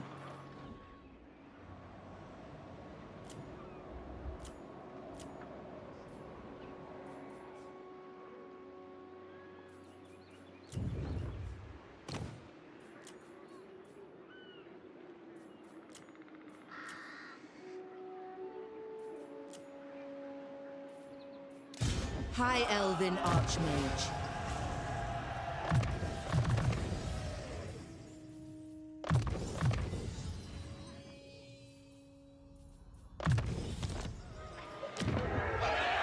We are ill at ease.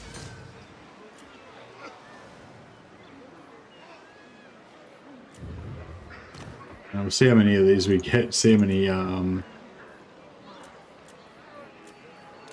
Master of high magic. see how many followers we get this turn. Hopefully we'll get a couple.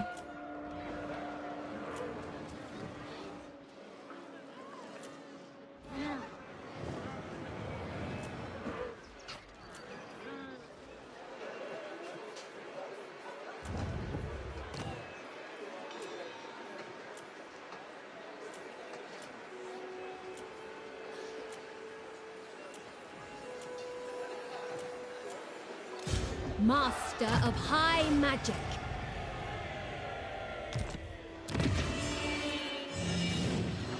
Alrighty. And we got any other... Oh yeah, we could raise some more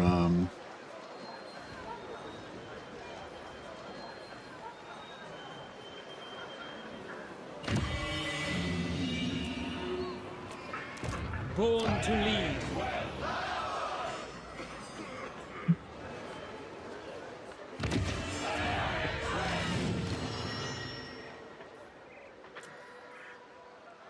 Lawmaster of Poet.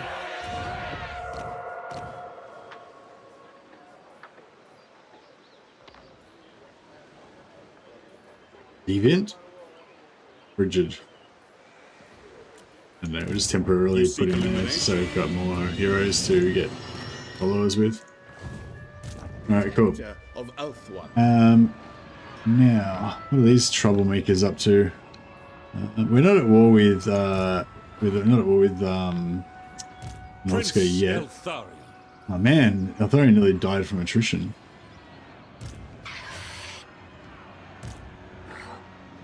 Defender of the Phoenix Throne. Obey the vow.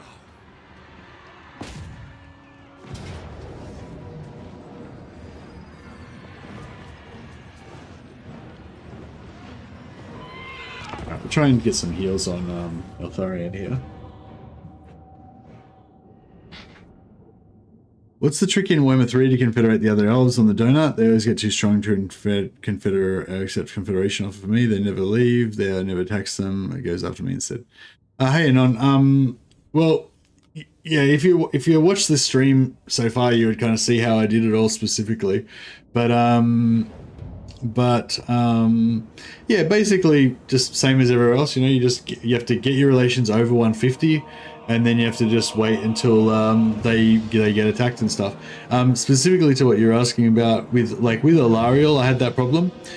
So what I did with Alariel was I went to war with Noctilus, Nikari, and Scourge of Cain, which were all bordering her, all bordering her, and then like I ended up at war with them or whatever, and then I got her to go to war with them as well, because she's highly likely to go to war with factions that are on the donut, and then I peaced out with all of those factions. So, you know, they don't go for you when they're not at war with you. So yeah, so I guess the trick is to peace out with those factions so that they're not at war with you and they are at war with her. One of them was difficult to get them to peace out, but I ended up getting Marathi as well. Got Marathi to go to war with her, and I think I got Marathi to go with it, I can't remember. But then, yeah, and like it was hard to get Marathi to peace out with me, so I just took over a valuable region that I knew Marathi wanted, and then I just sold that to Marathi in exchange for peace. So you can pretty much always manipulate the AI to do whatever you want now through selling regions. Not confederations, but the other AIs to do stuff to help you get the confederation. But yeah, anyway, yeah, basically just just go to war with other factions, or get other factions to go to war with her, and then you peace out with those factions so that they just attack her. Is the trick to it, I guess. But it's not like a silver bullet, like instant. It's not going to like instantly get the confederation. You know, you still have to just basically get those high relations and just wait. You know, just wait for her to eventually get damaged enough or decide to confederate with you. Hopefully that helps. Very well. Loyal. Cool. Apace. Yes. Onward. Without fail. Advance. At once. Glory matters not. Lawmaster of Perth. Always ready. Loyal.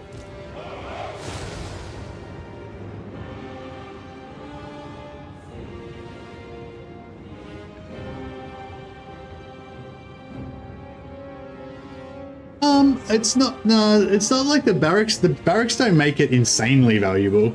The barracks just are valuable. Like, barracks are valuable, money buildings are valuable as well, but not as valuable as barracks, and they're more valuable after you've got a barrack. Like, so in the testing that I did with Dark Elves, barracks give you about like a basic settlement will give you like about plus 4.8 in deal, right? And then like a barracks will give you like plus 37. But if you build a money building, it might only give you like 20, plus 20 or something, right? So barracks is worth a lot more than the money building. Other buildings are not worth much at all. Like the barracks and the money buildings are the two best ones. And but if you build a barracks first and then you build a money building, then the money building is actually worth more, like even like about the same, slightly more. I think the money building was worth like 40. So it was like be like 37 for the first barracks, but then if you build a second barracks, it'd be like 70, whatever, double that. But if you build a barracks and then a money building, they would actually be worth more than two barrackses. So when I say barracks, I mean barracks, like all the red buildings, barracks, horses, fucking whatever. But yeah, and the purple buildings as well, like the sorcerers and whatever, like anything that can recruit troops, basically, I think probably counts as a barracks for it. But yeah, so basically barracks and money buildings are worth a lot to the AI, but everything else is not really worth a lot. Understood, as you say. But yeah, like it's not really like barracks are like, I mean, this is just like semantics, but yeah, just like I don't but yeah, the way I see it is not really like barracks are worth a ridiculous amount. It's just that like an empty region, an empty province that's got no valuable buildings to the AI is not really worth that much to them, you know? And that's the problem. Like, it's not so much that barracks are ridiculous, it's just that, you know, you're usually trying to sell a region to the AI that has no value to them, so why would they want to buy it, you know? Whereas once you put a barracks into it, it's actually worth something.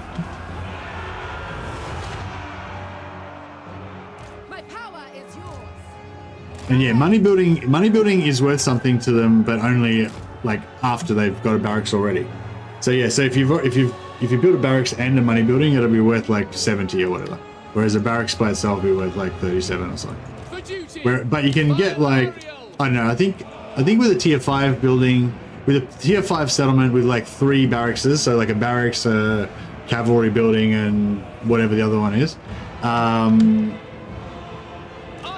plus sorcery, plus a, you know, sorcery's tower and fucking whatever. Like, yeah, like just maxed out with all red and purple buildings, plus a money building.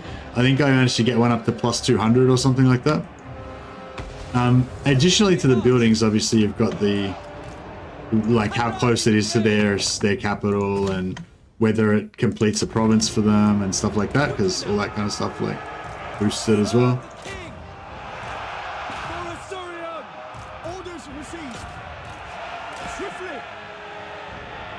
But anyway, yes, sorry. So in effect, yes, good point, stake. Building a barracks is really good.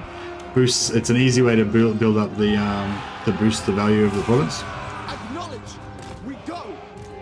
But yeah, I don't know. I just was, yeah, that's what I just wanted to say. Like, yeah, well, I just wanted to say all that shit that I just said. I guess now I've said it. Thanks for that. Playing as Batman, I keep killing lords with the capture debuff on them, but they're not going to my prison. Is that because you've already got someone in your prison? It will be done. I always forget that I've only got one prison capacity, and then I just fill it up, and then I keep getting bummed out that I don't capture him. The Grim Warden rises.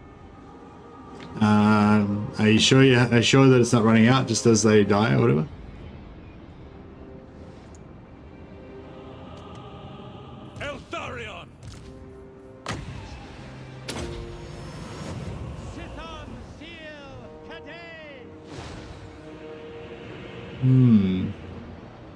Yeah, I don't know. I'm trying to remember whether I've ever had that happen to me before.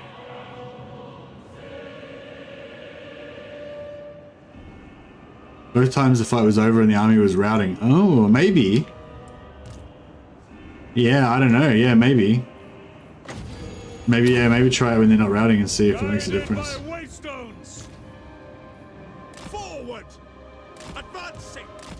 I don't know, can anyone else confirm that you can, anyone else confirm whether you can actually definitely capture with Eltharion when the battle's over? I can't remember. I'm pretty sure I have captured after the battle's been over. But I'm not 100% sure. For Alistair, is it always worth it to white line Doomsday? Nah. Nah, it's not worth it. It's just that they're cool. Like, white lines are cool. So it's always worth it. Nah. No, I don't know. It depends. I mean, so I guess with white line, with Alistair, you're basically going to be replacing your shielded spearmen with white lines as your infantry front line. And I mean, yeah, they're okay. Yeah, I don't know if they're like heaps better than shielded spearmen at just tanking, but they're obviously a lot better on the offense.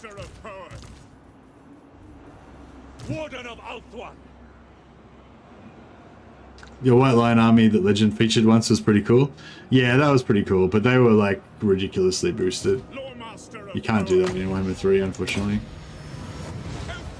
You can still do a mini version of it though, with a bunch of resistant handmaidens.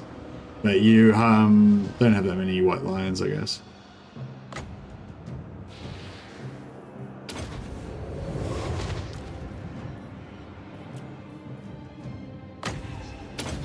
Just getting a few more heals. Topping up the old heals.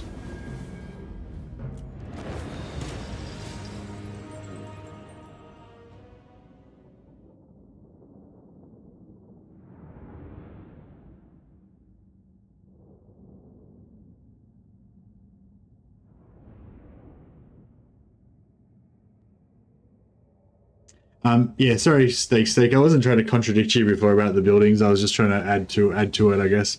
So if it came across as a bit, whatever, argumentative.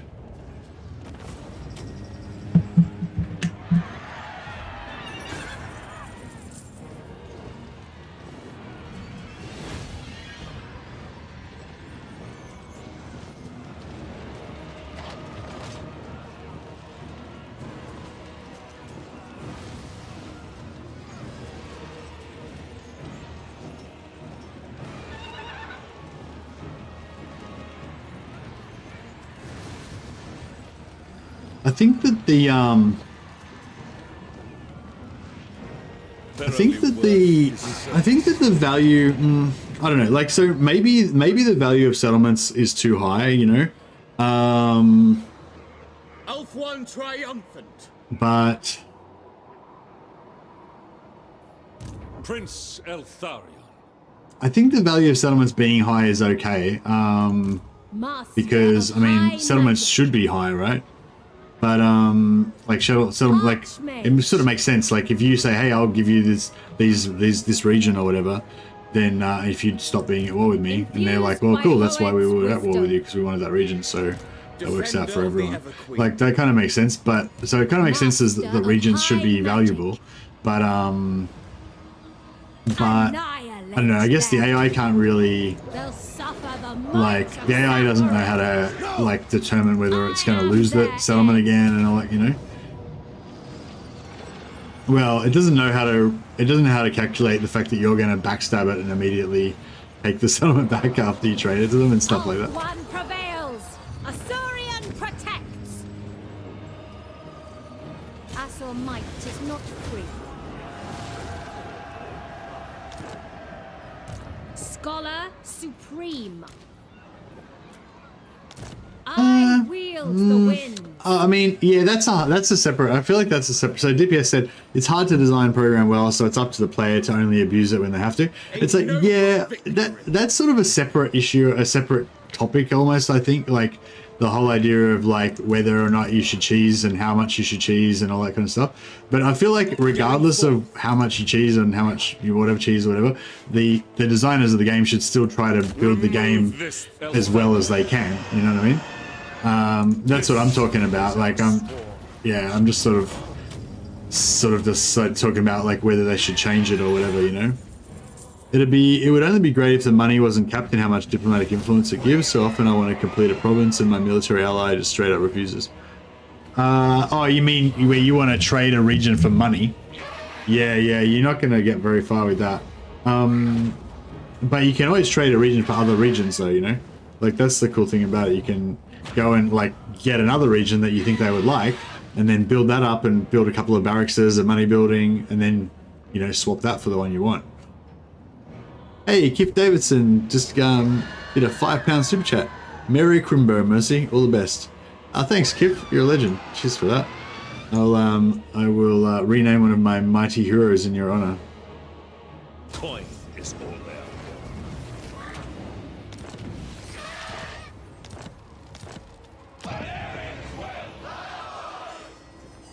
Have we got any more nobles yet?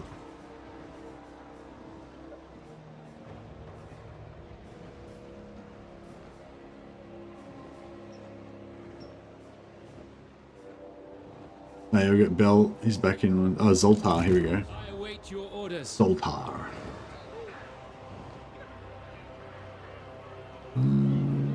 Oh yeah, how many did we do our?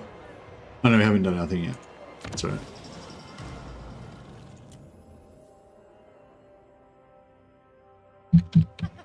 Call him Kiflon. Dividarson. Dividad.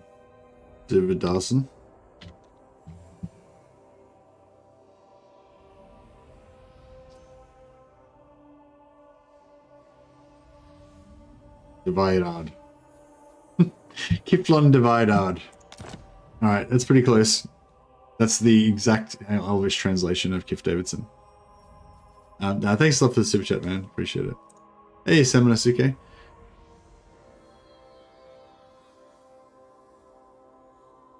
What? I can't. I'm having trouble following that. That sentence, Seminasuke. I guess is that a question? I guess I would say I don't know. I don't know what that means. Anyway, agree in the abstract. In terms of time commitment, I'd rather spend my time in improving sieges and making better legendary laws. Yeah. I mean, yeah. I mean, if you think it's not worth talking about region trading at all, like I guess that's a position that you can take. Sure.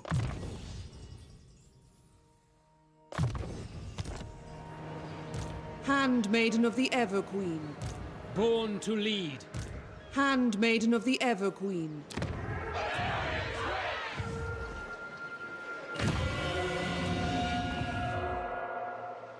Guardian of the Phoenix Crown. Alright, Iron Maul Dragon Hammer. Anchors away. What do you mean? I just... Journeying on. It's fucking... Rick's stuck in... Master Horse of March. high magic. Alright, we'll figure it out. Okay, Lethal grace given form.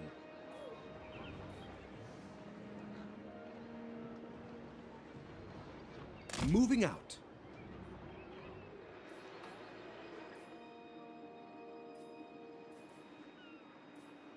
Weaver of spells. maybe we'll just bring her up as well Full to... speed, Asher! Bring her up as well Thrice to never. Hoef sends us. get company. So this guy doesn't Your get command? ganked and lose his Your will is done. treekin.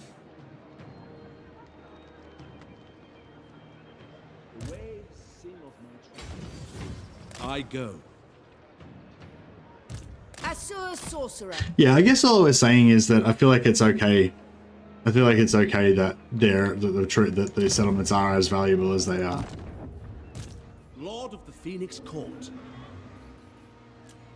Standing by. But yeah, I'm not really sure what they could do to try and fix it, you know? I know the way. There will be carnage. A noble and worthy cause. Son of Ulthuan. Josh Dan just exploring Aiden. With purpose.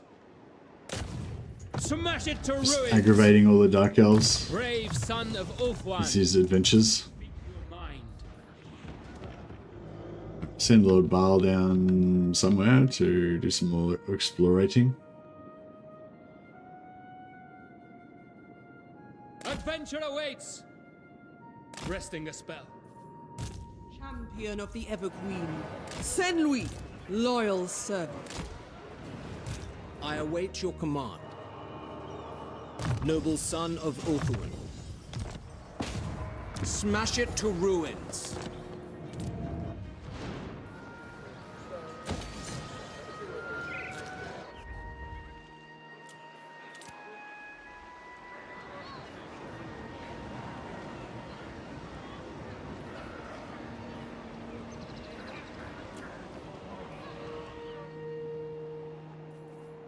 Unfathomable knowledge. Should we attack Noska? I mean, I feel like we should. The Warden of That Tor makes sense. I travel the world seeking jewels. Today you bring... Oh yeah, these guys are attacking the Aegol. They need to be punished for that war-making. How dare they? Impossible. We must avenge the fallen. Yeah, I don't think, how's Alistair's White Lion army performing? Where to? I mean, it's pretty good, I guess. Starting out. You know. It's okay. The Asur have conquered. It's not really been tested, very hard. Failure is Not gone through any very hard tests.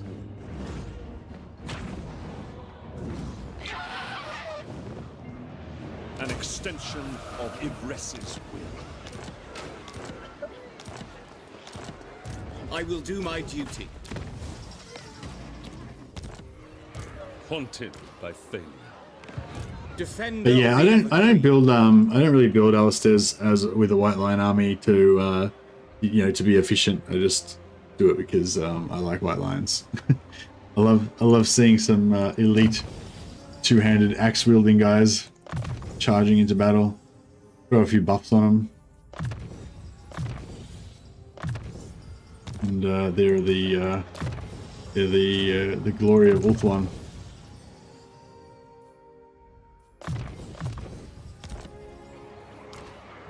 Bit of shades there as well.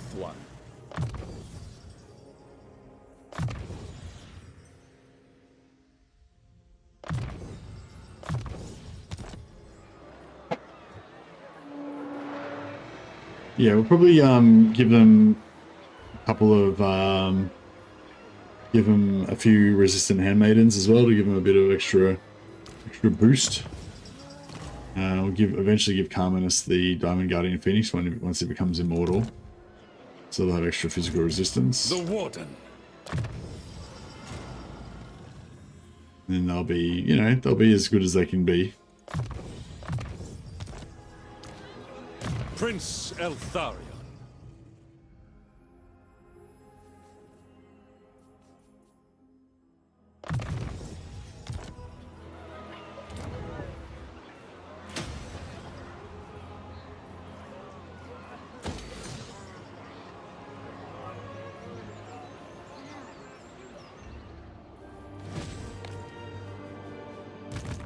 Serve the king. Honor calls. Lightning swift. Guardian of the Phoenix Crown. Hopefully, My queen forbids it. all right, let's see how many followers they get this time. Hopefully, we get some dragon rousers and some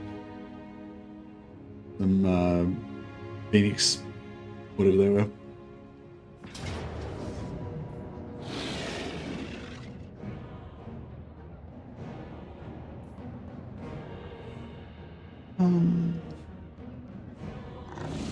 Oh, this is the right, yeah. It will be no contest at all. That was easy. Calador could use a little gold. God be good. You have the nerve to stand before me? Oh yeah. So we're gonna get an extra 1,000 gold from all this trade. Very good. We might have to go down and protect our interests in the in Lustria. Yeah, I don't think they're going to be able to totally redesign their core AI capabilities or anything.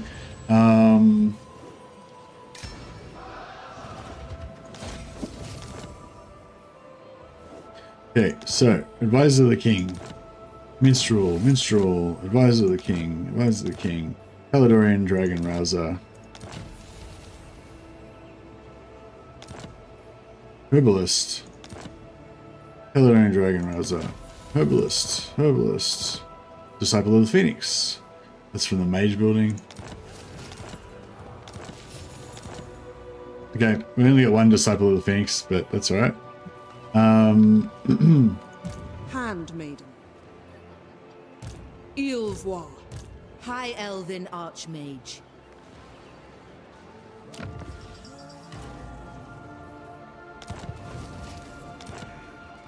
Master of High Magic.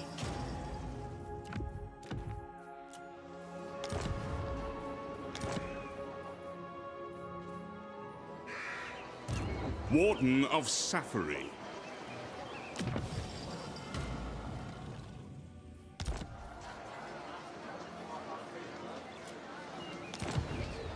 What do you seek?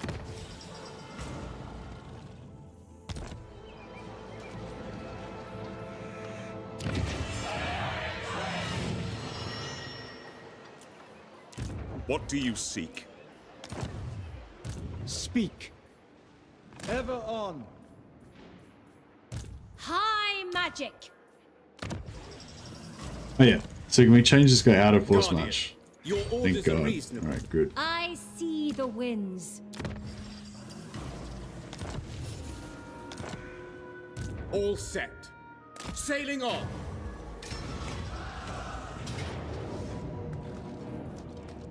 A strong leader is needed. Turn them loose. Alright, Sea Treasure succeeded. Alright, we'll send the scout down to scout out the location of Primed for action. Of Teclis's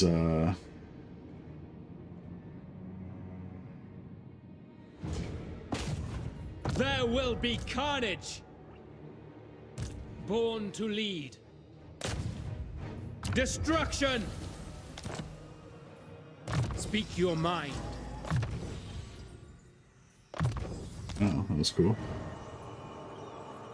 You have my attention. Destruction. Brave and true.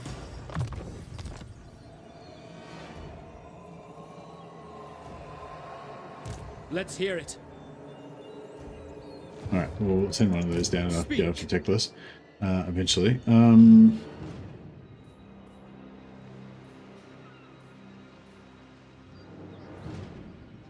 Going ashore.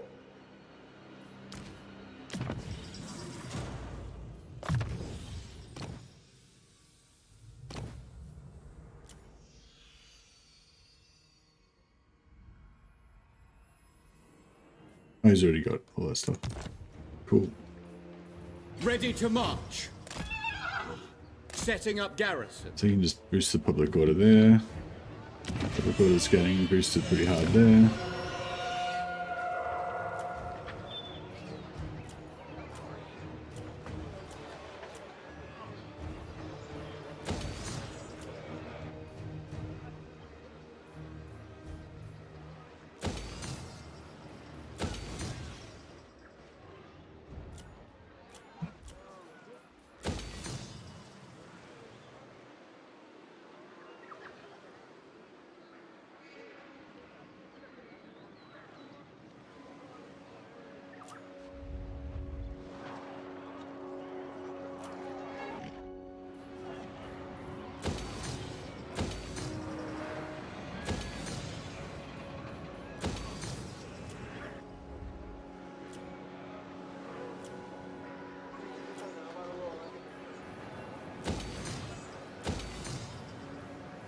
And what's the public order here? That's going to be up, maxed out pretty soon. But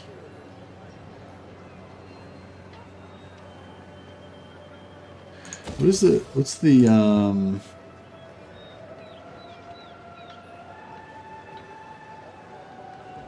so just check the worship building. Shrine attendant can be put on a handmaiden or a mage. Gives you +3. Yeah, that's pretty good. Alright, I'll yeah, I might just temporarily... Oh, actually, no, that's not good. It's going to be in the same region. So yeah, once this gets to tier 5, then we'll,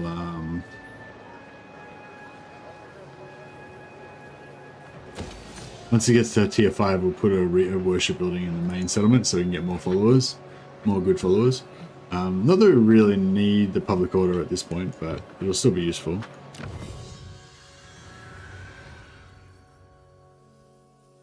Got advisors. Alright, cool. Now once we get this, we'll be able to start just pumping out 2, actually 3. Well, if we had enough influence, we could pump out like a bunch of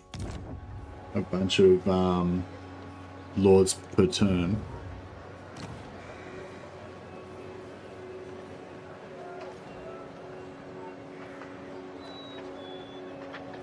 With the trait for extra trade goods. How can I assist you? Are these guys just okay? Imric. Can I offer assistance?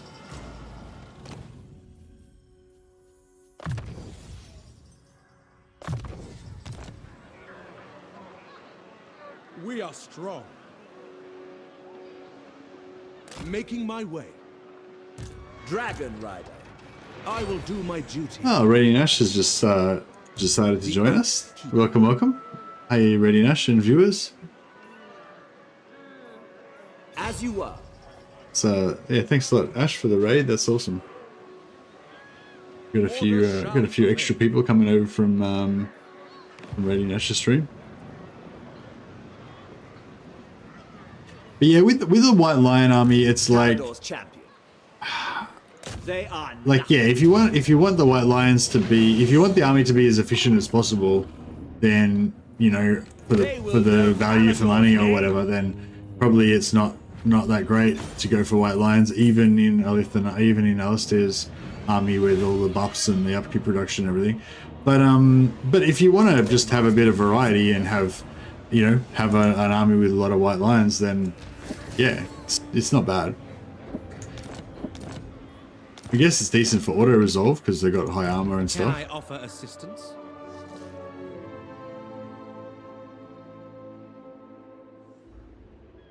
All right. We don't have trade with the Wood Elves. She is dawn and I am dusk. But we can get it. Either can unmake you in an instant. Yes, agreed. So that way, if we take out, yeah, we can try and prop up these Wood Elves a little bit by taking out some of their rivals and gifting the land to them.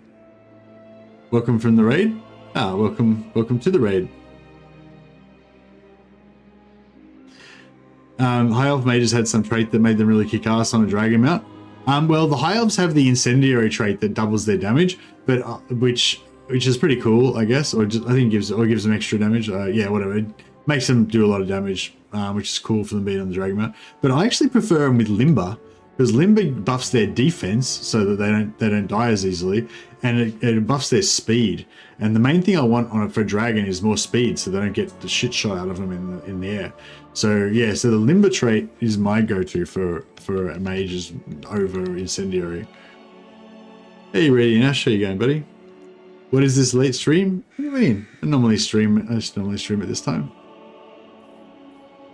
I await your orders. Asor, Loremaster. How you going, Ash?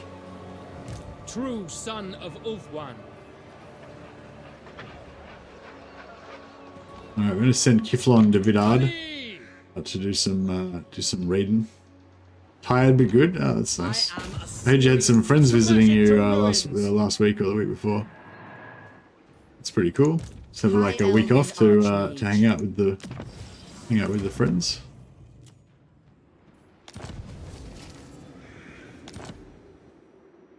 Yeah, I'm really good. I had a bit of a sleep in today. I was actually almost thinking I was almost not going to stream, but then ended up thinking, oh man, I better do it. So I got up and yeah, I've actually been having a really nice stream because I guess partially probably because I had a really good sleep beforehand. So makes you a little bit more energetic, a little bit more keen. Just fucking doing wandering around in my back line. Ready to serve. Not sure how I feel about that. Asurion's fire. How can I assist you? True magic. They are It was really good. So much Twilight Imperium. Oh, what's Twilight Imperium? Is that a board game? Sounds familiar. Is that one of those big sprawling board games?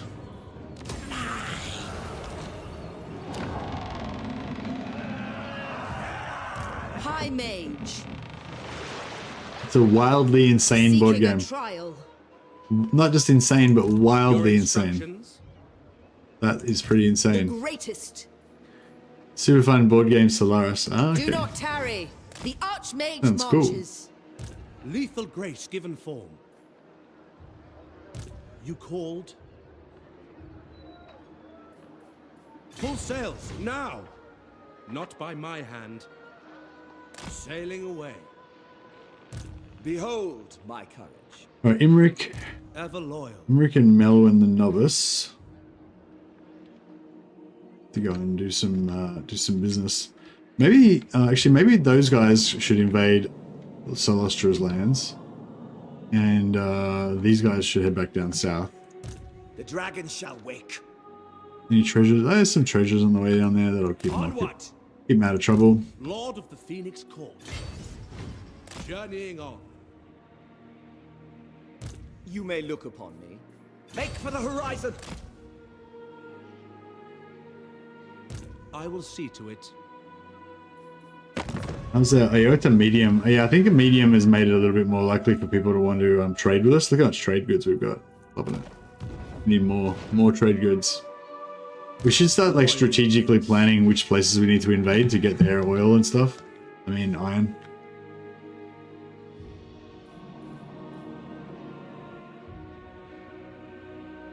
I serve the king. Your orders are reasonable. The Asur need me. Very good. Remove their bonds. Oh yeah, remember that that sea treasure that we were saying that the sea treasure that made us crash. But I waited a couple of turns and attacked it from a different direction and it didn't make us crash. So I don't know. Don't know if that's definitive, but I guess it adds something. I mean, it's some more information. Lightning swift. Lethal grace. All right. This guy's now Merchant Lord. So he's good. And we'll, yeah, not respec him because we wanted to keep his Merchant Lord ability. We'll replace him.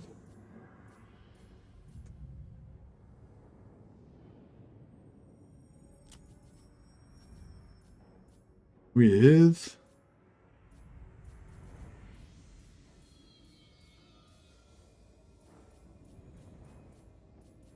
Alan Hardy? No. Is there any crappy lords?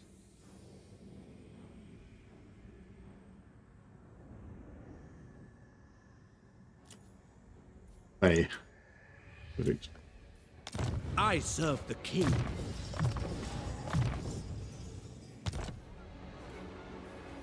I second this. And we'll give him some public order boosting things. Minstrel. Yeah, the Herbalist, I really like Herbalist as well. It's another one of those ones that gives you a combat boost, but it's a follower. Pretty nice.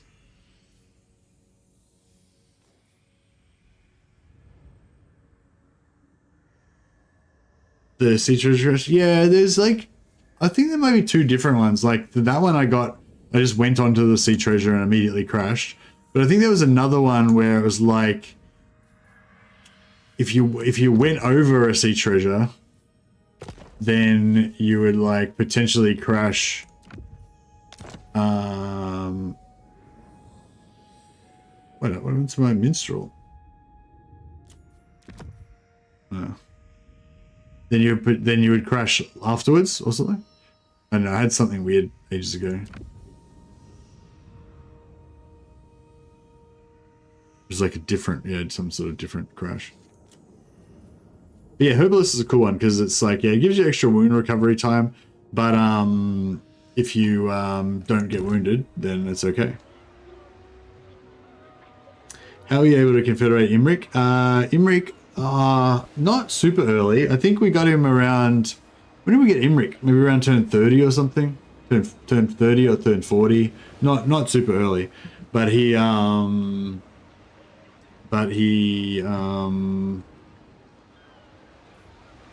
what do you call it? He was doing okay in this one. He had like 4 regions when I found him and stuff. But he probably wouldn't have survived that long, like once he started getting into conflict with the kind of up in-game factions and stuff. Safary's servant, High Elven Archmage. But yeah, I think if he'd rolled weak for his faction potential and he was just going to die really early, then we probably wouldn't have made it to him in time. But because he was like, you know, not that weak this time around, it was okay. I think that's what's going on. Defender of the Phoenix. Now let's just send 2 armies in. We'll send in the Elite White Lions. Defender of the Ever Queen. Can they do it as well as right? No, they don't have a piece out. Yeah, problem with ports is they're not very good for region trading. You deign to be.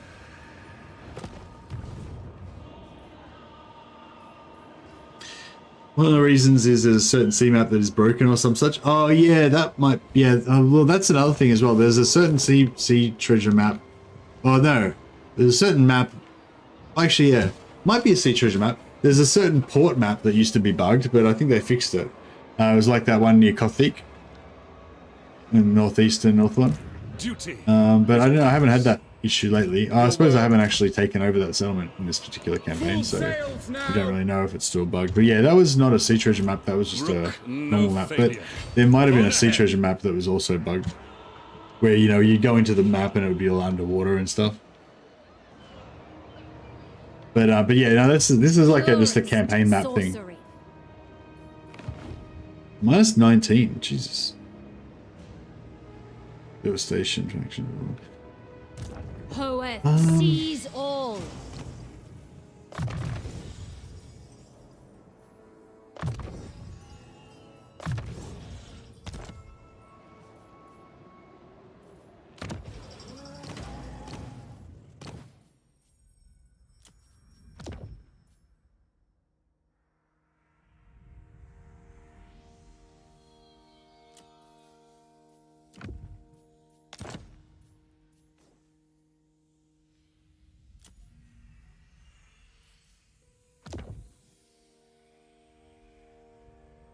Alright, that'll keep out of trouble for a while. Asor sorcerer. At your service.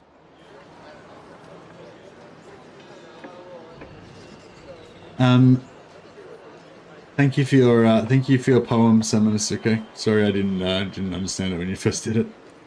Much appreciated. Master Mage. Orders. Moving off. Alright, we'll deal with these remnants wandering around in our regions. Alright, nearly getting there. 4 more turns? 6 more turns. Good. Alright, well, we're getting there eventually anyway.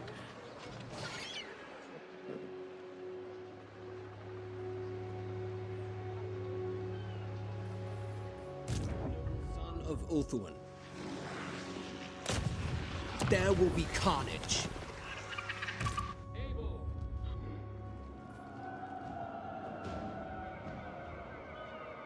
Alright, we're sort of exploring, Onward, then. seeing what's up here, see if there's any... Hey, is there... I wish I had like a... Oh yeah, I do have a trade thing, don't I? So we're missing beer. We can't build dwarf beer, can we? We can build golden idols, tusks, and carved obsidian. They're like the only things left that we have got. Yeah, is there any way we can get beer? Maybe... just heads up, for me I had a lot of crashes when clicking on a black arc to see their army. Starting battle wasn't a problem, but clicking on them crashed the game 30% of the time. Wow, that's an interesting one. I haven't had that one. Well, I don't think I have. Might be like such a rare one that you don't really notice it, you know.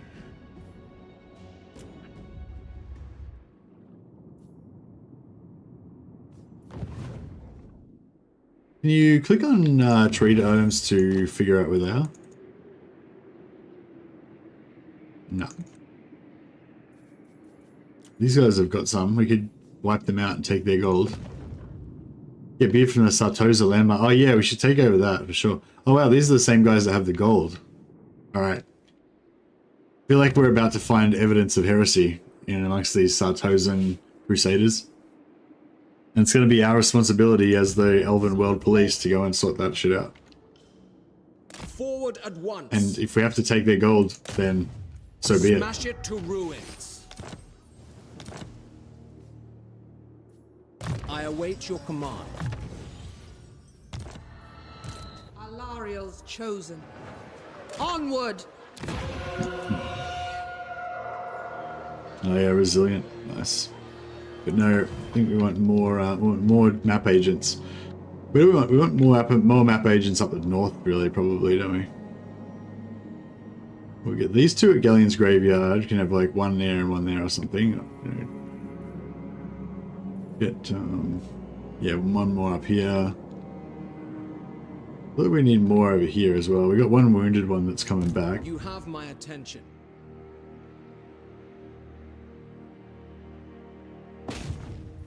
Destruction.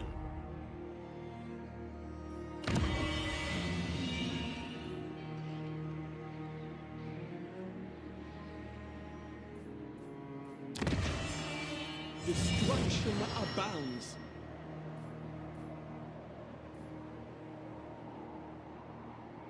I might just... Should we try and get another divisive? It says... Yeah, it's going to take 6 turns. Divisive might take shave off like 1 turn, maybe. And it'll probably take a few turns to get to it anyway, so it's like, yeah. Don't worry about it. What do you require?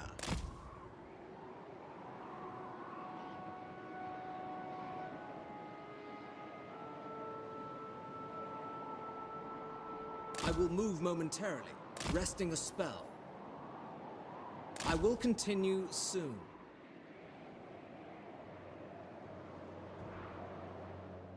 Resting for a little while. Incorruptible. Guided by light.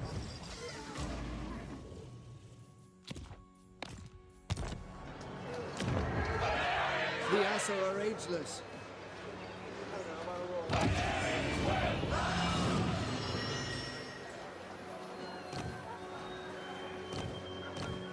Yeah, I want to keep farming for traits, so I might get rid of this, even though she's helping us by boosting growth. Handmaiden of the Ever Queen. Proud to serve. Even though she's helping by boosting growth, she's not.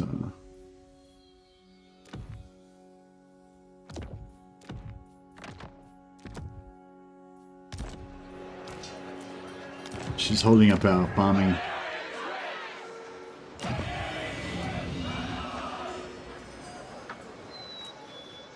Handmaiden of the Ever. Speak your mind.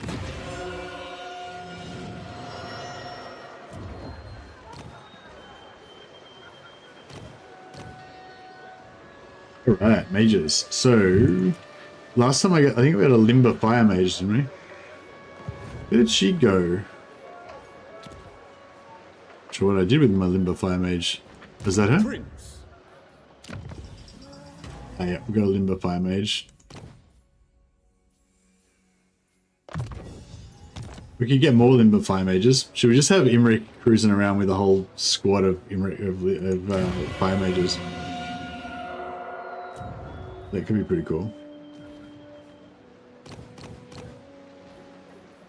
I need at least one, at least one Life Mage. I guess that Protected's pretty good. The Athua answers to me.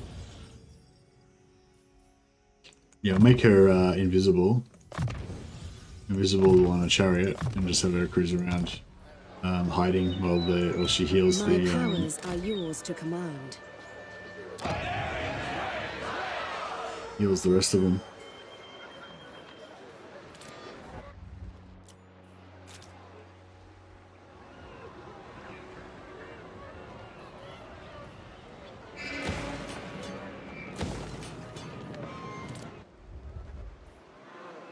Rebellion.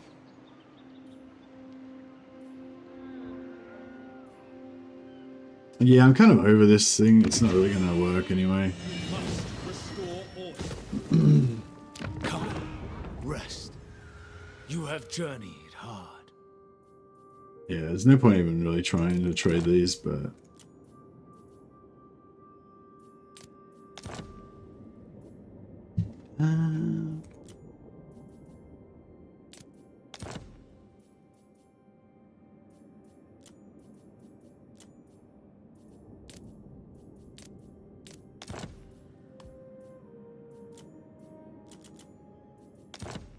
My scribe.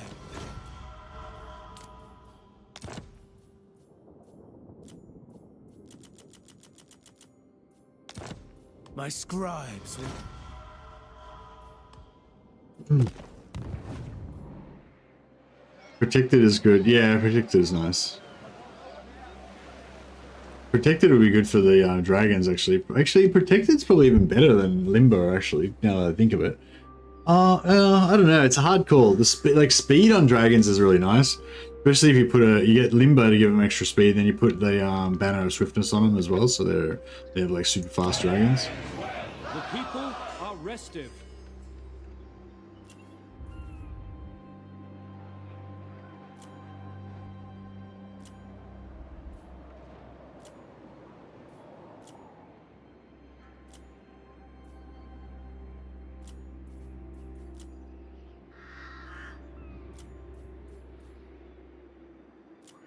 Right.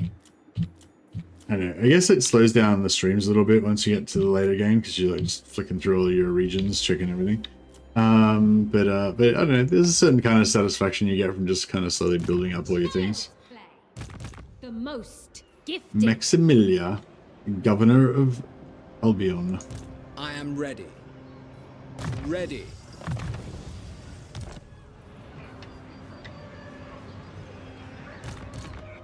To lead. For honor. Get your own island, exactly. In the bowels. Trade with Bordello. What? Yes. So the biggest region we could get is Takla.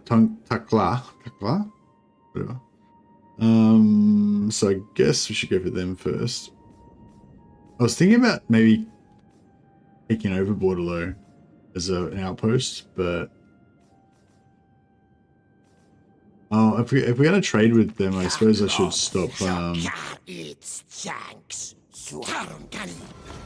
gonna trade with them. I suppose I should stop doing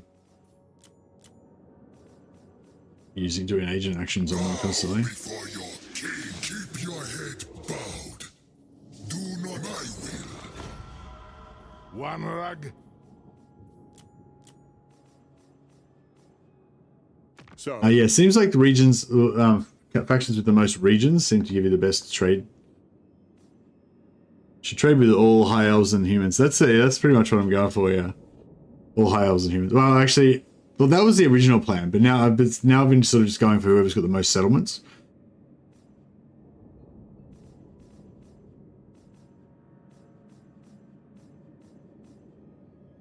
Eastern River Lord's got 6.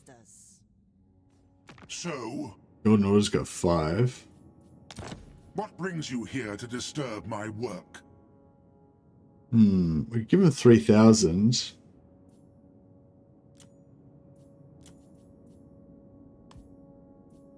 Oh, they'll give us 1,400 if we give them a non-aggression pact, so that works out well. So be it. Onward. All right, what else we got going on here?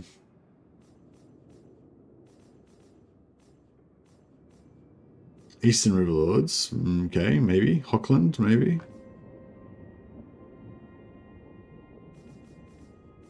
Eastern River Lords. Child, do not waste your breath, villain. It is Yes? Come then. Only Sigma's god, Ulrich, can judge it worthy or no. Yes. To war. Eric Ziflin.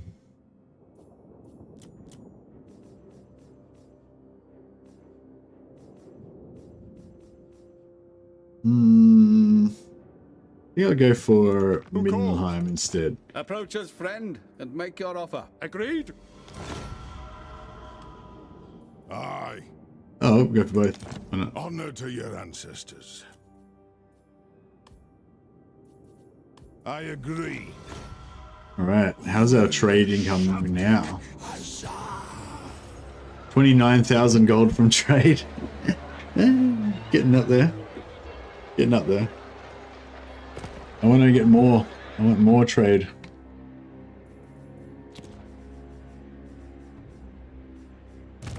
Her most loyal servant. On the march.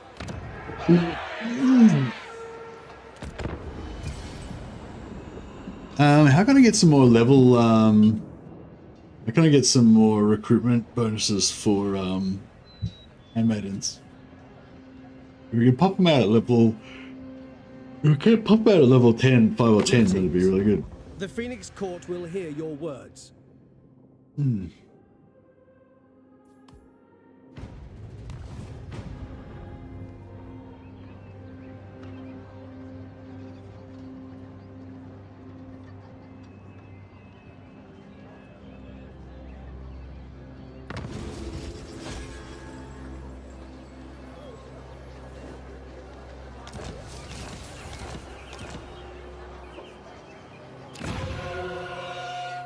Alrighty then. Boost all of our... Yeah, how's this going? 6, 7, yeah, 5 turns, alright. We're getting there, slowly but surely.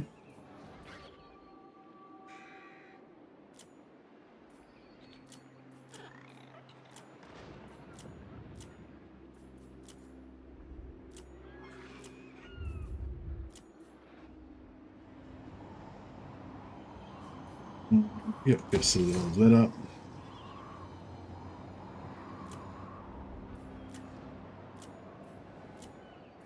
Cool.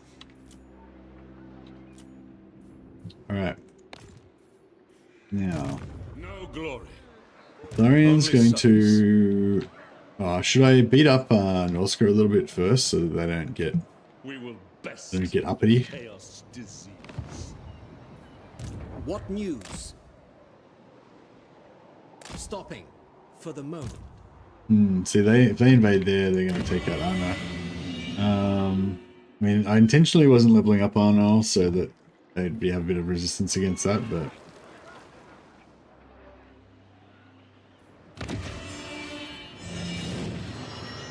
Hoeth's disciple. I wield the winds. we've got dragons now. Give her a couple of artillery pieces and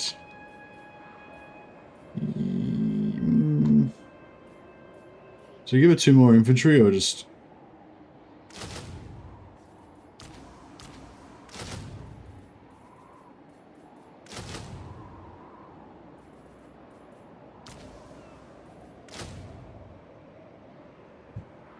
yeah, that's pretty good.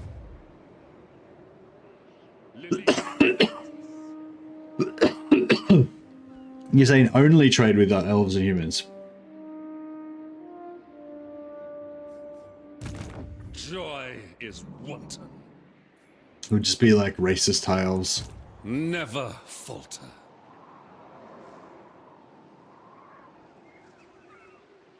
Mindless brutes. They are nothing. Full speed. Oh, we should have. Protector of Elf One. Across the waves. Can't be done. Alright, that's a pretty vulnerable situation we've left ourselves in there, both in force march, not in range to reinforce each other. That should lead to a bit of, might lead to a bit of excitement next turn. Infused by Hoeth's wisdom. No one the novice. I will do my duty.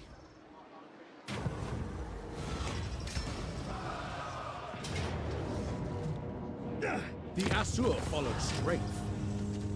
Take them captive. Alright, glorious. Hopefully he got to level 5 so we can replace him with another trade lord. Lord of the Phoenix Court. Not quite. But still, it should be enough to boost it a little bit more.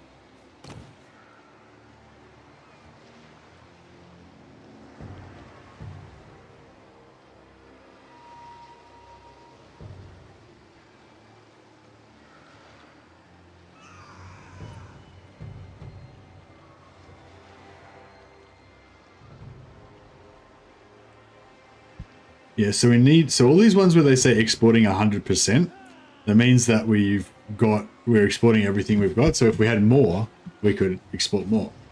So basically, the more merchant lords that we level up, the more that we'll be able to get.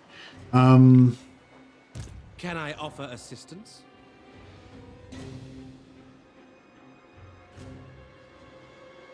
Across the waves. Full sails, now!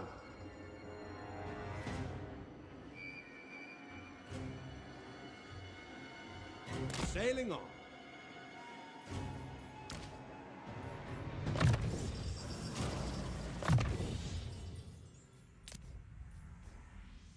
Oh, actually, I've already got a mentor on her. Prince. Racist high elves, so high elves, yeah, basically. Well, I mean, well, I guess they are kind of racist, aren't they? I was gonna say they're racist, but they're racist against everybody. So, well, I guess they're not racist against elves, against high elves. So, yeah, it's just racist, just normal racist. Resting for a little while. Destruction. What do you? So he's got 4 turns. He's got 4 turns as well. Asa Noble. Defender. All right, we'll send Andreas. Excuse me. Where are we going? is the closest place we can get to. For honor. Yeah, he might not quite make it, but that'll get him there mostly. Take heart. Smash it to ruins. Son of the Phoenix. Yeah, Imric needs to come home and get some dragons, I think. Be the appropriate thing to do. I will see to it. Your orders are reasonable. I serve the king, garrisoning. No mercy. Greatest of the dragon princes. Be ready for anything. I decree death.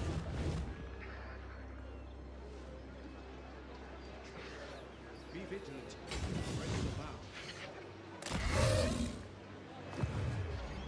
How can I assist you? Lord of the Phoenix Court. Starting out.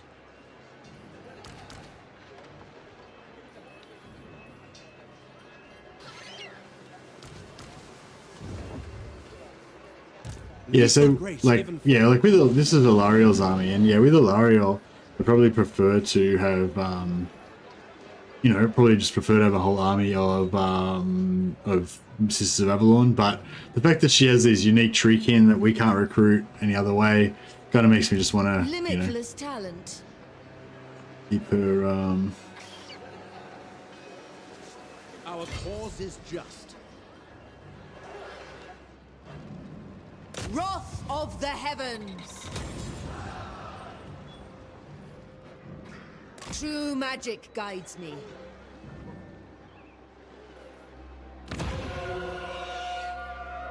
Your behest? Just keep them so we can have another unique army. Kind of fun having your own all the different unique armies cruising around. So yeah, I'm gonna go for a super expensive army for how many turns we got here? 8 turns. All right, we'll start exploring up this direction.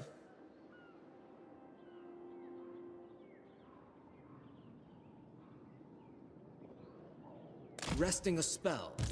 Show the way. Brave son of Ulthuan, well reasoned. There will be carnage. I await your orders.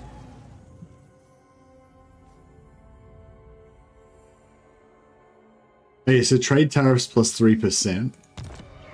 So if we look at our trade, so that's long-term partnerships.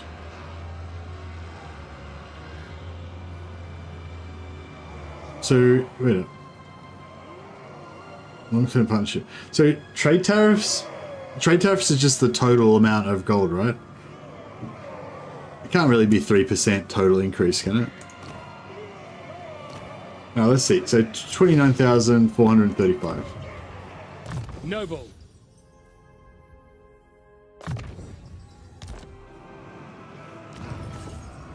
$29,435 became 400. Yeah, so 70 gold per turn.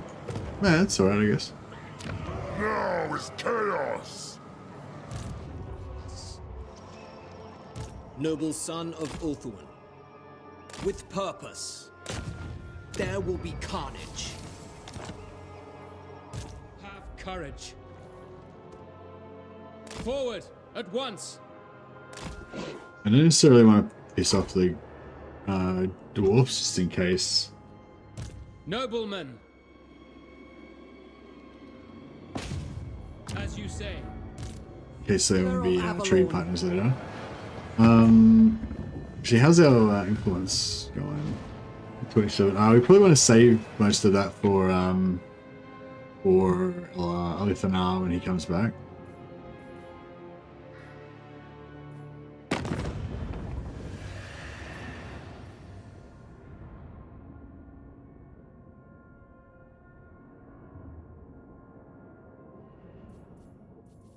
Is there a separate trade tariff listed? Which one's, what's the trade tariff? Oh, this. Tariffs, 272. Ah, okay.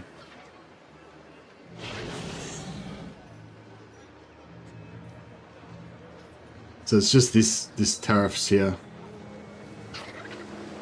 not the total amount. That's cool though.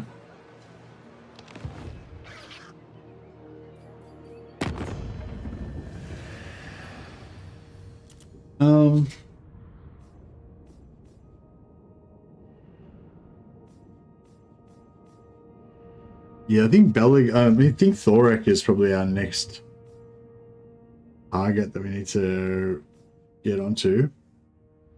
The last defenders have got 10 regions, they could be good as well. Anad? Ready. Mind Fist. Yeah, he's got 11 regions, so I feel like he's going to be a good one to go for.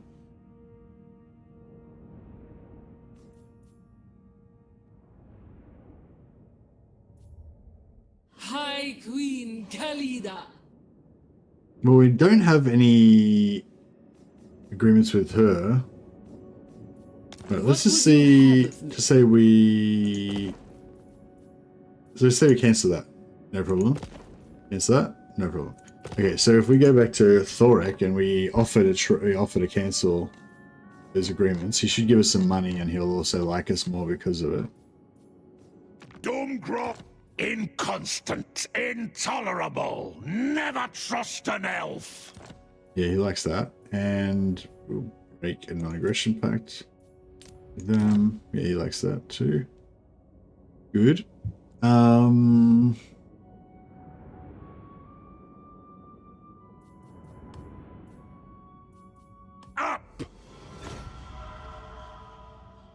yeah, he loves those broken treaties. Oh yeah.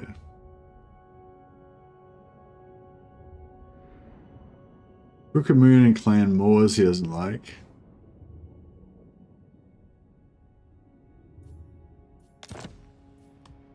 But I don't think we've got anything going on with them.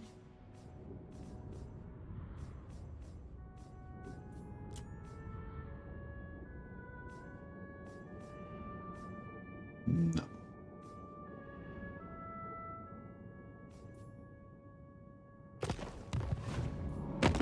Or what about Iron Will? Wonder if we declared war on Labaris. Talk if you must. It won't change your fate. Nah, it doesn't make too much difference. We'll just we'll chuck a bit of influence into him. We'll get more. It'll be fine.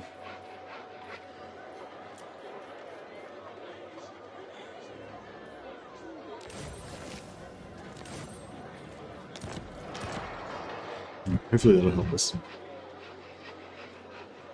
get more trade income. Handmaiden of Dawn's hope. Unswerving.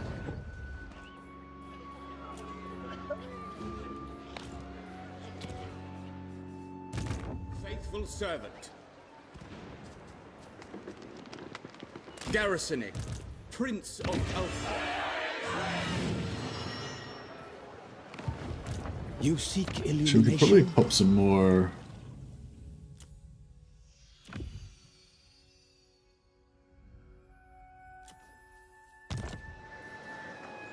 Devoted guardian.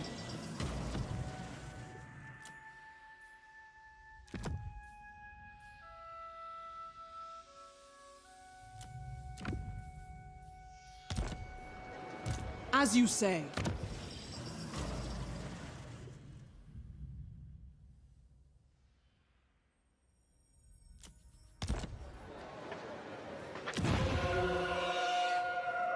Right.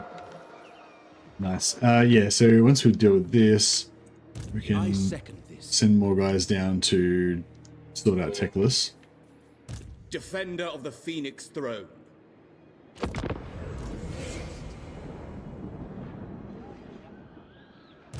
Your word is my command.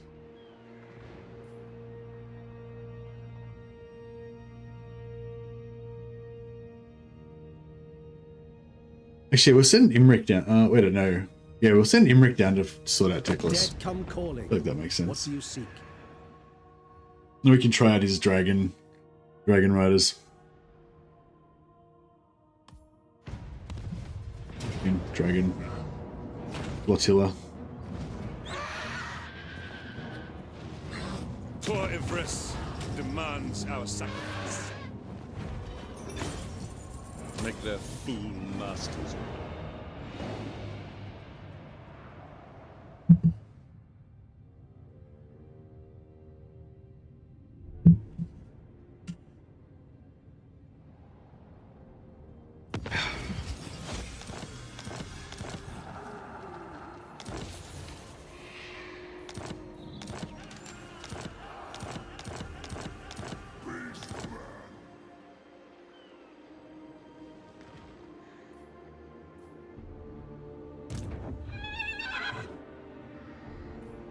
Your will is done.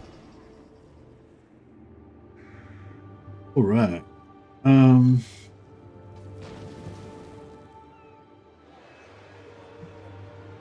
Boundless courage. Where's our, yeah, this guy's level 3, so we're trying to get him to... Onward. Highborn. Trained by the White Tower. I know my destination.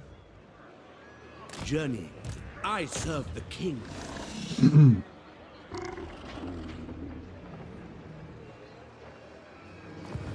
Strategy beyond compare.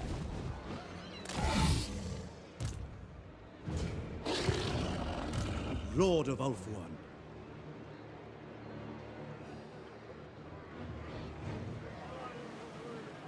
Unwise. Traveling. Prince. For the Everqueen! A strong leader is needed. Turn them loose. Right. Magic in purest It's a form.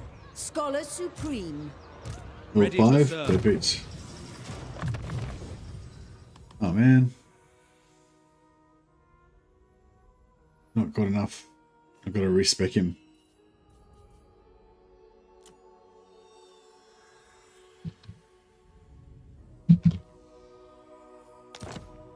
Yeah, I'll respec him and then we'll bring him back and fix his skills.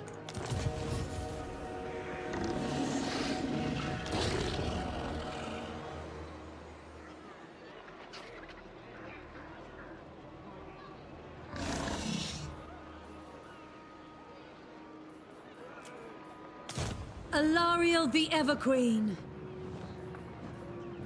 Alariel the Everqueen returns.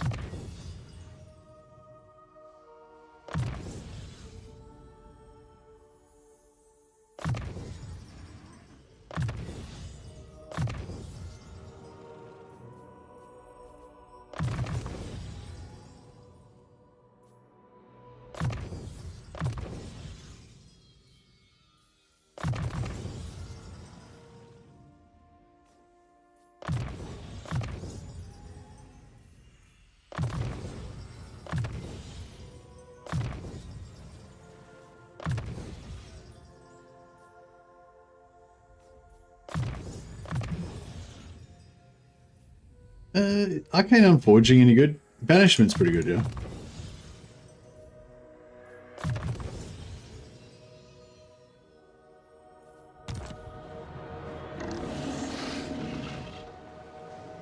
Glory to the king, Lord of the Phoenix Court. Dawn's hope. Master of magic. Right, let's do a bit of rejigging perhaps. The day is ours. Maybe leave Alariel as our kind of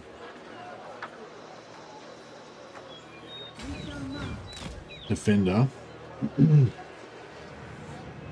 Archmage. Lethal grace given forth. Going forth.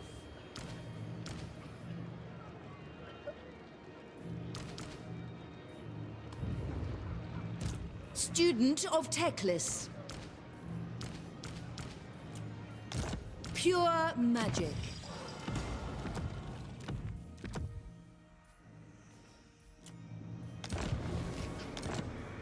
Your instructions. All right, and Imric. The dragon shall wake. Do we just give Emmerich a full dragon posse? I feel like we should. How can I assist you? You need me?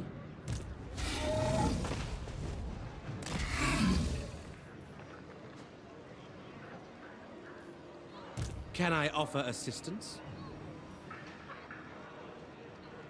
You may look upon me. Lord of the Phoenix Court. Ulfuan Prince. Most astute. Alright, so what do we want in this army? We want... Ulfuan Triumphant.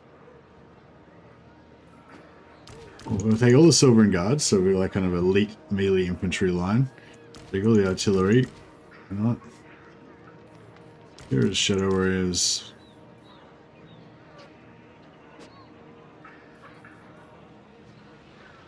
Their archers are cool.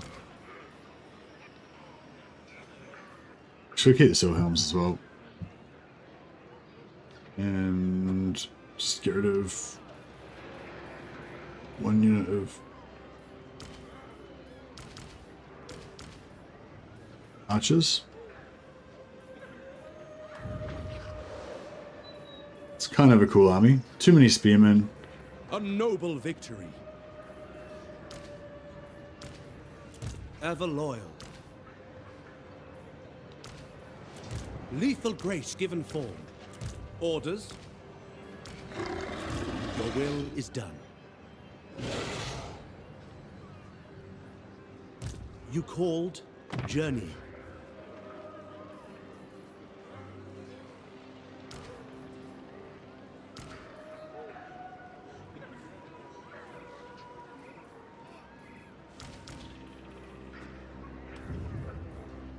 Alright, cool. That's kind of a solidish army. Too much artillery, but still kind of cool. Strategy. And then his army, we'll just get rid of... Just get rid of that. Glory awaits. And he can just probably respec. A bit of a respec teleport.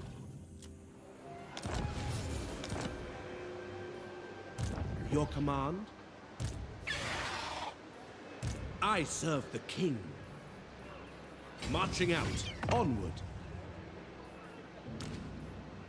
Give another Sisters of Avalon.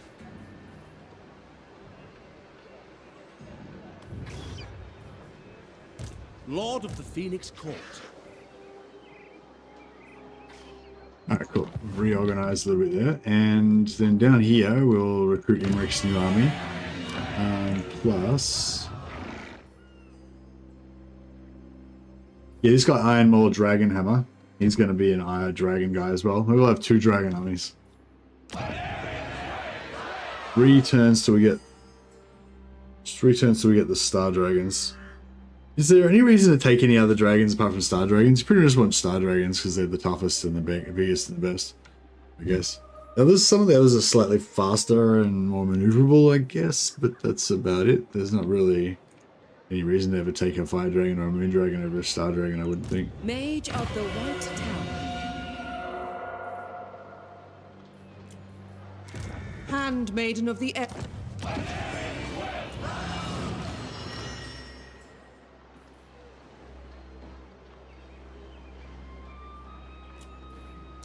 Lawmaster of Hearth.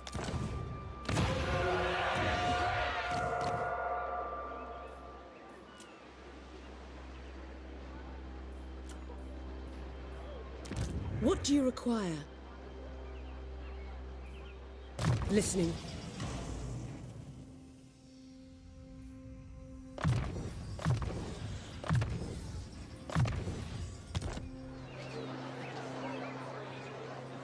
Well, because they're cheaper, yeah. I don't think we need to worry. I think we're past the point where we need to worry about cheapness anymore. By the time we've recruited more, by the time we've recruited these dragon armies, I reckon we'll have even more money. Yeah, I reckon we can afford a couple of, yeah, I reckon we can afford a couple of, dragon armies. Sure, we're right. I am yours. Destruction! Always. Speak your mind. Smash it to ruins! True son of Ulthuan.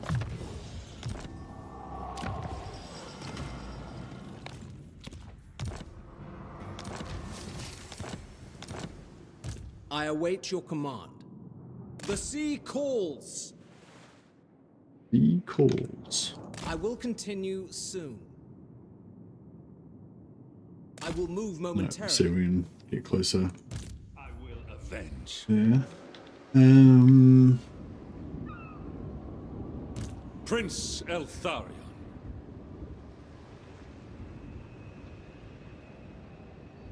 Countless foes lie over the sea. Fang sword ready. Execute the fiend. Wonder if wood elves, because wood elves have like crappy regions, right? That only I second this. that are just outposts. For the Ever Queen. I wonder if they still give the same amount of trade Remove their that bombs. proper factions give. I will see to it. Prince of Ulthuan. Oh, crazy. Be beastmen, aren't we? This is our sworn duty. Failure is unthinkable. Torevres needs it all. Defender Right. of the Invasion Phoenix throne. begun. What news? I'm ready. Your bidding.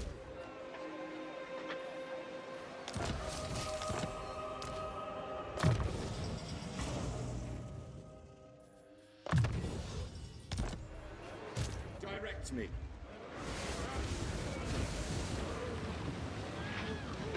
Coffee sounds good? Yeah, coffee does sound good.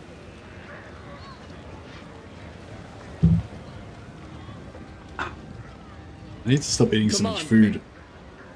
Not that I eat a huge amount, but yeah, I need to eat a lot less. So I can lose some weight.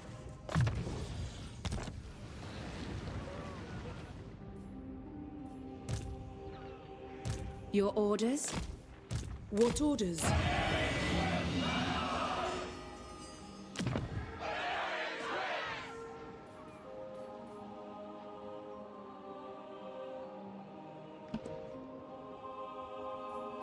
Standing by. Smash it to ruins.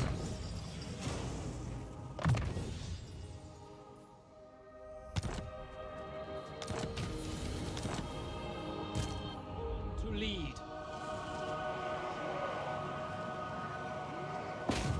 There will be carnage! Avalorn's finest.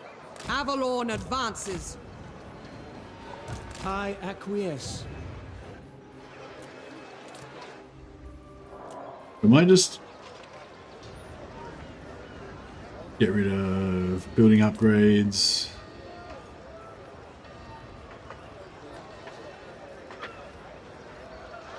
Yeah.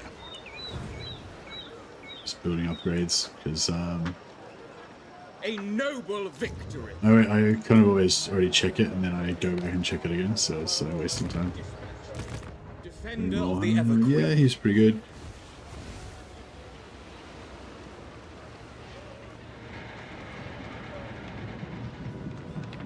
At your service. Lethal grace given form. Can I offer assistance? Your behest? Melwin the Novice. Oh, here we go. He can get a... I will do my duty. Anchors away. Battle? Battle. I will lead the Whoosh. This is Tyrion's army. He's not looking after it very well. Restrain them.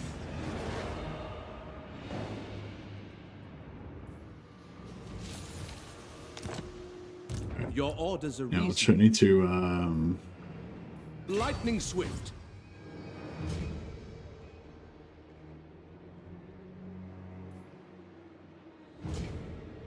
Sailing away. Yep. Yeah, he's achieved merchant lorddom. Switch him out.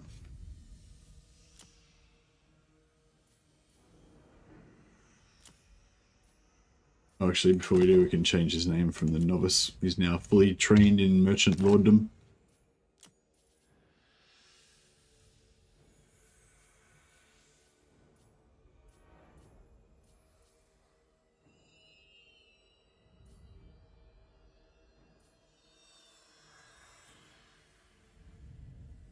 We'll bring Tyrion back because he's got global public order bonuses.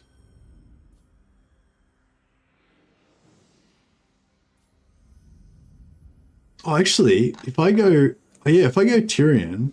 For Alariel, my queen. And then I go Bloodline of Anarian, yeah, minus control. Minus control, local province, minus control, minus control. So he's got -3 control.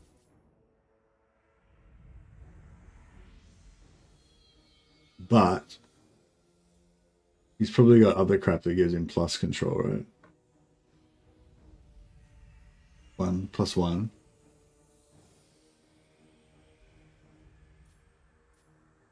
So campaign effect, control +2 local province.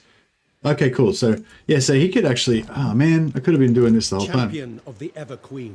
Right. So he can go back and boost the negative public order on Shrine of Crane. Yep. 2, 3, 4, 5. Well, it'd be quicker to just recruit him back here, wouldn't it? Alright, we'll respec him out again. We'll try that again later. Your orders. Could have just brought him back over there. Oh,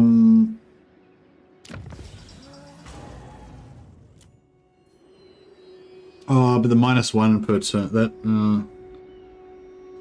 Yeah, actually, no. We're getting the global -1 still, even if we walk back over there. So that's still worth it.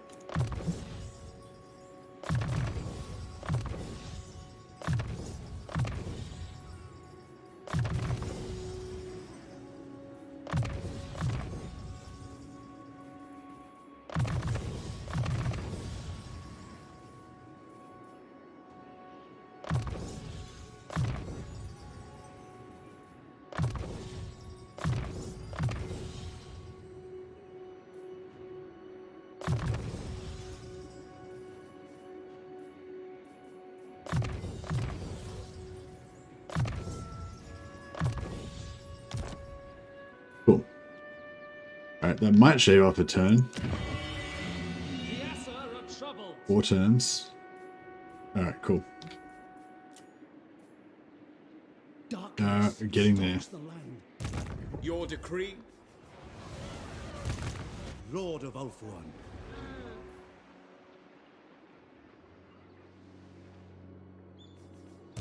Ulthuan Mage. Traveling unseen paths.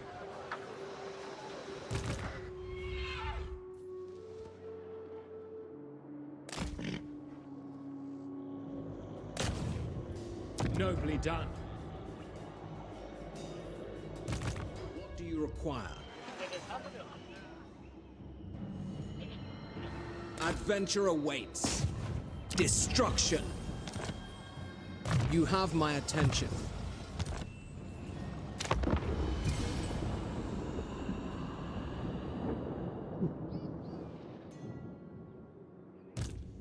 I don't want to attack them. I could send him to find those other elves on that island. Maybe. Or maybe we should send him to Kugath.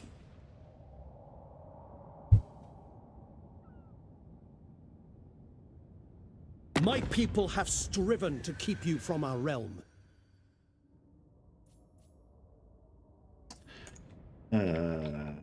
No, I want to take all them out and give their land to the Wood Elves and see what happens with that.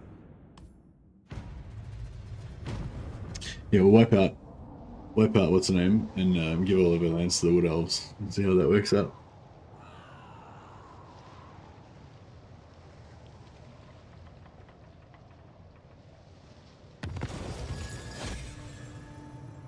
I was kind of hoping to finish this campaign today because I feel like it's kind of gone on for a while and maybe we should start something a bit more exciting. But I don't know, I'm kind of enjoying just moseying along. I don't know. Hopefully you guys don't find it too boring. I've watched your streams for a while now, Mercy, and I'm looking to buy the base game. What DLC should I be purchasing to get the best experience from the game? Hey, Paul. Thanks for asking. That's a good question. So have you? So you don't own Warhammer 1, 2, or 3? You don't own any of those base games? What have what have you got so far? You got absolutely nothing, or have you already got Warhammer 1 and 2, and you're thinking about getting 3, or what? No, none of them. Oh, perfect. Okay. Well, yeah, I've had this same question a few times now, so I've practiced my answer. So my answer would be that you should buy Warhammer 3 first, and then try it out and see if you enjoy the gameplay. Assuming you've got a limited budget, you don't want to like waste money or whatever. But yeah, if you're pretty sure you're definitely going to like the gameplay and you can skip that stage, then I would recommend that you buy the other 2 base games next. So buy Warhammer 3, Warhammer 1, and Warhammer 2. Because Warhammer 3 gives you like 4 or 5 or 6 or 7, I don't know, a bunch of races, but which is good. But I don't like any of the races that you get with Warhammer 3 personally, that very much. Like, I mean, I like them all a little bit, but I don't like them as much as the other ones. So yeah, so Warhammer 2 gives you the High Elves and the Dark Elves, which are 2 of my favorite factions, and it also gives you the Skaven and the Lizardmen. And Warhammer 1 gives you the Empire and the Dwarfs, which are 2 of my favorite factions, and the Vampires, which is another one of my favorite factions, and the Greenskins. So and you get Bretonia for free as well, which are pretty cool as well. So yeah, so if you buy like Warhammer 3, Warhammer 2, and Warhammer 1, you basically get every race in the game, except for a handful of other ones that are like race packs. But yeah, so I feel like that's like a good place to start, you know. I mean, honestly, I recommend literally buying everything for this game, like all of the games, all the DLCs, everything. I reckon it's worth it, but only if you really like this type of game, you know. Like if you really like this type of game, then I feel like Warhammer kind of delivers. You know how some games, like, they look like the kind of game that you want, but then you play into them and they're not as deep as you think, or they don't have as much replayability or whatever. Well, yeah, I feel like Warhammer delivers, you know, like it if you like this type of thing, then this is the game that you want to get, you know. that's my side on it. But anyway, yeah, assuming you just want to be a little bit assuming you don't want to go out and spend like hundreds of dollars like straight off the bat without even like trying it out, I'd say, yeah, just get Warhammer 3 by itself first, try it out, see if you like the game play and everything, but bear in mind that you'll enjoy it a lot more if you play a faction that you actually like if you think elves are really cool, then you should get some elves to play, you know, because you'll enjoy it more if you get into the vibe of that faction, you know. But yeah, so I'd say buy Warhammer 3 first, just by itself, try it out. Next, buy either Warhammer 1 or Warhammer 2, and next buy the other one, and then you'll have most of the races. And then I would recommend that if there's just one race that you particularly like, then you buy the extra DLCs for that race to fill them out. So just say you really like High Elves, then you buy Warhammer 3 or Warhammer 2, which will give you High Elves, and then buy the 2 extra DLCs for the High Elves, and then you'll have everything for the High Elves. You know, you won't have everything for all of the other factions, but you'll have everything for the High Elves. And then you can kind of like build it out from there, like whichever factions interest you or whatever. Any advice for beginners? There is so much stuff going on.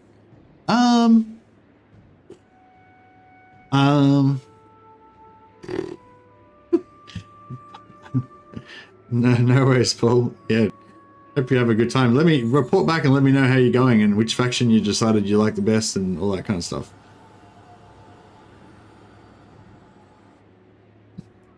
The mods actually add more too, but but for free. Yeah, if you're interested in mods, then there's lots of mods too. I don't play any of the mods though, so I can't really give you any advice about that. But yeah, maybe you can recommend some good ones for new players, Flo, Kai. I mean, I'd recommend that you just play the base game, don't worry about mods at first, and keep the mods there as something that you can get into once you've kind of run out of stuff to do in the base game. But I don't know, maybe other people have different philosophies on that. Direct me. I don't know, Vasky123, thanks for the question. I don't know. It's a big question. Like, just saying, is there any advice? It's like, The Warden of Tor. I don't know. Yeah, it's a big question. I don't know how to answer that one really. Can you like narrow it down? Maybe if you can narrow it down, is there like a specific thing that you're having trouble with, or what? Like, what do you want advice on? Like, just everything? How to play the game? Or, like, yeah, I don't know. What faction to choose, or whatever, you know? Your bidding. Yeah, I haven't practiced that question. Speak. Remain vigilant. What's good general advice? I don't know. I guess play a faction that you like. I think that's probably my number one thing is like play a faction that you like. I'm ready. Try out a couple of different factions, see which one like catches your imagination, and then like get into that. Because like just say you really like vampires, you know, vampires are a cool faction. They're a strong faction. You know, you might play vampires. You might have trouble, not do too well the first time around. But you try out a few different units, and you really like some of those units, and you know you're excited to go back and try again, and this time put into what you learned from the first time, and try again to do better or whatever, you know. But like if you don't really like the faction that you're playing, it's like, you know, you're just not going to be as enthusiastic to go back and keep trying and learning and practicing and stuff. So I don't know. So I guess, you know what I mean? Like it's hard to like, it's such an open question of like beginner advice. I don't know. Like, yeah, I mean, this might be too low level basic stuff. It's not useful, you know, but yeah. I think like, yeah, play what you enjoy, I guess, is the most basic advice. What news? Eltharion. Play what you enjoy and just practice, and then you'll enjoy practicing because you like that faction, you know. Like that's kind of, I guess that's the thing. But yeah, if you got any more specific questions about particular factions or particular things or whatever, like I'm sure we could give you better advice than that, more specific advice. I shall. Ali. Yeah, I was thinking about that. I was thinking about that today actually as well. Like I know a lot of I think a lot of YouTubers like they you know, because you play because we play like myself and a lot of the other Total War YouTubers, you know, like we play a lot of Total War, so you get to be kind of an expert in the game after a while. Not to say I'm like the best player in the world, but you know, I'd say I play a lot of Total War and I know a lot about Total War, you know, so yeah, so you get to be kind of an expert in the game, I guess, and people ask you for advice and stuff. But like, how can I but like, Goddess, I think some, like, yeah, I think a lot of YouTubers they're kind of take all that responsibility onto themselves to answer all the questions and know everything about the game. Whereas I know, like, even though I know a lot about the game and I've played thousands of hours of this game, I still know there's a lot of stuff that I don't know, and there's a lot of stuff that I forget, and there's a lot of stuff that I get confused about because there's just so much information jammed in there, you know, over like the last 7 years of playing this game. You know, so yeah, so look, I guess what I'm getting at is that yeah, when I think of I guess I think of all of us, myself and you guys in chat, and people that are watching the VOD later on that are going to put comments on the videos and stuff like that, where it's all like a collective mind, you know, you know what I mean? So it's like, I don't know. And like, I kind of rely on you guys to be my memory to a degree as well, because like, I'm like, quite often I'll do tests on stuff that I think is like important to figure out or whatever. And then I'll make a video explaining it all. And then like 6 months later, I've done so much other stuff and explored so many other things. I kind of remember what the results were of the tests in the video that I made about the thing, you know. But then quite often you guys will know or remember, or you've figured it out yourself separately anyway, and you can tell me. So yeah, so it's like, yeah, it's basically it's a big, like, I don't know, I feel like we're a big like think tank of knowledge basically, you know, which is cool. Hey Sibelius. On harder difficulties, don't auto resolve. Fight every battle.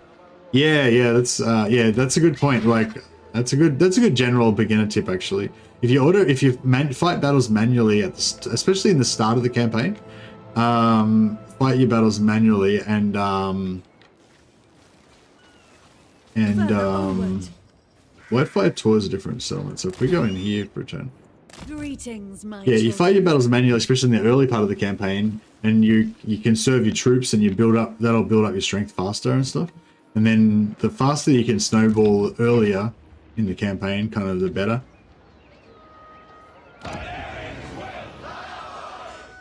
That was one thing I was going to ask as well. What do you guys think about like I feel like in Warhammer 2, some good kind of new player advice, I guess, was to like not expand too fast. Like you could go ultra aggressive and expand super fast, but if you do, then the enemies will also expand really fast, and they'll come at you a lot harder because you've got more regions. And that still happens in this game as well. Like the more regions you have, the more the AI will come after you. But I don't know if it's as bad as it was in Warhammer 2. Yeah, it's still like, yeah, if you want to stay small and have the AI not bother you, that still kind of works to a degree. But yeah, I feel like it was more pronounced in Warhammer 2. I don't know. Yeah, I was just wondering if what you guys thought about that. If anyone Mage of Ulfwan. noticed any difference? Primed for action. Sorcery. My path is clear. Asa Sorceress. Probably stack some more public order on these guys. Some minstrels and shit. Maybe not. Minstrels. Yeah, no. No, they can't. No, they can't take bards or anything. Fair enough. Protector of Ulfwan. Standing by. It's kind of exploring around the place. Smash it to ruins. Noble Lord. Light my path. First tip I told myself when I started is don't get frustrated. That didn't work out, but I love the game too much to stop playing. Yeah, that's it. Yeah, I think that's a good like any game that's hard. Like if you enjoy playing games that are hard, and I get that some people don't do that. They enjoy games to be just fun and easy. But if you enjoy games to be hard, then I feel like, yeah, the whole like that's XCOM baby kind of vibe is good to tune into. Like, you know, learn to like losing. You know,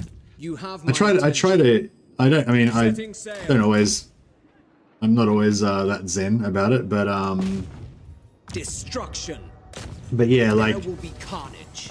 I think of these sort of campaigns a lot of the time as like creating a story, and sometimes it's cool to have a bit of a redemption arc, you know, or a comeback story. You know, sometimes it's cool to like lose a battle or lose, you know, some stuff and then kind of come back, or even lose a whole campaign and then like play that campaign again, and this time you're going to get revenge on that faction that killed you last time or something, you know. And it kind of creates like a little narrative in your head that makes it feel more meaningful sometimes and more fun. I think once you get the dominant trait, the AI tends to declare war on you more. Yeah, I think it was too easy to confederate in Warhammer 2, and now it feels too hard. Take some of the fun out of it. Hey Iron Mole, how you going, buddy? Ah, this dude, this guy. My prowess is needed. I am the defender of Ulfwan. How many regions? Got 5 regions.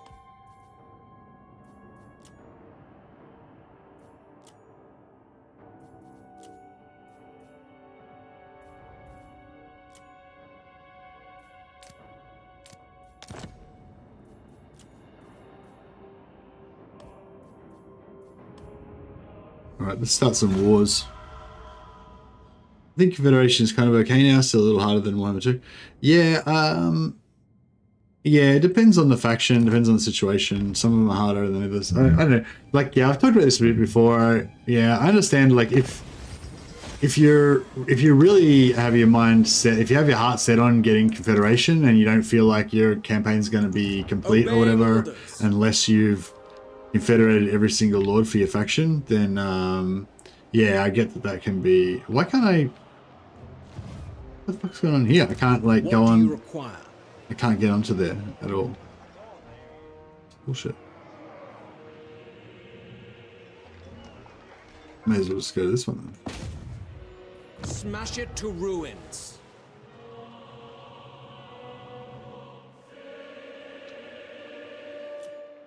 Yeah, anyway, I guess I've just changed my yeah, I guess just kind of accepting stuff, you know, makes things a bit better. Kind of just accepted that Confederation can be a bit hard, and sometimes you can't always get it, especially if you've got a time limit on it. Like if you want to get Confederation super fast, not always going to happen.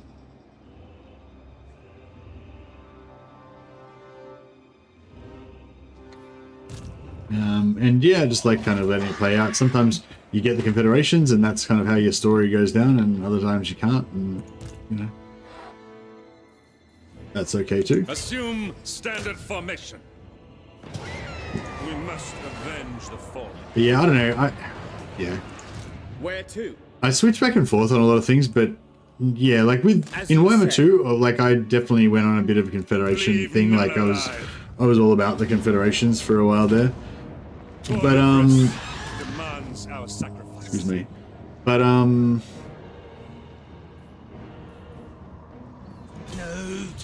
But after a while, it became a bit samey. Like, you know, you play High Elves, and it doesn't matter which one of the 5 High Elf Lords you play as, you always confederate every High Elf Lord super easily, but before like turn 30. And so every campaign kind of ends up being the same. You just have your same 5 Legendary Lords, and you know. Whereas now it's sort of, it feels more, because you don't necessarily get them all every single game, it feels a bit more like there's a bit more variety. Not this time. Brook no failure. Do not tarry.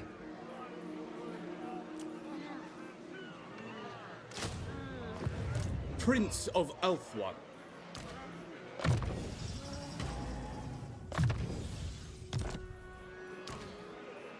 Command me.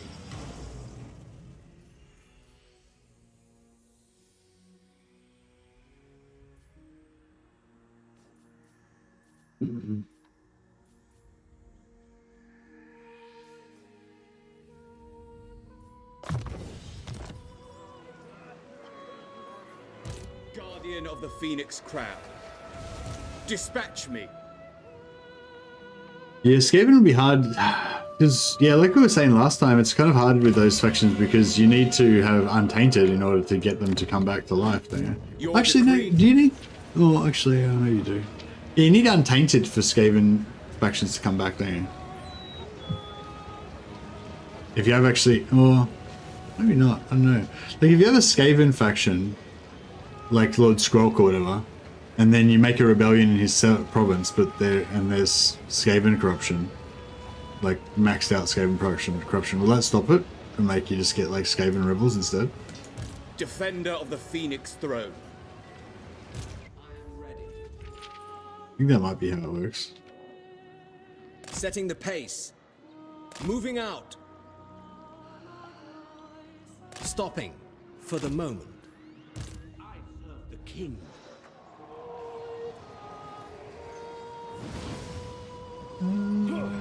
Get another... Oh wow, I got a full-on invasion going on here. I will see to it.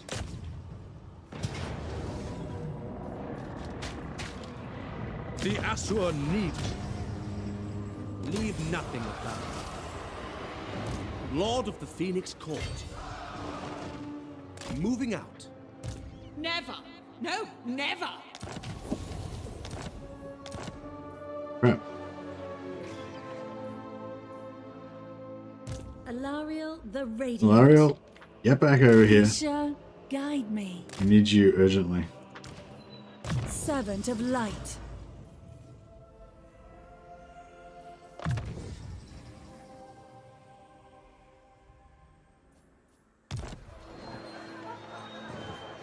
high above the Corruption earth. isn't a major factor anymore. What do you mean? Like that you can bring factions back to life even if there's corruption? Pretty sure you still have to have untainted corruption. Tainted. We have shaped this world. Yeah, I don't know. I thought it was still the same. Like if you have chaos corruption, you'll get chaos rebels. Skaven corruption, you get Skaven rebels. Undead corruption, you'll get vampire rebels, etc. So you won't be able to bring back the original faction unless you get rid of their corruption, which means that any faction that has corruption is a bit harder to bring stuff back on. Did you get Nakari's trade on Tyrion? No, I don't think so. No, I think I'm not sure what happened to Nakari. I think somebody else killed her. Him. I mean, him, her. To lead. On to adventure! Adventure awaits! There will be carnage! Resurrected Boris with full chaos corruption in my Confederating campaign. Okay. Interesting. Yeah, has anyone else noticed that? Destruction. Or you know, or the opposite. You know, not being able to resurrect stuff with corruption.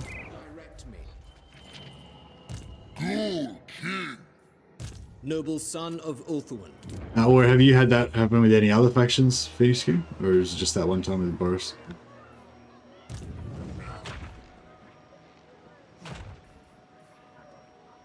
Your word. Don't be a fool. That is forbidden.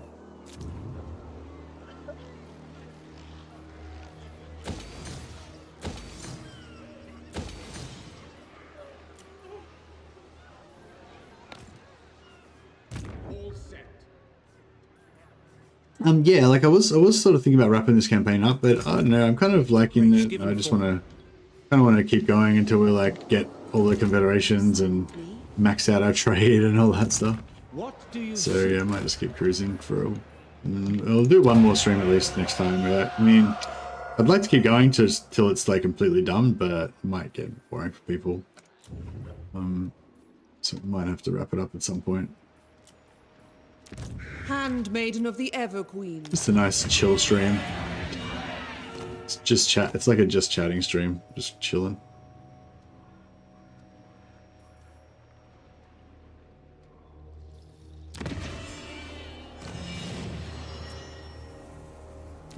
You seek illumination. 6 turns till we get this Warden maxed of out. Safari. Scholar.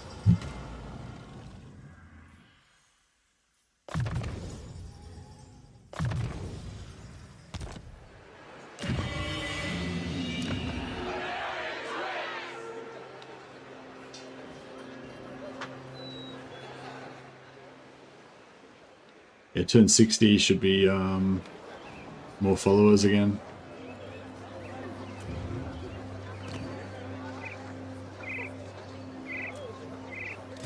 High Elven Archmage.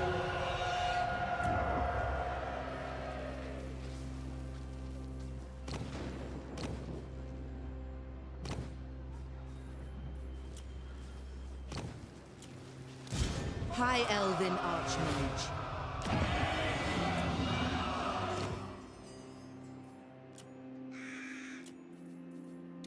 High Elven Archmage. I await your orders. Destruction!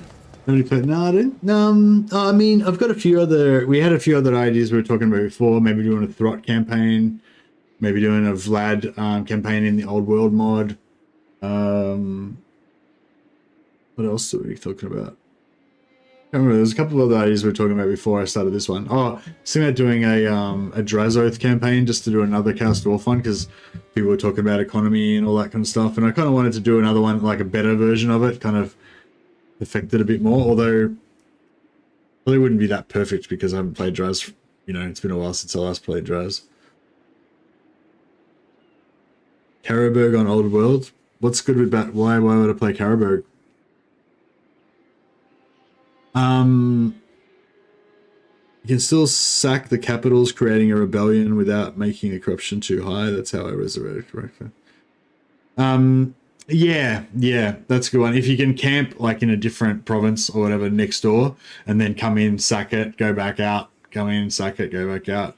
But I think Vasily was saying that there's a bug in the game at the moment, whereas if you fight a battle, it instantly gives them the amount of corruption, like gives them like 20 corruption or whatever of your corruption. So I don't know. I guess you weren't getting that issue, or have you actually tried that, Sans, or are you just suggesting the idea of it? Because Vasily was saying it doesn't work because there's a bug in the game where if you attack something, like if you sack it or whatever, it'll just instantly give you like +1 of your base corruption per unit in your army, so like 20 corruption. So if you sacked it 5 times, it'd have like 100 corruption. But I don't know, I haven't tested it. I think that was what he was saying.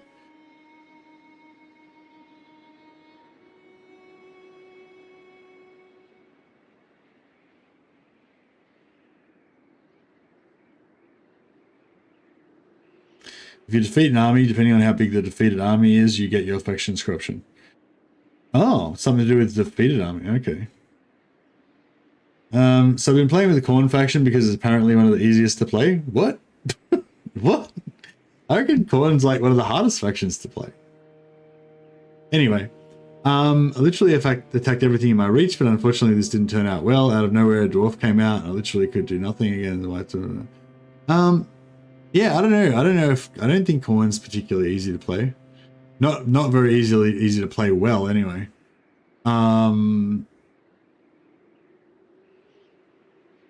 Yeah, I don't know. I don't think Khorne's a good faction to play. Have you just got Warhammer 3, Vasky, or have you got Warhammer 1 and 2 as well? What's an easy faction to play in Warhammer 3? Fuck, I don't know. It's like everything's easy if you know how to do it. But it's hard to try to imagine what it would be like if you didn't know everything. You got everything. Oh, I got everything. Okay. I don't know.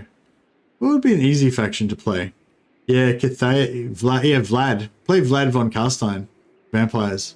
It's a pretty easy campaign. Play Vlad von Carstein. I've got a bunch of videos about Vlad von Carstein and vampires. That should give you a few good tips of how to get started. But yeah, if you like vampires, then yeah, play Vlad. He's pretty strong. I feel like Yuan Bo is pretty strong as well. Like yeah, all of the Cathayan lords, they can be really strong just by themselves. So yeah, if you play Cathay, send a caravan to Drakenhof to get the regeneration sword, and then you'll have like a one-man doomstack. Like your army, your lord will be able to pretty much kill all armies by themselves, especially if you play Yuan Bo.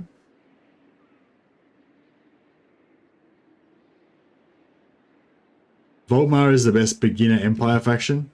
Yeah, Volkmar's probably is the best beginner Empire faction just because his unit buffs are so strong. But I feel like his start position's not super easy, whereas like Tyrion's kind of got a super easy start position.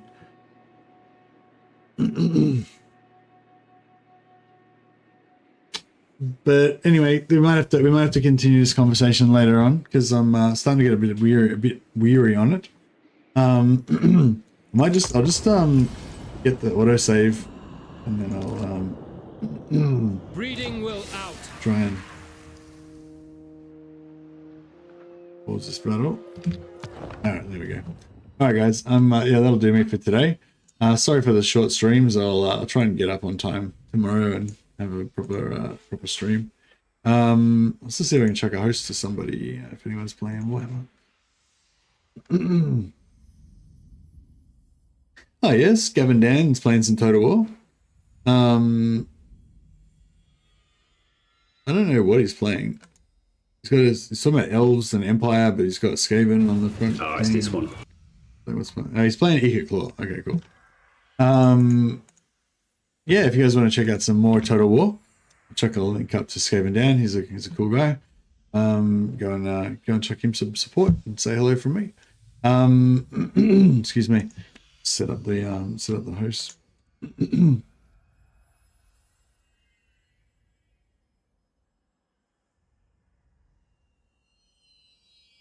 And I'll see if I can chuck a host to somebody on Twitch as well.